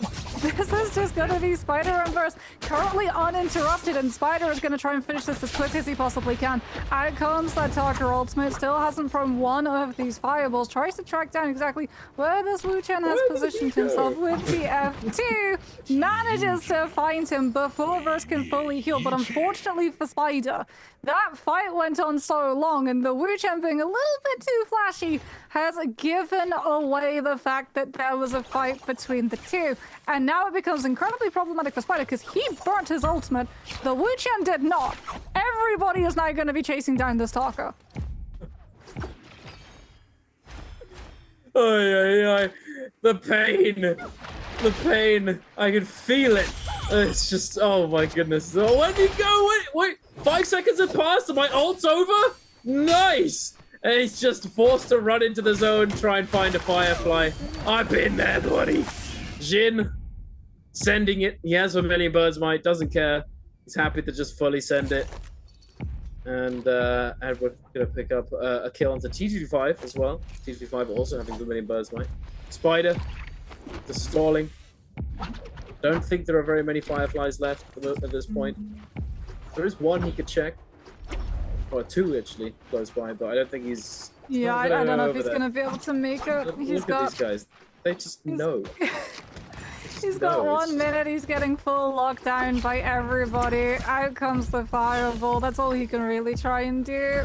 Back into the zone he goes, manages to, behind the tree, get one Vitalia up into an armor powder, but this is just treading water right now. Actually, hold on a minute, there's a turnaround. Verse is getting lobbied by everybody else too, but he gets swapped with the F2! Oh, the Wu Chen still goes ult too. Out comes the Temi 6 people in the zone right now. Grooves up Spider's outside the Temi ultimate. Wait a minute. There's an opportunity for Spider to find that Wu Chen. Okay, well, they did find each other. They found each other, and you know what? First got the kill. Unfortunately for XXY, he wasn't around. and he doesn't get the opportunity to pick up the bloom. So he's just gonna try and hold on as long as he possibly can with this Kylan ultimate. But this too is just gonna be trying to get any form of oxygen before that air runs out. And all of our players who had Yang depletion have been taken down in under the space of 30 seconds together. What is happening? Like, actually, what is going on? Why were there 6 people in the zone? I mean, the 3 of them had Yang depletion, but the other 3, and now Arano's just dead because of this. We have 7 people alive. Yep. Before second Yang. Yeah. Chuzong we're potentially going to have 6. is also dead, I'm pretty sure. Yeah, I was gonna say, she probably dies here. Out comes the combo breaker. He had to swap the purple armor for a white that he's able to pick up on the ground. Dagger comes through for the scale rushing too, but it's very much going to be incredibly difficult for this child to be able to break away or live long enough to build up the ultimate. As right now, this tree is the only thing that's separating Shu and a visit to waiting out for game number 6 to start on up. I think if you're Wufong, you just continue applying the pressure, especially because you were able to read out the LMB from that dagger before he could make it back to the tree bark and find the parry, instantly grounding the Sheol and taking her down finally. 6 players alive, second Yang. Oh my goodness. Whatever. In the Yang we go. Chen and Jin going head to head.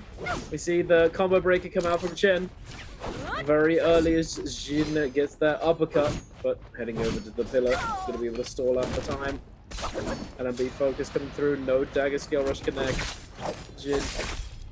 Nice. Nice read on that skill rush timing. And here comes the fun ultimate. Chen.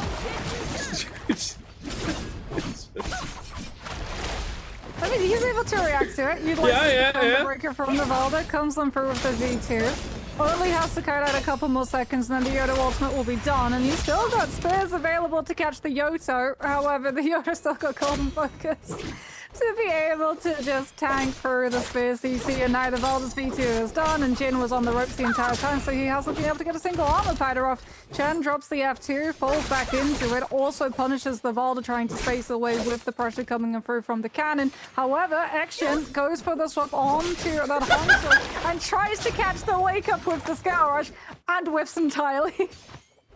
Oh my god, the delayed wake up that just lie on the ground, play dead. Oh my goodness. 1 HP. Chen just barely getting the combo breaker back online. Now 15 seconds. We're still going. Send it. He sends it again. I think, yeah, with 7 seconds left, they've got no choice but to look for a full send in this time around. Action has the health advantage and looks for the parry, and that is going to be that Realm of Yang. Insane. This is SS1 Jin picking up his 5th elimination now, getting golden armor, golden halberds. TGD5 also winning his Realm of Yang. Both players for White Tiger's prowess now going to be on the hunt, looking for the Yang depletion gamers. Speaking of HM, the other fallen player in the Realm of Yang. He's just res immediately though. Into Chen, yeah. I was gonna say he res immediately, and he should be able to track the Chen resed up in beast pits now. And these two should take the 1 versus 1. Unfortunately, HM is rotating away from where this Yoto is right now. This, I believe, is how we're going to see how TW5 was able to win his Realm of Yang fight, coming on for the jump. LMB is continuing to keep up the pressure, coming on for and catching, as well as Phantom Step.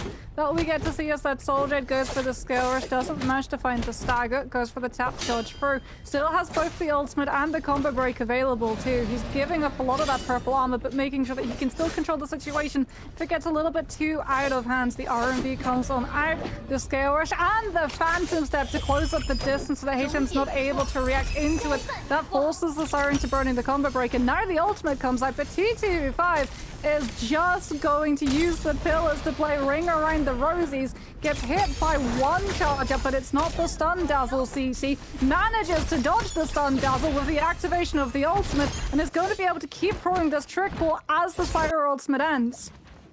Beautifully played by T2-5. Yes, he had Phantom Step, which made it a little easier, but oh my goodness, some of those dodges were beautiful. Making it just flawlessly navigating that fight. The staff neutral has really, really good catch potential, but he's able to avoid so much of it. Very, very well played by T2-5 there. That looked nothing like old T2-5.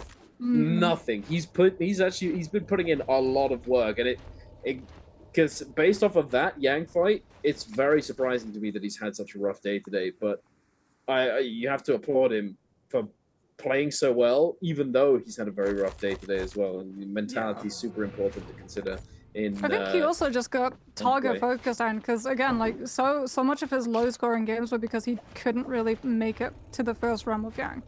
He always dropped into like 2 other players, and they got loot faster than he did. He was the one that got his ultimate forced sooner, which means that everyone's going to see him as the clear target to turn into. And even when we would cut away and see another player showing up to third party, which he would potentially be able to use to lobby for an extra 20 seconds or so with people not looking at him, whenever we would cut back, he would again be that target of focus.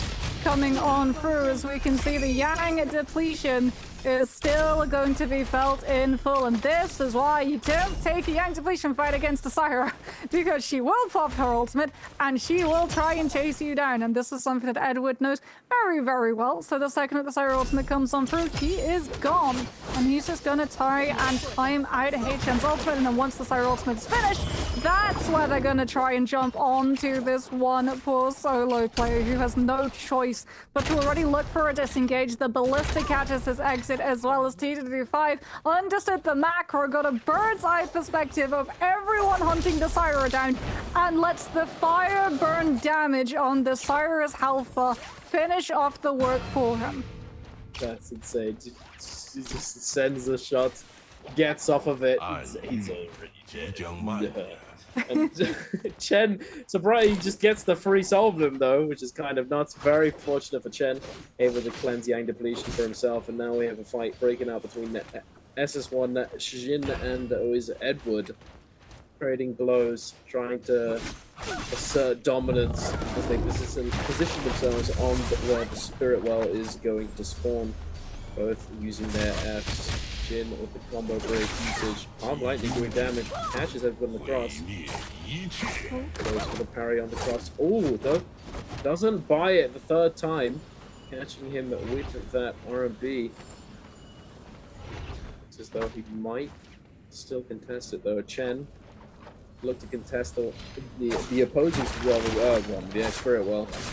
It's a lot of damage though. Chen once again. It doesn't have combo break now.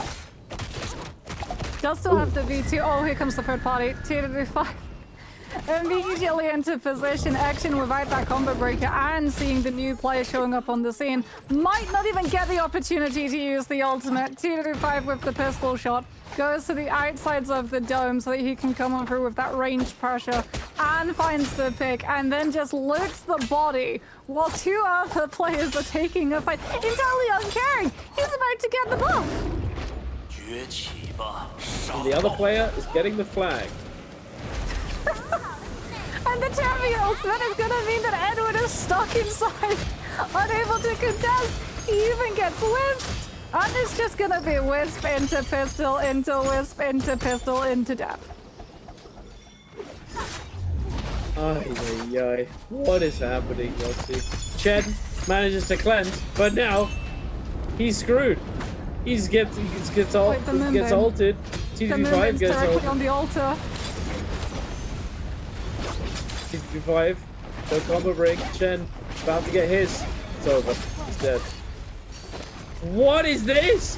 A moonbane! Wait, the moonbane! Bro! Wufong I swear to God. picked up the altar and now tries to come in for the third party.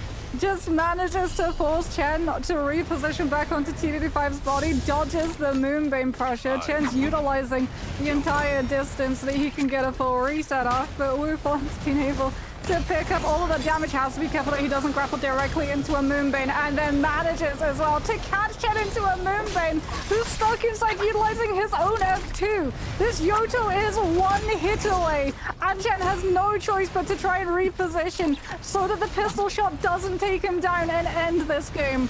What is this deteriorating into?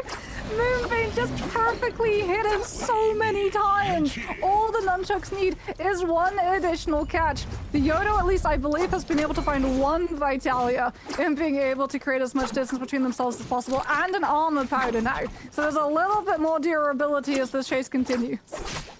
It's insane that he's actually been able to get this far off and ice off the pressure here, but Tamalkef is going to deny the heal within that F2 for the Yoto. Wufeng desperately, his ankles are in pain right now. They are getting crushed. You got Chen, the Yodo in the ultimate at least, and then grapple into Windwall, into Rewisp, into Pistol, into Rewisp, and game is done. Chen ran into the wall.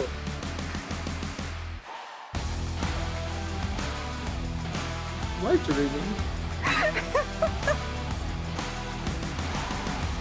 It's been a little bit of an odd day here. I feel like a lot of players are really just limit testing.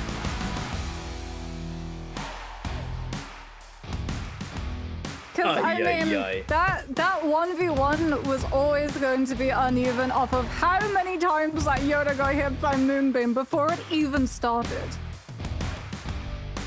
Like, Yoto's taking the fight against TTD5, which is also going to mean trading blows, taking damage. And so Tammy just gets full control of well, for free. Why are they fighting each other? Chen didn't have Yang depletion. He'd gotten the flag. Why are we not looking at the Tumult who just ulted? Like, he got greedy and tried to go for the other well. He tried to get, because that well hadn't been taken yet. So I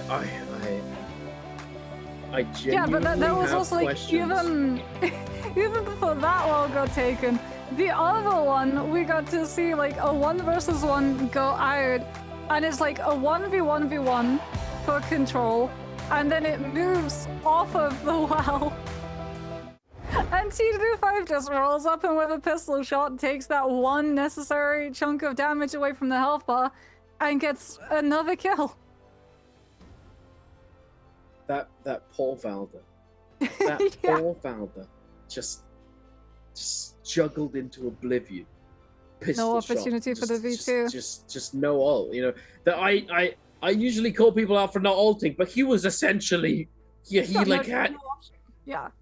He had 1.5k HP, and you don't have to ult at that point, but apparently you do. I don't know. You know, there was kind of a lot of damage coming out from all that just happened. It's insane. You know, there's these end games, these mid games as well. Everybody in the zone just sending it. You know, it very interesting. The highlights and replays are going to be very interesting to watch through. Okay. Anyway, so we're game 5 now. We have 1 game left. There's still spots to be grabbed. I reckon Star's probably been knocked out, unfortunately. He's probably not still in top 12. So he was sitting in 12th spot before that game, and he's not playing today, so he can't, defend his spot in the qualification spot. So we will likely be seeing him drop down into 13th or above. And I'm not sure who's going to have taken his spot, but there's still 1 more game left, and we're going to have to see whether or not players in the bottom 6 are actually going to be able to to make it there. You know, it's I'm pretty sure all of them except for Star now are playing today, so there's a lot of tension, I assume, going into this final game, which is kind of why I'm a little confused as to why it seems like everyone's trolling it. It's just very confusing, and there's a lot of good play, but there's also a lot of goofy stuff happening as well. Spider making Taka look, you know, that's about right. I wonder if it's because they know the likelihood of them getting to final zone and kill score multiplier is increasing, like, very, very low in the current meta, so everyone is just trying to go for the kills in front of them. And that way you're guaranteed to at least pick up points. You don't want to have a game of zeros. True. But unfortunately, for some of these players, they've had quite a few games of zeros, it looks like. And yep, it does look like it. Sadly, Star is going to be knocked out of qualification, dropping down to 14th. And HM overtaking him in 13th. But who's in 12th? TE's Wu Fong.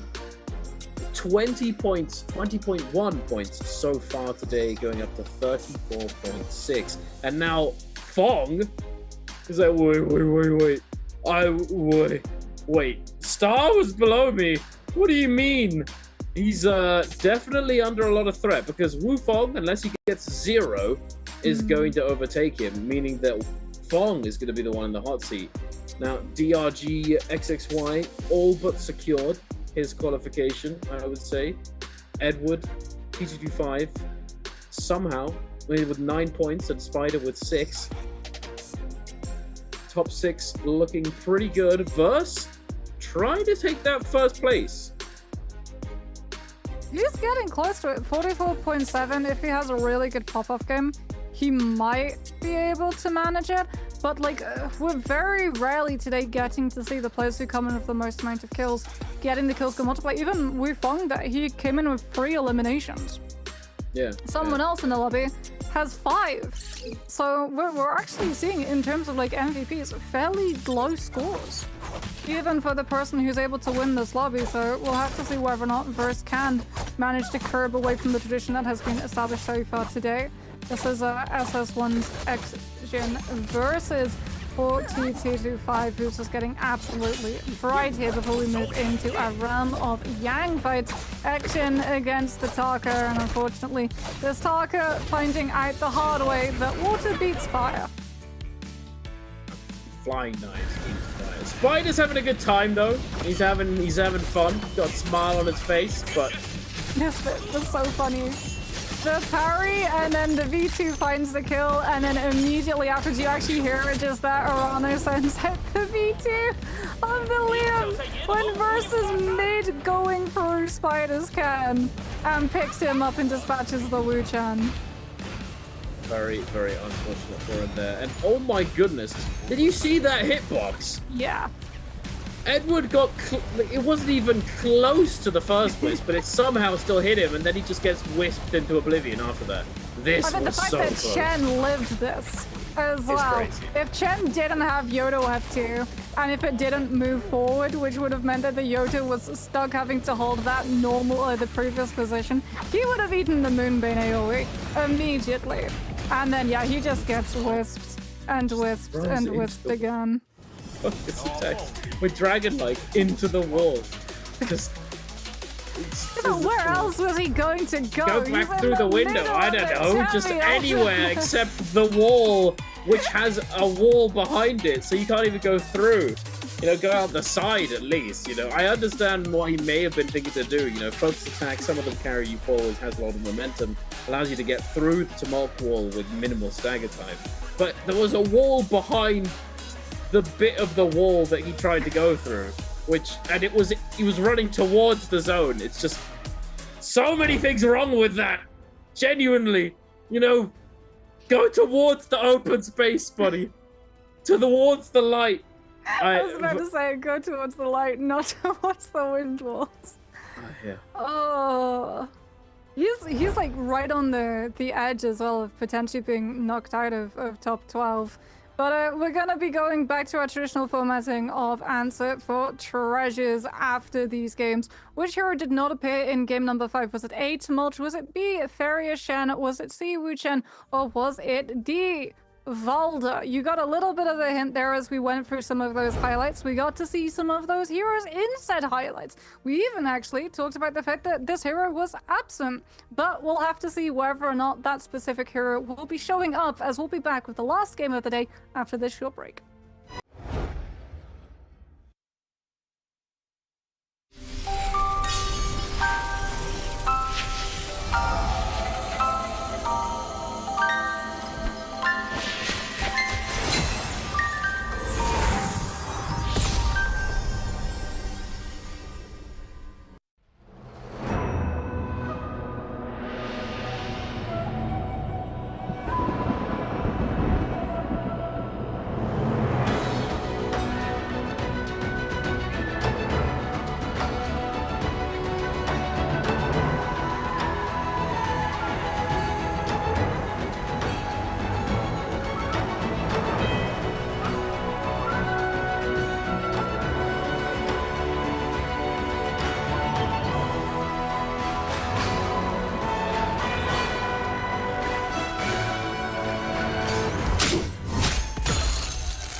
Hello and welcome back, ladies and gentlemen, to the Nbpl Biweekly 3 Solo Day 3. It's been interesting. Not always in a good way. Very interesting decision making from some of these players. I'm not sure if everyone's just having a good time, just having a laugh, I'm gonna run into the wall. I'm not really sure. But it's, very questionable. But it's been a lot of fun. It's been a lot of fun to watch. It seems as though the players are having fun as well. But this is likely going to be the game where it's not going to be for fun anymore, because it is the last chance for these players to qualify for the Biweekly final. And some of those players are real close to that cutoff line too. So yeah, it really does feel like this is the time where we're going to see everybody properly sit up and make sure that they're playing 100% to their capabilities as much as they possibly can. I am so interested though in how we're going to be seeing the character selections come on through, because this being the last game of the day means that if you double pick now, like you either burn a double pick on probably not a premier meta hero if you're not in those early phase groupings, or you don't get the opportunity to double pick and you're forced onto something incredibly off meta, something like, the Matari, the Tessa. We haven't seen either of those so far today. No, we have not. And I have to say it might be because Fong's not playing. He's probably the only one who really, would actually consider those characters to be things that he wants to play, because he's the only one who really has. We've seen, I think maybe we've seen a couple other players run those two characters, but they're just not very popular amongst the Nbpl players. They have potential, but they just haven't been meta for a really long time within competitive play. So it's something that perhaps a lot of people haven't practiced. You know, there's other characters that are more common and much more practiced. Do you think we see Liam at all in this round? Because he's fallen all the way to getting picked in what, 5th? Is the latest phase that we saw from him coming on for? Like, I don't know if you actually go for a double pick of Liam. Then again, it is more Cyril, and if you manage to take fights inside Celestra, signpost opportunities on Liam is so strong in these fights. Yeah, absolutely. I think he'll probably be top 4 for sure. I think he definitely gets picked. There's just no chance he doesn't get picked at all. He's still like one of the strongest characters by far. It's just not. It's because of where the games have been going, the way that they end up playing out with multi-way fighting, and spirit wells being so much more important, making like other characters a little bit more, you know, priority. But Chen going for this first time we've seen Lani not be picked first. I wonder if he didn't have it available, because XXY is immediately gonna grab it instead. So far still, no Liam. We're gonna get all the way to 4th. Let's see whether or not Liam is gonna be showing up. Because I feel as well like you want to go for a character here who's going to be good at multi-way fighting right off of the rip. Not only is it Morrisal, it's Morrisal Knight, which means that Fireflies are going to be up and about. Getting your ultimate online is going to be incredibly crucial. Everyone's going to be dropping on said Fireflies. And for the players who are, I told you potentially we don't see a Liam.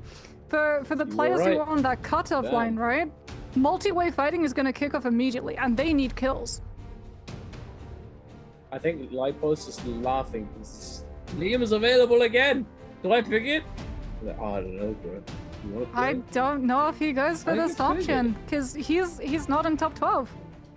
Yeah, well, I mean, it looks like he's gonna lock it in. There aren't all that many other choices. He's played quite a few characters. Oh, he's played 5 different characters already, so it's. I think Liam is still very safe. You know, it's still a very solid pick. And you have to get the tempo good. You have to scale up. You have to have a good early game, and then you're set up. Because if you don't, recovery on Liam is just rough. Yeah.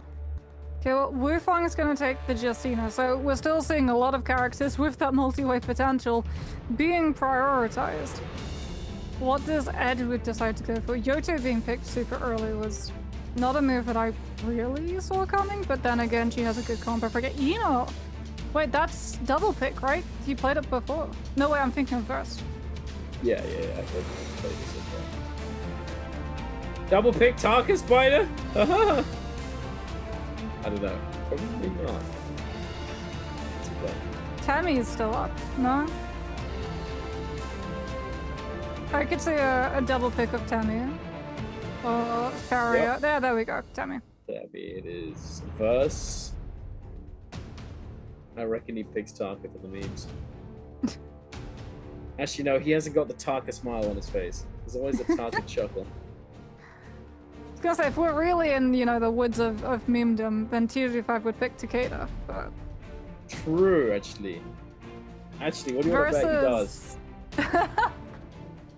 Verse is gonna get the ACOS. TG5 will pick the Valdo, who was still left open. And now HM is kind of left having to figure out what is actually open for him. Matari, Tessa, a double pick potentially of Faria, maybe? Yep, yeah, you have it. Faria. I'm surprised it didn't get picked earlier, to be honest with you. It has a lot of power on the Spirit Wells. True, but there's less verticality on Morrisal. Still though, like it's still solid, especially with Fireflies being a factor. But you might be worried about just like getting fireflies, getting your ultimate online, yes. But since it's a transformer and your health and damage scales up with the level of your equipment, and you'd be stuck in a multi-way fight as a very big target on the drop, everyone would turn and look at you and melt you down. Very true. But yeah, we have it. Our picks for the 6th and final game of the day. Who's coming to the top? Who's going to make it? We've got 5 players sitting in that bottom 6. MTF, Mountain Fong, trembling in his boots. He's in 11th place right now with 34.6. Wu Fong currently in 12th with the same scoreline. Will most likely pass him, pushing Fong down into 12, giving rise to somebody else to come in and take that qualification spot. Well, V2. F2 V2 for, for Edward. Not the V1. Nothing else, nothing too goofy. That's it. Yeah, That's F2 it. It's for the only Yoda. thing that's different. V2 for Liam. F2 the expected. F for Akos. F2 for Justina. F1 V1 for Kylan. F2 for Tito do 5, since this isn't a 1 versus 1 deal the way we supposed to pick the F1 before. Yeah. Oh my goodness. Can't believe that. Actually, just insane. But one thing I actually am still a little surprised by is that V2 Shio has still not appeared once. Since she was changed. I mean, she was changed a while ago for all of us, but this is they moved over to this patch, which is when she got the change to that V2.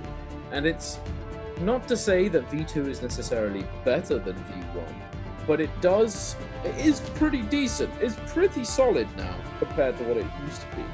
So it's, considering that we're seeing Eno running around and, Taka, yeah, but we're seeing them in bi-weekly, not bi-weekly finals. I still feel like this is players experimenting, because again, the players who were pulling it out are the ones who were guaranteed. True. Both Edward and Verse are secure in their standings.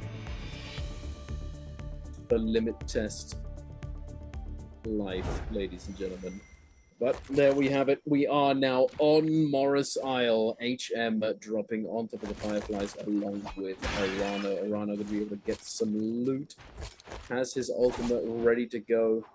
Are we going to see them trade blows?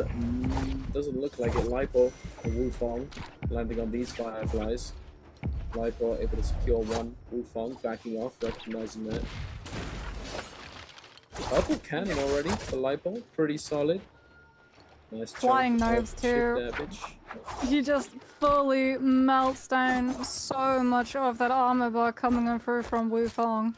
Wu Fong trying to disengage as well. This Liam might head into further danger, as there are other people around Winery, but Wu Fong will be out of there. 2-5 actually, I believe. Reddy lost his hot drop fight, as we can have a look and see it first on this Akos. Already utilizes the F2, fully punishing Eno on his lack of a combo breakup. As now we're going to be seeing that V2 come through, and Verse just takes to the skies and utilizes the verticality to break away. Yep, he was heading over to the spear to pick it up again and throw it again, but unfortunately that tower is a little bit too tall for Eno to climb, I believe. So it was not going to try and chase that one down. Instead, make it over to Jade Pond. I mean, Verse is just going to keep up the chase. He knows he's got the ult advantage right now. Lipo. Lani ult forced out. Lipo responds with his own. XXY has one orb left in the bank, so he's been trying to disengage. Maybe find himself a Firefly. He's heading straight over to where it spawns. Is it there? Oh, it is indeed.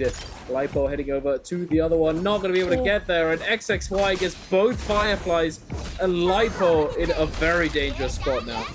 Yeah, Lipo's got to try and break away from this fight. Knows that Lani has ultimate advantage right now as he tried to utilize both of the V2 catches onto trying to anticipate where XXY would be puffing towards those Fireflies and was not able to find the catch. So deeper into the zone towards Shipwreck he goes, as at this current point in time that zone tick damage is going to be pretty useless against damaging that Hellfire. As we can see, HM managed to get his V2 online. I'm not sure if this is the first time, because when we saw him he did manage to pick up Fireflies on his drop. Goes for the hold of the focus to be able to dodge away from the Wisp Throne from Spider on this Temmie, and catches with the RMB the Temmie when he's dropping out of that F. Now keeps up the pressure too. Pistol and Flying Knives being able to chip away all of this damage. Already though, the Combat Breaker has come back for the Temmie, but it gets burned almost immediately as we're getting closer and closer to the Fire Lantern. With that Pellemech being dropped, we're going to be able to see HM fully get into that V2 and utilize those boosters, go right up to the cliffside and keep up the pressure onto Spider, who has no choice but to drop the ultimate. Forced to do so, the sandwich between all of these players. Spider now stuck next to the turret form. Oh my, oh, and he actually gets it.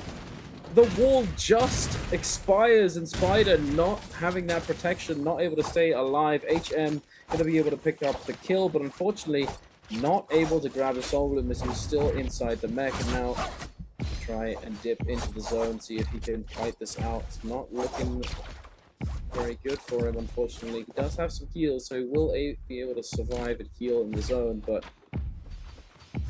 no Fireflies. They have already been taken. They're committing hard as well.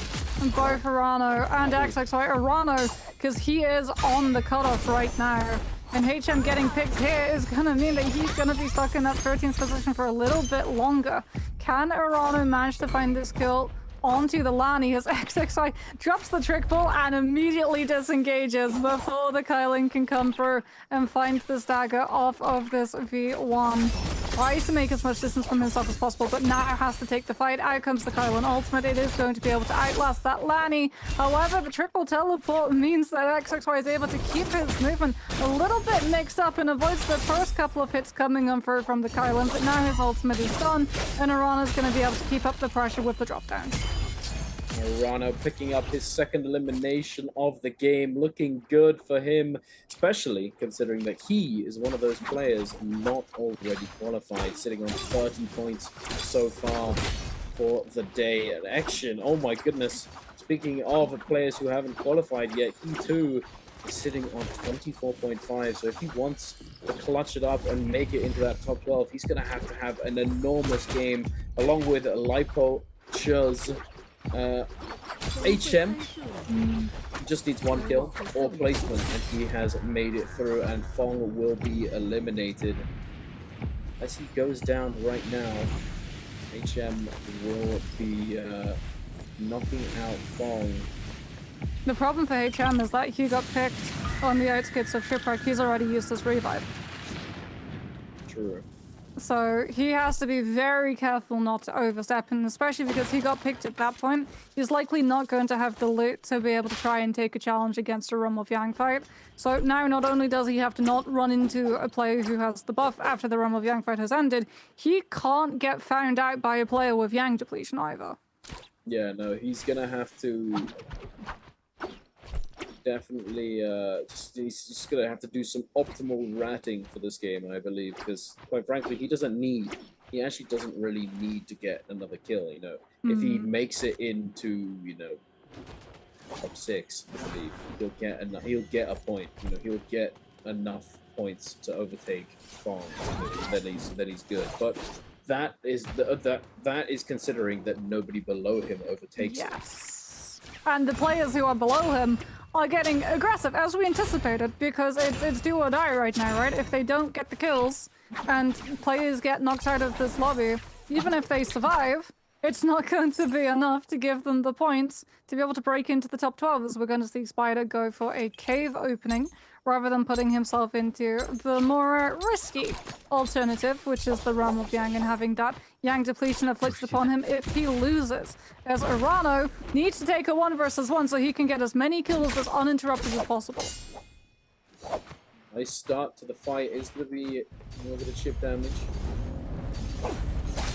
playing the spacing game, but this matchup, longsword versus dagger, is less than ideal for the longsword. XXY knows that. But Arana finds the catch once again, forces out the combo breaker. XXY making his way over the pillar, gonna try and fight this out until his combo breaker comes back off cooldown. He does not want to use his ultimate before Arana.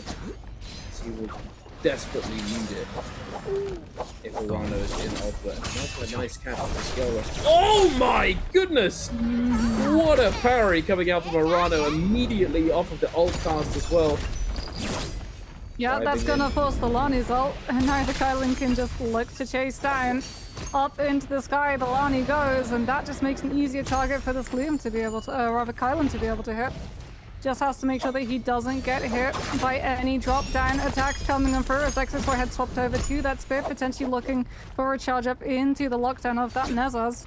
And now Arano out of his ultimate, but XXY in the same situation tries to full send the horizontal hit with that spear, and Arano puts himself right back onto that pillar, goes for the scale rush and forces the combo breaker so that XXY doesn't get staggered. Beautifully played by Arano right there. Knows the timing. Scale rush into the uppercut. They need to fully send it. By time though, 5 seconds left. We might see a timeout for both of these players. Oh! As you said it. Oh, as you said it. Bonk. Bonked into oblivion, Arano. That's a lot of damage. Oh my goodness. He had like 700 health. Yeah, his health bar was so full. And then all of a sudden, those spear hits just absolutely cleave. Goodness, that's a lot of damage. Unfortunate for Arano. He is now going to be afflicted by Yang depletion. Verse, wandering around with no ultimate. A bit of danger, I would say. Looks as though he took a fight with GG Chen. Truzong having won his Yang. Setting himself up quite well for endgame. Every single player who's below the cutoff lost their realm of Yang fight. Arano, Action, Lipo, they all have Yang depletion. I believe though Arano actually has a bounty out onto Lipo, and they might be able to find an isolated fight here. As Arano does have that Kylan ultimate still ready to go, and he's gonna pop it immediately. He does not want Lipo breaking away. Onto the cliffside he goes, and that's perfect terrain for the Kylan to find these connections and knock Lipo closer to that zone. It's over. Lipo's dead, unfortunately. This matchup is already very Kylan favored. And it's good. He has nowhere to go, unfortunately. Lipo is going to be getting eliminated right here. Going down to the zone damage, Narano, thankfully for him, going to be able to cleanse that Yang depletion and go up to 3 eliminations. Getting very close now, 31 points in total. 3.6 points are needed. HM can't just hide now, is the thing. No, but I don't know if he knows that Arano is that close behind him and on this character. So we're going to be seeing the V2 come for this Eno. Looking for that chase down potential. Where exactly has Lufon gone? Can he track him down? It's going to take too long to track him down. He's created too much distance. Instead, we're going to be looking at this incredibly impactful fight, because if HM falls down here, he's going to be just shy of the top 12 and won't be able to make the bi-weekly final. He's down his ultimate. He's down his combo breaker. He's got to kite with the staff lunges into the Forbidden Seal and try and lose his opponent and give himself just a little bit of window of reprieve, but it's not going to be. The combo breaker comes online just in time to save him before he gets fully melted down by the nunchucks off of that uppercut. But the second that he takes a little bit too much damage on the disengage, this game and this week is going to be over for HM. He's got to now rely on breaking the ankles in Celestra. It's definitely doable. He made it to the place he needed to be. Luckily, that uppercut does not allow for any follow-up as the terrain denies it, and I believe the reason why this chase down is going rather slowly is because Shin has no grapples, and there you have it. There it is. No grapples. Too. It's over. Jim just needs to get the last tag and outlast this Shayol, and then he'll be able to get a kill elimination. Hit it once! Just hit Hit it it once! once! I don't think he's gonna go for the hit. It's gonna time out before he can. He's denied the elimination, but at least he isn't knocked out of the lobby.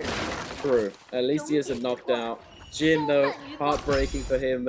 Just running out of grapples when he had him 1 HP. Absolutely cooked him in neutral.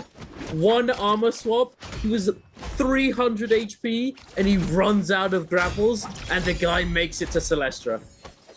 I'd be fuming. I'm not gonna lie. I'd be fuming if that happened to me. And no, TDB5. Well, I mean, TDB5 is not in danger really of getting eliminated, but still, that's also same rough. place. Yep, same place. Go to the same spot That's a for loot Yang pinata Division. down there. Chen Oh my also, I goodness. believe, managed to make it out. Chen had an insane double stun dazzle connection off of his Syra V1 stun dazzle onto 2 players that were chasing him, which allows him the time to be able to book it and disappear into Celestra as well. That place really is just a Houdini's cape for everyone to be able to disappear like absolute magic as we head into this realm of Yang. XXY versus Arano, 2 players that need the win desperately. Arano, scale rushing around. XXY denying so much pressure with that stone form. Also dodging through. Arano goes through as well. Makes the killer. Looks for half charge, finds it. Jump LMB, not going to protect him here. We're both going for the heals. Arano with the cannon, able to get a little bit more chip. Nice turn there from Arano. One of the focus attacks that you can turn mid-animation. One of the reasons why it's such a good weapon, dual blades. Oh, huge catch there. A little bit more chip. XXY now overholding the ball. Arano crouching underneath that longsword horizontal. 6Y once again getting chipped. Not able to send out the ball before that. LMP comes through. Arano trying to find the opener. Teleporting into the sky. XXY now has health advantage, but Arano has 1 dash left. Into the overtime on the ultimate. Can he find any connection here? No, he cannot. And now Arano and XXY both back to where they were before the ultimate pop. Scale rush, once again. No, right back to the beginning. That scale rush catch from Arano was absolutely huge into the combo breaker extension. He's got the Lani against the invisible wall and will be able to come and prove the win. And that was crucial for Arano. He is so close to getting into the top 12 right now. Legendary Longsword picked up as well. That's going to be a huge boon for him to try and find some eliminations from seemingly nowhere with things like the drop down RMB. Insane. Arano finding the perfect timing on every single one of those scale rushes. XXY, he's not in danger of being eliminated, but that was very, very clean from Arano. Constantly finding the opening there. And now look at this as well. HM, 34.5. Yup. 0.1. He can't hide anymore. Yeah, no. Arano is coming for that 12th place. Potentially more. 4 kills on the board. Arano needs to survive. He needs to get at least a few more kills. Or he needs to live until the very end and come first. Oh, he's found Verse. Oh, he knows this is the play that he just beat inside Realm of Yang. Wait, all he needs to do is shadow this Lani, time it out, and then get the last hit. Or he can just look for the 1v1. But that's an ACOS, Moxie. But yeah, that is the ACOS. I was gonna say, that's not XXY. wait, I was like, wait a second. I was like, wait, my eyes deceiving me? No. Yeah, that is indeed Verse on the ACOS. Who I don't believe, we haven't got to see, he's too far ahead on the leaderboard. I don't know if he has Yang depletion. I don't believe so. We only had, oh no wait, he could actually have it. Yeah, that's what I was thinking, because that's why I was confused. I was like, You're Arano is right. playing around this player like they have Yang depletion. So this is either he's been able to track the Lani down, or he knows that this is the second player with Yang depletion. And I'm pretty sure, given the fact that we saw that ultimate getting popped, Verse is probably under Yang depletion right now. And Arana wants this elimination desperately before he can get third party. Oh, somebody very close though. As you said it, the third party is on its way. Cannon shot, a little bit greedy perhaps. Just get in there, big dog. Verse dipping into the zone, trying to scale rush away. These buildings, this is one of the best kiting spots. Kite on the hay bale. Does get a heal, but it didn't cut noise. So he's cooked. If Arano could have potentially gone past right there. If Verse hadn't gone for the heal. I think maybe cutting noise might have been the best play, but unfortunately for him, Arano is open and ready to hear any sound. 33.5, 34.5. Zones rotated too, which means that the HMs had to try and find a different hiding position. This is going to go down to the absolute wire potentially between these two, especially because HM, he's got purple armor, yes, but his weapons, because he hasn't been like aggressively taking fights or putting himself into positions where he can try and upgrade and scale up his loot, he's going to be really far behind in terms of damage to the rest of this lobby. I'm sure, it was. Verse was indeed under Yang depletion, and he's put there because Spider comes on through with the dual blades and Cav Bloom. Manages through that pistol shot as well to try and force out the pillar placement. Now gets to hit him with more pistol shots on the disengagement. Wisp is going to deny the left angle for them to be able to try and kite around this pillar. Starting to get a little bit fried, however, coming on through, but manages to dodge through the grapple kick extension with the activation of the Temi ultimate and the golden frame that it brings. And now this Akos is boxed into a position. Out comes the V2. But Spider is just going to be able to play the pillars and scale rush away from most of these connections, perfectly dodging, utilizing the F and the golden focus to frame through the tiger bounce of that V2 and puts himself right back into a neutral fight where he still has the cap bloom and potentially manages to find an armor powder off as well. Actually perfect right there. Spider, very nice timing on that heal. He's been one of those, he's been one of the innovators when it comes to pillar play. The timing on going for a heal, the baits, positioning around the pillar. He's been one of the players in Nbpl who's really pushed pillar play forwards in the meta and forced people to advance their understanding of the dynamics when in Yang. But this might be it for Arano though, Dunk. We cut back to him after that replay ends. He's down his ultimate. He's at least tried to lead some of these other players closer to the well so that it incites a little bit more fighting, but I don't believe it's going to be enough. He was able to cut noise for a little bit and break away long enough for a couple of armor powders to come on through, but he's been chased down. Wait, Chen doesn't take the fight against him. Oh, hello there. Okay, bye. I think he realizes that taking this fight is probably, when someone's got, who's very low HP, I'll send it. But if he's actually managed to fully reset, even though the guy doesn't have ultimate, it's probably not the best idea, because with this terrain, looking around that money place, there's so many avenues of escape, so much potential for scale rush, disengage, etc. It's going to be a tough fight. And if you get forced to use your ultimate on Syra, because there are so many nooks and crannies to get away from her, it could result in her just not getting any value whatsoever. But HM, he's made himself the target. He took the flag to try and clear depletion without needing to find the pick, and it's just immediately opened up everybody in this lobby. Wait a minute. Turning onto the ferry. He does manage to get into the pillar, and now he should be able to hold it down long enough to get the cleanse.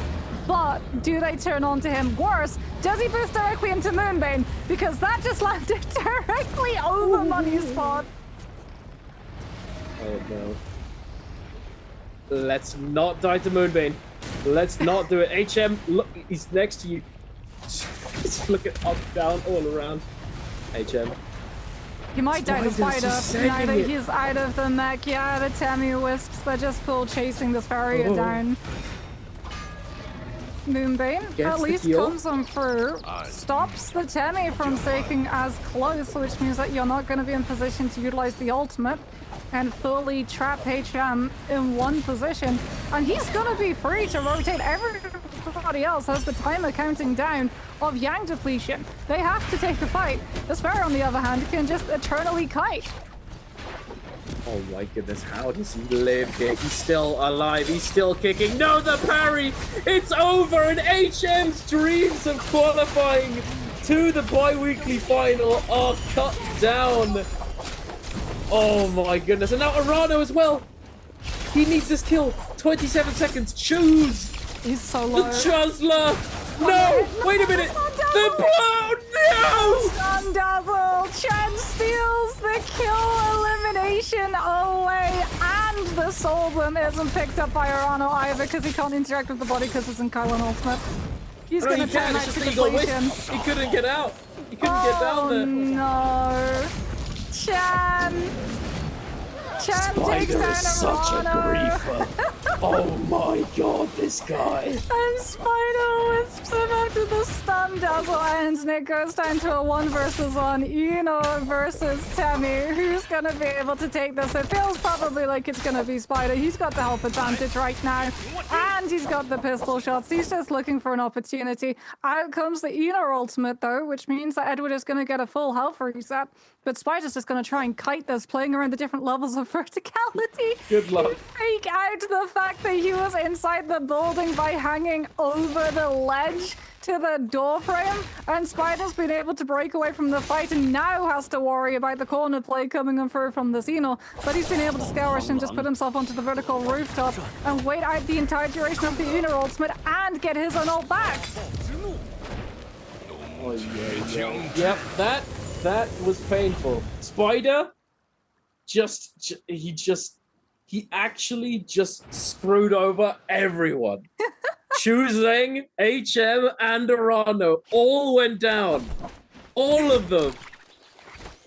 HM is 0.1. Wait, he's got a Model Defiance in the back pocket too. Fong has just made a new best friend. Actually. He's gonna go visit Spider. He's gonna bring him a case of beers. You know, you're my goat, bro. Actually. I mean, we said it, right? We theory crafted that Spider was just practicing limit testing for today to see exactly how far he could push the lobbies into being able to grief other players' opportunities. I think he's pretty good. He might well have been practicing trying to keep a track of who was close to getting into the bi-weekly finals and making a target off of them. As this is just cleanup at this point. That Wisp into pistol shot, into longsword, into grapple extension, into another grapple kick. And Spider takes the win. Spider was sus G all day, and then he does this, and to boot, he crushes everybody who's less than a point away from qualifying. That's a Chad right there. Arano, you can see it on his face. Oh, he's not happy. Not happy. Not making it to bi-weekly final is really rough. Yeah. Especially for Arano. You know, Arano's been, he's been playing very, very well for a long while now. He even takes dual wins against Mike. Whenever he gets matched up against Mike in the versus rounds, it's always like a 2-1 victory. It's never a 2-0. There's always been this expectation, because even when he doesn't win, Arano is always in the conversation of potentially coming on through, like Jacob, Nbpl finals. He's always one of those players who clears MVP eligibility incredibly early on in the day. And then you're just waiting for him to be able to strike that gold moment and be able to finally come away with the well-earned MVP. But Spider on the Temi, and then was it Wu Fong who was on the Syra? Those two players just griefed everybody. I feel really sorry for them, because that's rough. HM, 0.1, and Arano. Oh god, that's heart-wrenching, really, truly. That felt like the most Nbpl game we've had all day, though. Game number 6. Game 1 to 5 felt very goofy. I don't know what happened game 1 to 5 actually, but game 6, that was intense. That was really, really close, with Arano doing so well. The reads in Yang, scale rush timing, the pillar play, impeccable, actually beautiful. And then HM getting that early game pickup, he manages to survive all the way to the end. It was really rough for, wait, who was it that was chasing him down? The Shiol. Oh, the one who run out of grapples on Celestra. Is it XXY? It may have been. No, XXY was the one who got Yang depletion. I can't remember exactly who it was, but that was rough. Yeah. That was just everything. Just it was a very emotional game for a lot of players. I mean, this is going to be heartbreaking. He came so close. Oh, it may have been Action. Yeah. He had 5 eliminations for Arana, and then as we talked about, HM only came in with 1, but he wasn't going into that game to try and sweep eliminations. He was going in to try and survive. Unfortunately, it didn't work out, as even though he was able to find that 1 elimination, he was just, when he went for the flag, and then he had to utilize the Farrier ultimate, I understand why he went for the flag. He didn't want to take a fight. Like, we talked about the fact that he was undergeared in comparison to everybody else because he had been trying to just survive as opposed to taking fights. The loot snowball that everyone else had underwent had not applied to him. Unfortunately, what that did, even though he was able to cleanse, was it painted a target on his back. And everybody wanted him gone. Yeah, absolutely. It's thing is though, it did show the potential for Ferrier at the same time. Being able to cleanse while having the flag on that Yang, you know, it's on that Spirit Well, it's another, you know, plus for Ferrier, another bonus, you know. It's, although he did get immediately lobbied as soon as he came out of the ultimate, it was still like good that he was able to do that. It's just that he was actually fully surrounded by everybody, and it was impossible to really do much at that point. Syra to Mulk Wisps, all of it, making it so difficult. But here you have it. MTF Fong is gonna send Spider a love letter. Oh, I find it wild that Spider was sort of like experimenting today, obviously seeing if he could find a strategy where he keeps the track of certain players who are on like a point threshold, the way that we would see players try and keep a track of who's MVP eligible to make sure that they get fully knocked out of this lobby, and yet he's still able to finish off the entire bi-weekly in second because in day 1 he picked up 32 points. And second day with that last game gets 10 points, gets 16.2. The majority of his points he got from the day was the last game of the day. Insane. He played it really well.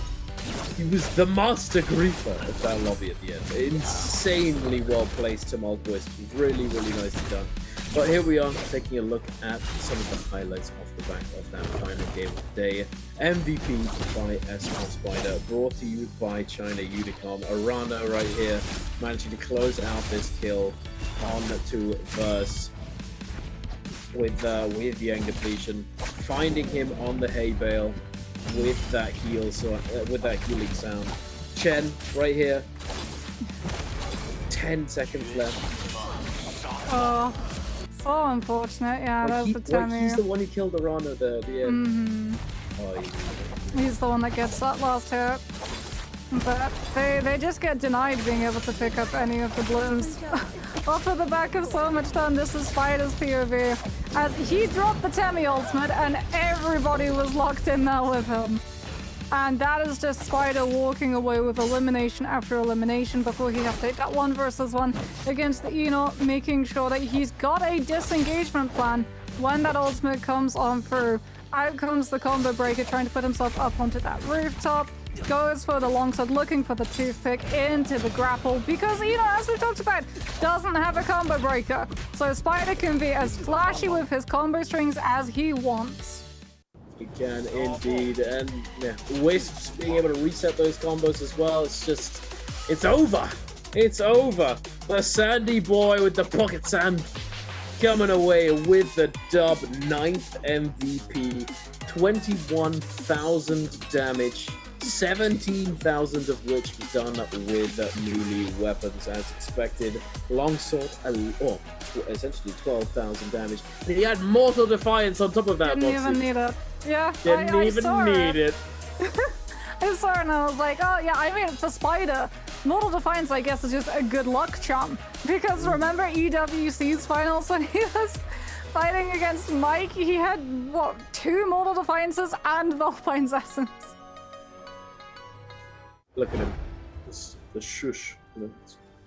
He is the GOAT. He is very much, you know, world champion for EWC, definitely gunning for J-Cup champion this year as well, because that's a title he's been looking to reclaim for a very long time. Whenever we're doing like the qualifiers for the regular days of play before we go into the playoff stages, he always excels, but we'll have to see whether or not he can continue that momentum.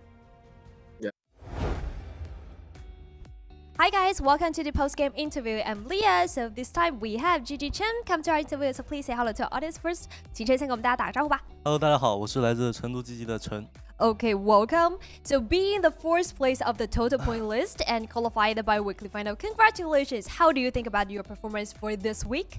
那其实目前为止也是我们整个总积分榜的第4名，并且成功进入到了我们的周决。恭喜你！觉得这一周自己的表现怎么样呢？中规中矩吧。It's just so-so. Why so-so? I think it's like the best performance so far for like whole autumn split for this time. 为什么只是觉得中规中矩呢？因为其实这个成绩对于你整个秋季赛来说是一个蛮好的成绩。因为只拿过1次战士。Because I only got 1 MVP. Okay, I see. Okay, let's move on to our answer for treasure, please.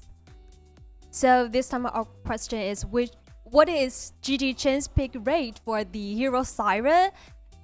A 3%, B 13%, C 23%, and D 30%. 那这次我们的问题是，陈在这一次选择席拉这个英雄的概率是多少 ？A 是3%, B 是13%, C 是23%, D 是30%. So please count down time， 请陈给我们倒计时一下吧。3, 2, 1. Okay, switch out everyone. And what's the answer? 答案是什么？你猜一下。A. Oh, the answer is A. Okay. So I also want to know, like, why you only like pick Syra very few times for you. Is that because you don't like to play Syra or something? 那其实也想知道为什么席拉的这个选取率这么低呢？是因为不喜欢玩吗？还是什么？拿不到。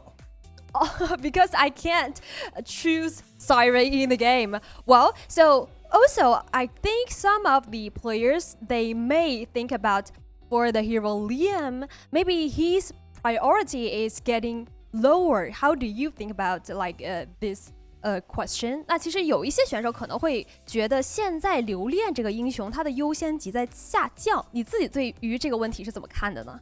我觉得确实应该下降，他的存活爆活率就爆活啊不太好活什么的，被点了不太好活。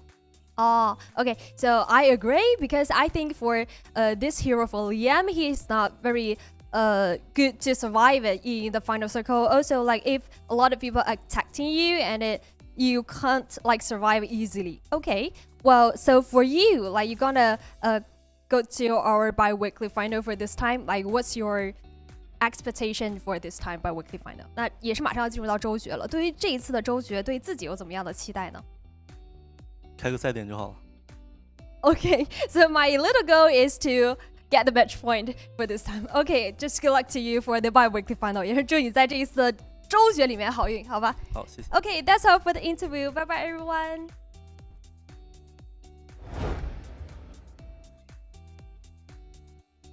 Goated question from Leah. We were wondering that ourselves the entire day because it was a big surprise to see Liam fall as far as he did in terms of that pick rate. And we now have our answer, Dunk. We were indeed correct. Liam struggling in those multi-way fights and not having that level of sustainability and survivability to those endgames just mean that these players in those first phases want better options.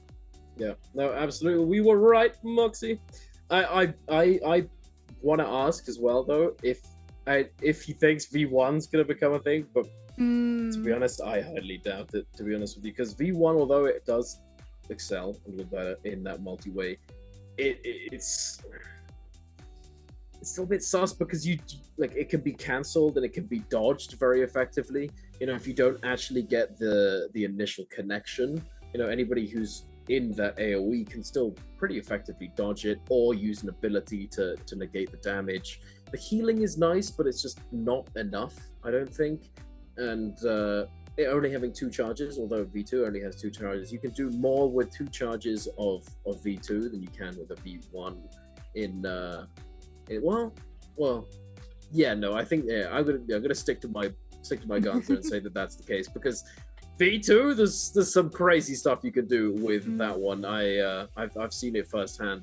All the flying knife stuff. It's just insanely good. Yeah, the grand old keepy uppy, where you literally just managed to find the catch, especially into the realm of Yang fights. Yeah, no, and you have the them wall. up against the invisible, exactly, where you can just keep them suspended for a little bit longer. But I wonder, because it was 5th was the latest that we saw Liam get picked in game number 6, where Lipo has no choice really but to have to go forward. I wonder if we're going to see him actually fall even further down the pick rate, because we saw Spider, who had later pick on that Temmie, he MVP'd the entire thing, and Temmie is one of the strongest heroes for the multi-way fight. So I feel like the meta is definitely going to be shifting for the multi-way fight heroes to get priority first. Yeah, no, I agree. We're certainly seeing it time and time again. Syra, even though she got nerfed, when we heard that she was going to receive this nerf, we all thought, oh, she's gone, she's done. No, she's still here. She's still here, doing very, very well because of Spirit Well. I feel like, in the Yang, she performs okay, but I'd say she doesn't have the best win rate within Yang. Yeah, but she's still enough of a threat that you don't want to take a fight against her, even if she has Yang depletion. I feel like she's one of those characters that we actually see more often than not being able to recover. Even afflicted with Yang depletion, as we can see how overall, after our 3 days of play, all of our players will be having their standings, and they will be taking part of those points forward into those bi-weekly finals to be ever closer to that MVP eligibility. These are going to be all of the players who will be participating on Saturday's game day. Indeed, and those are Mike Spider-Verse, Chen, Zhuanyuan, Edward Frost of us, Paste, XXY, Wufang, TG5, and MTF, who's thanking his lucky stars right now because it was very, very close. And I can't imagine how Arana is feeling, because he's been on this list. He's qualified for bi-weekly pretty much every time for a really, really long time now. So he's going to be reassessing his gameplay and going back to the drawing board and making sure that this never happens again. But it's going to be a rough couple of days, I'd imagine, for him emotionally, because if you care enough to compete, you're going to care a lot when those kind of things happen to you. But here we are taking a look at tomorrow's schedule for trios, kicking it off with double mirror match right there, as you saw. Gonna be rather exciting. It's the mirror matches, I would say they definitely give rise to quite a few interesting situations, but then the real oogliness happens after those games because of the rules changes. Now we've been getting all sorts of different compositions. I feel like these recent rule changes have just thrown everything up in the air, and a lot of people don't know what's going on yet. So we'll see what happens with all those character picks.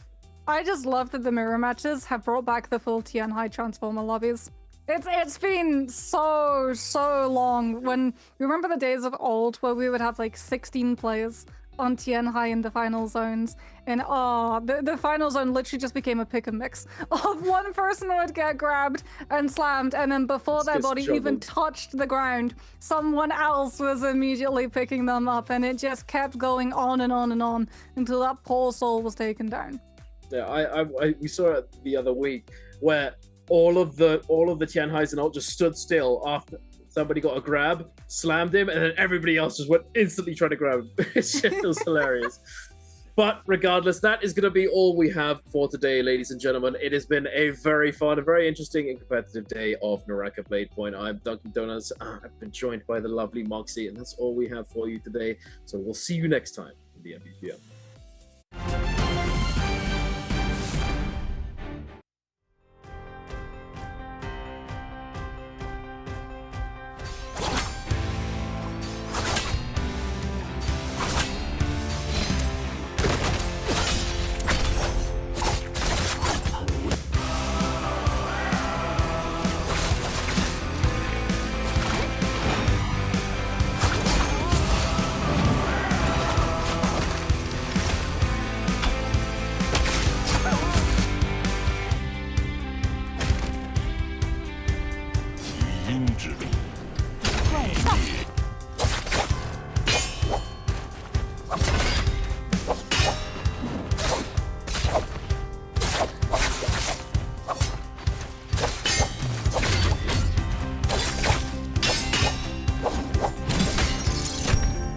根据我实力列，你被捕了。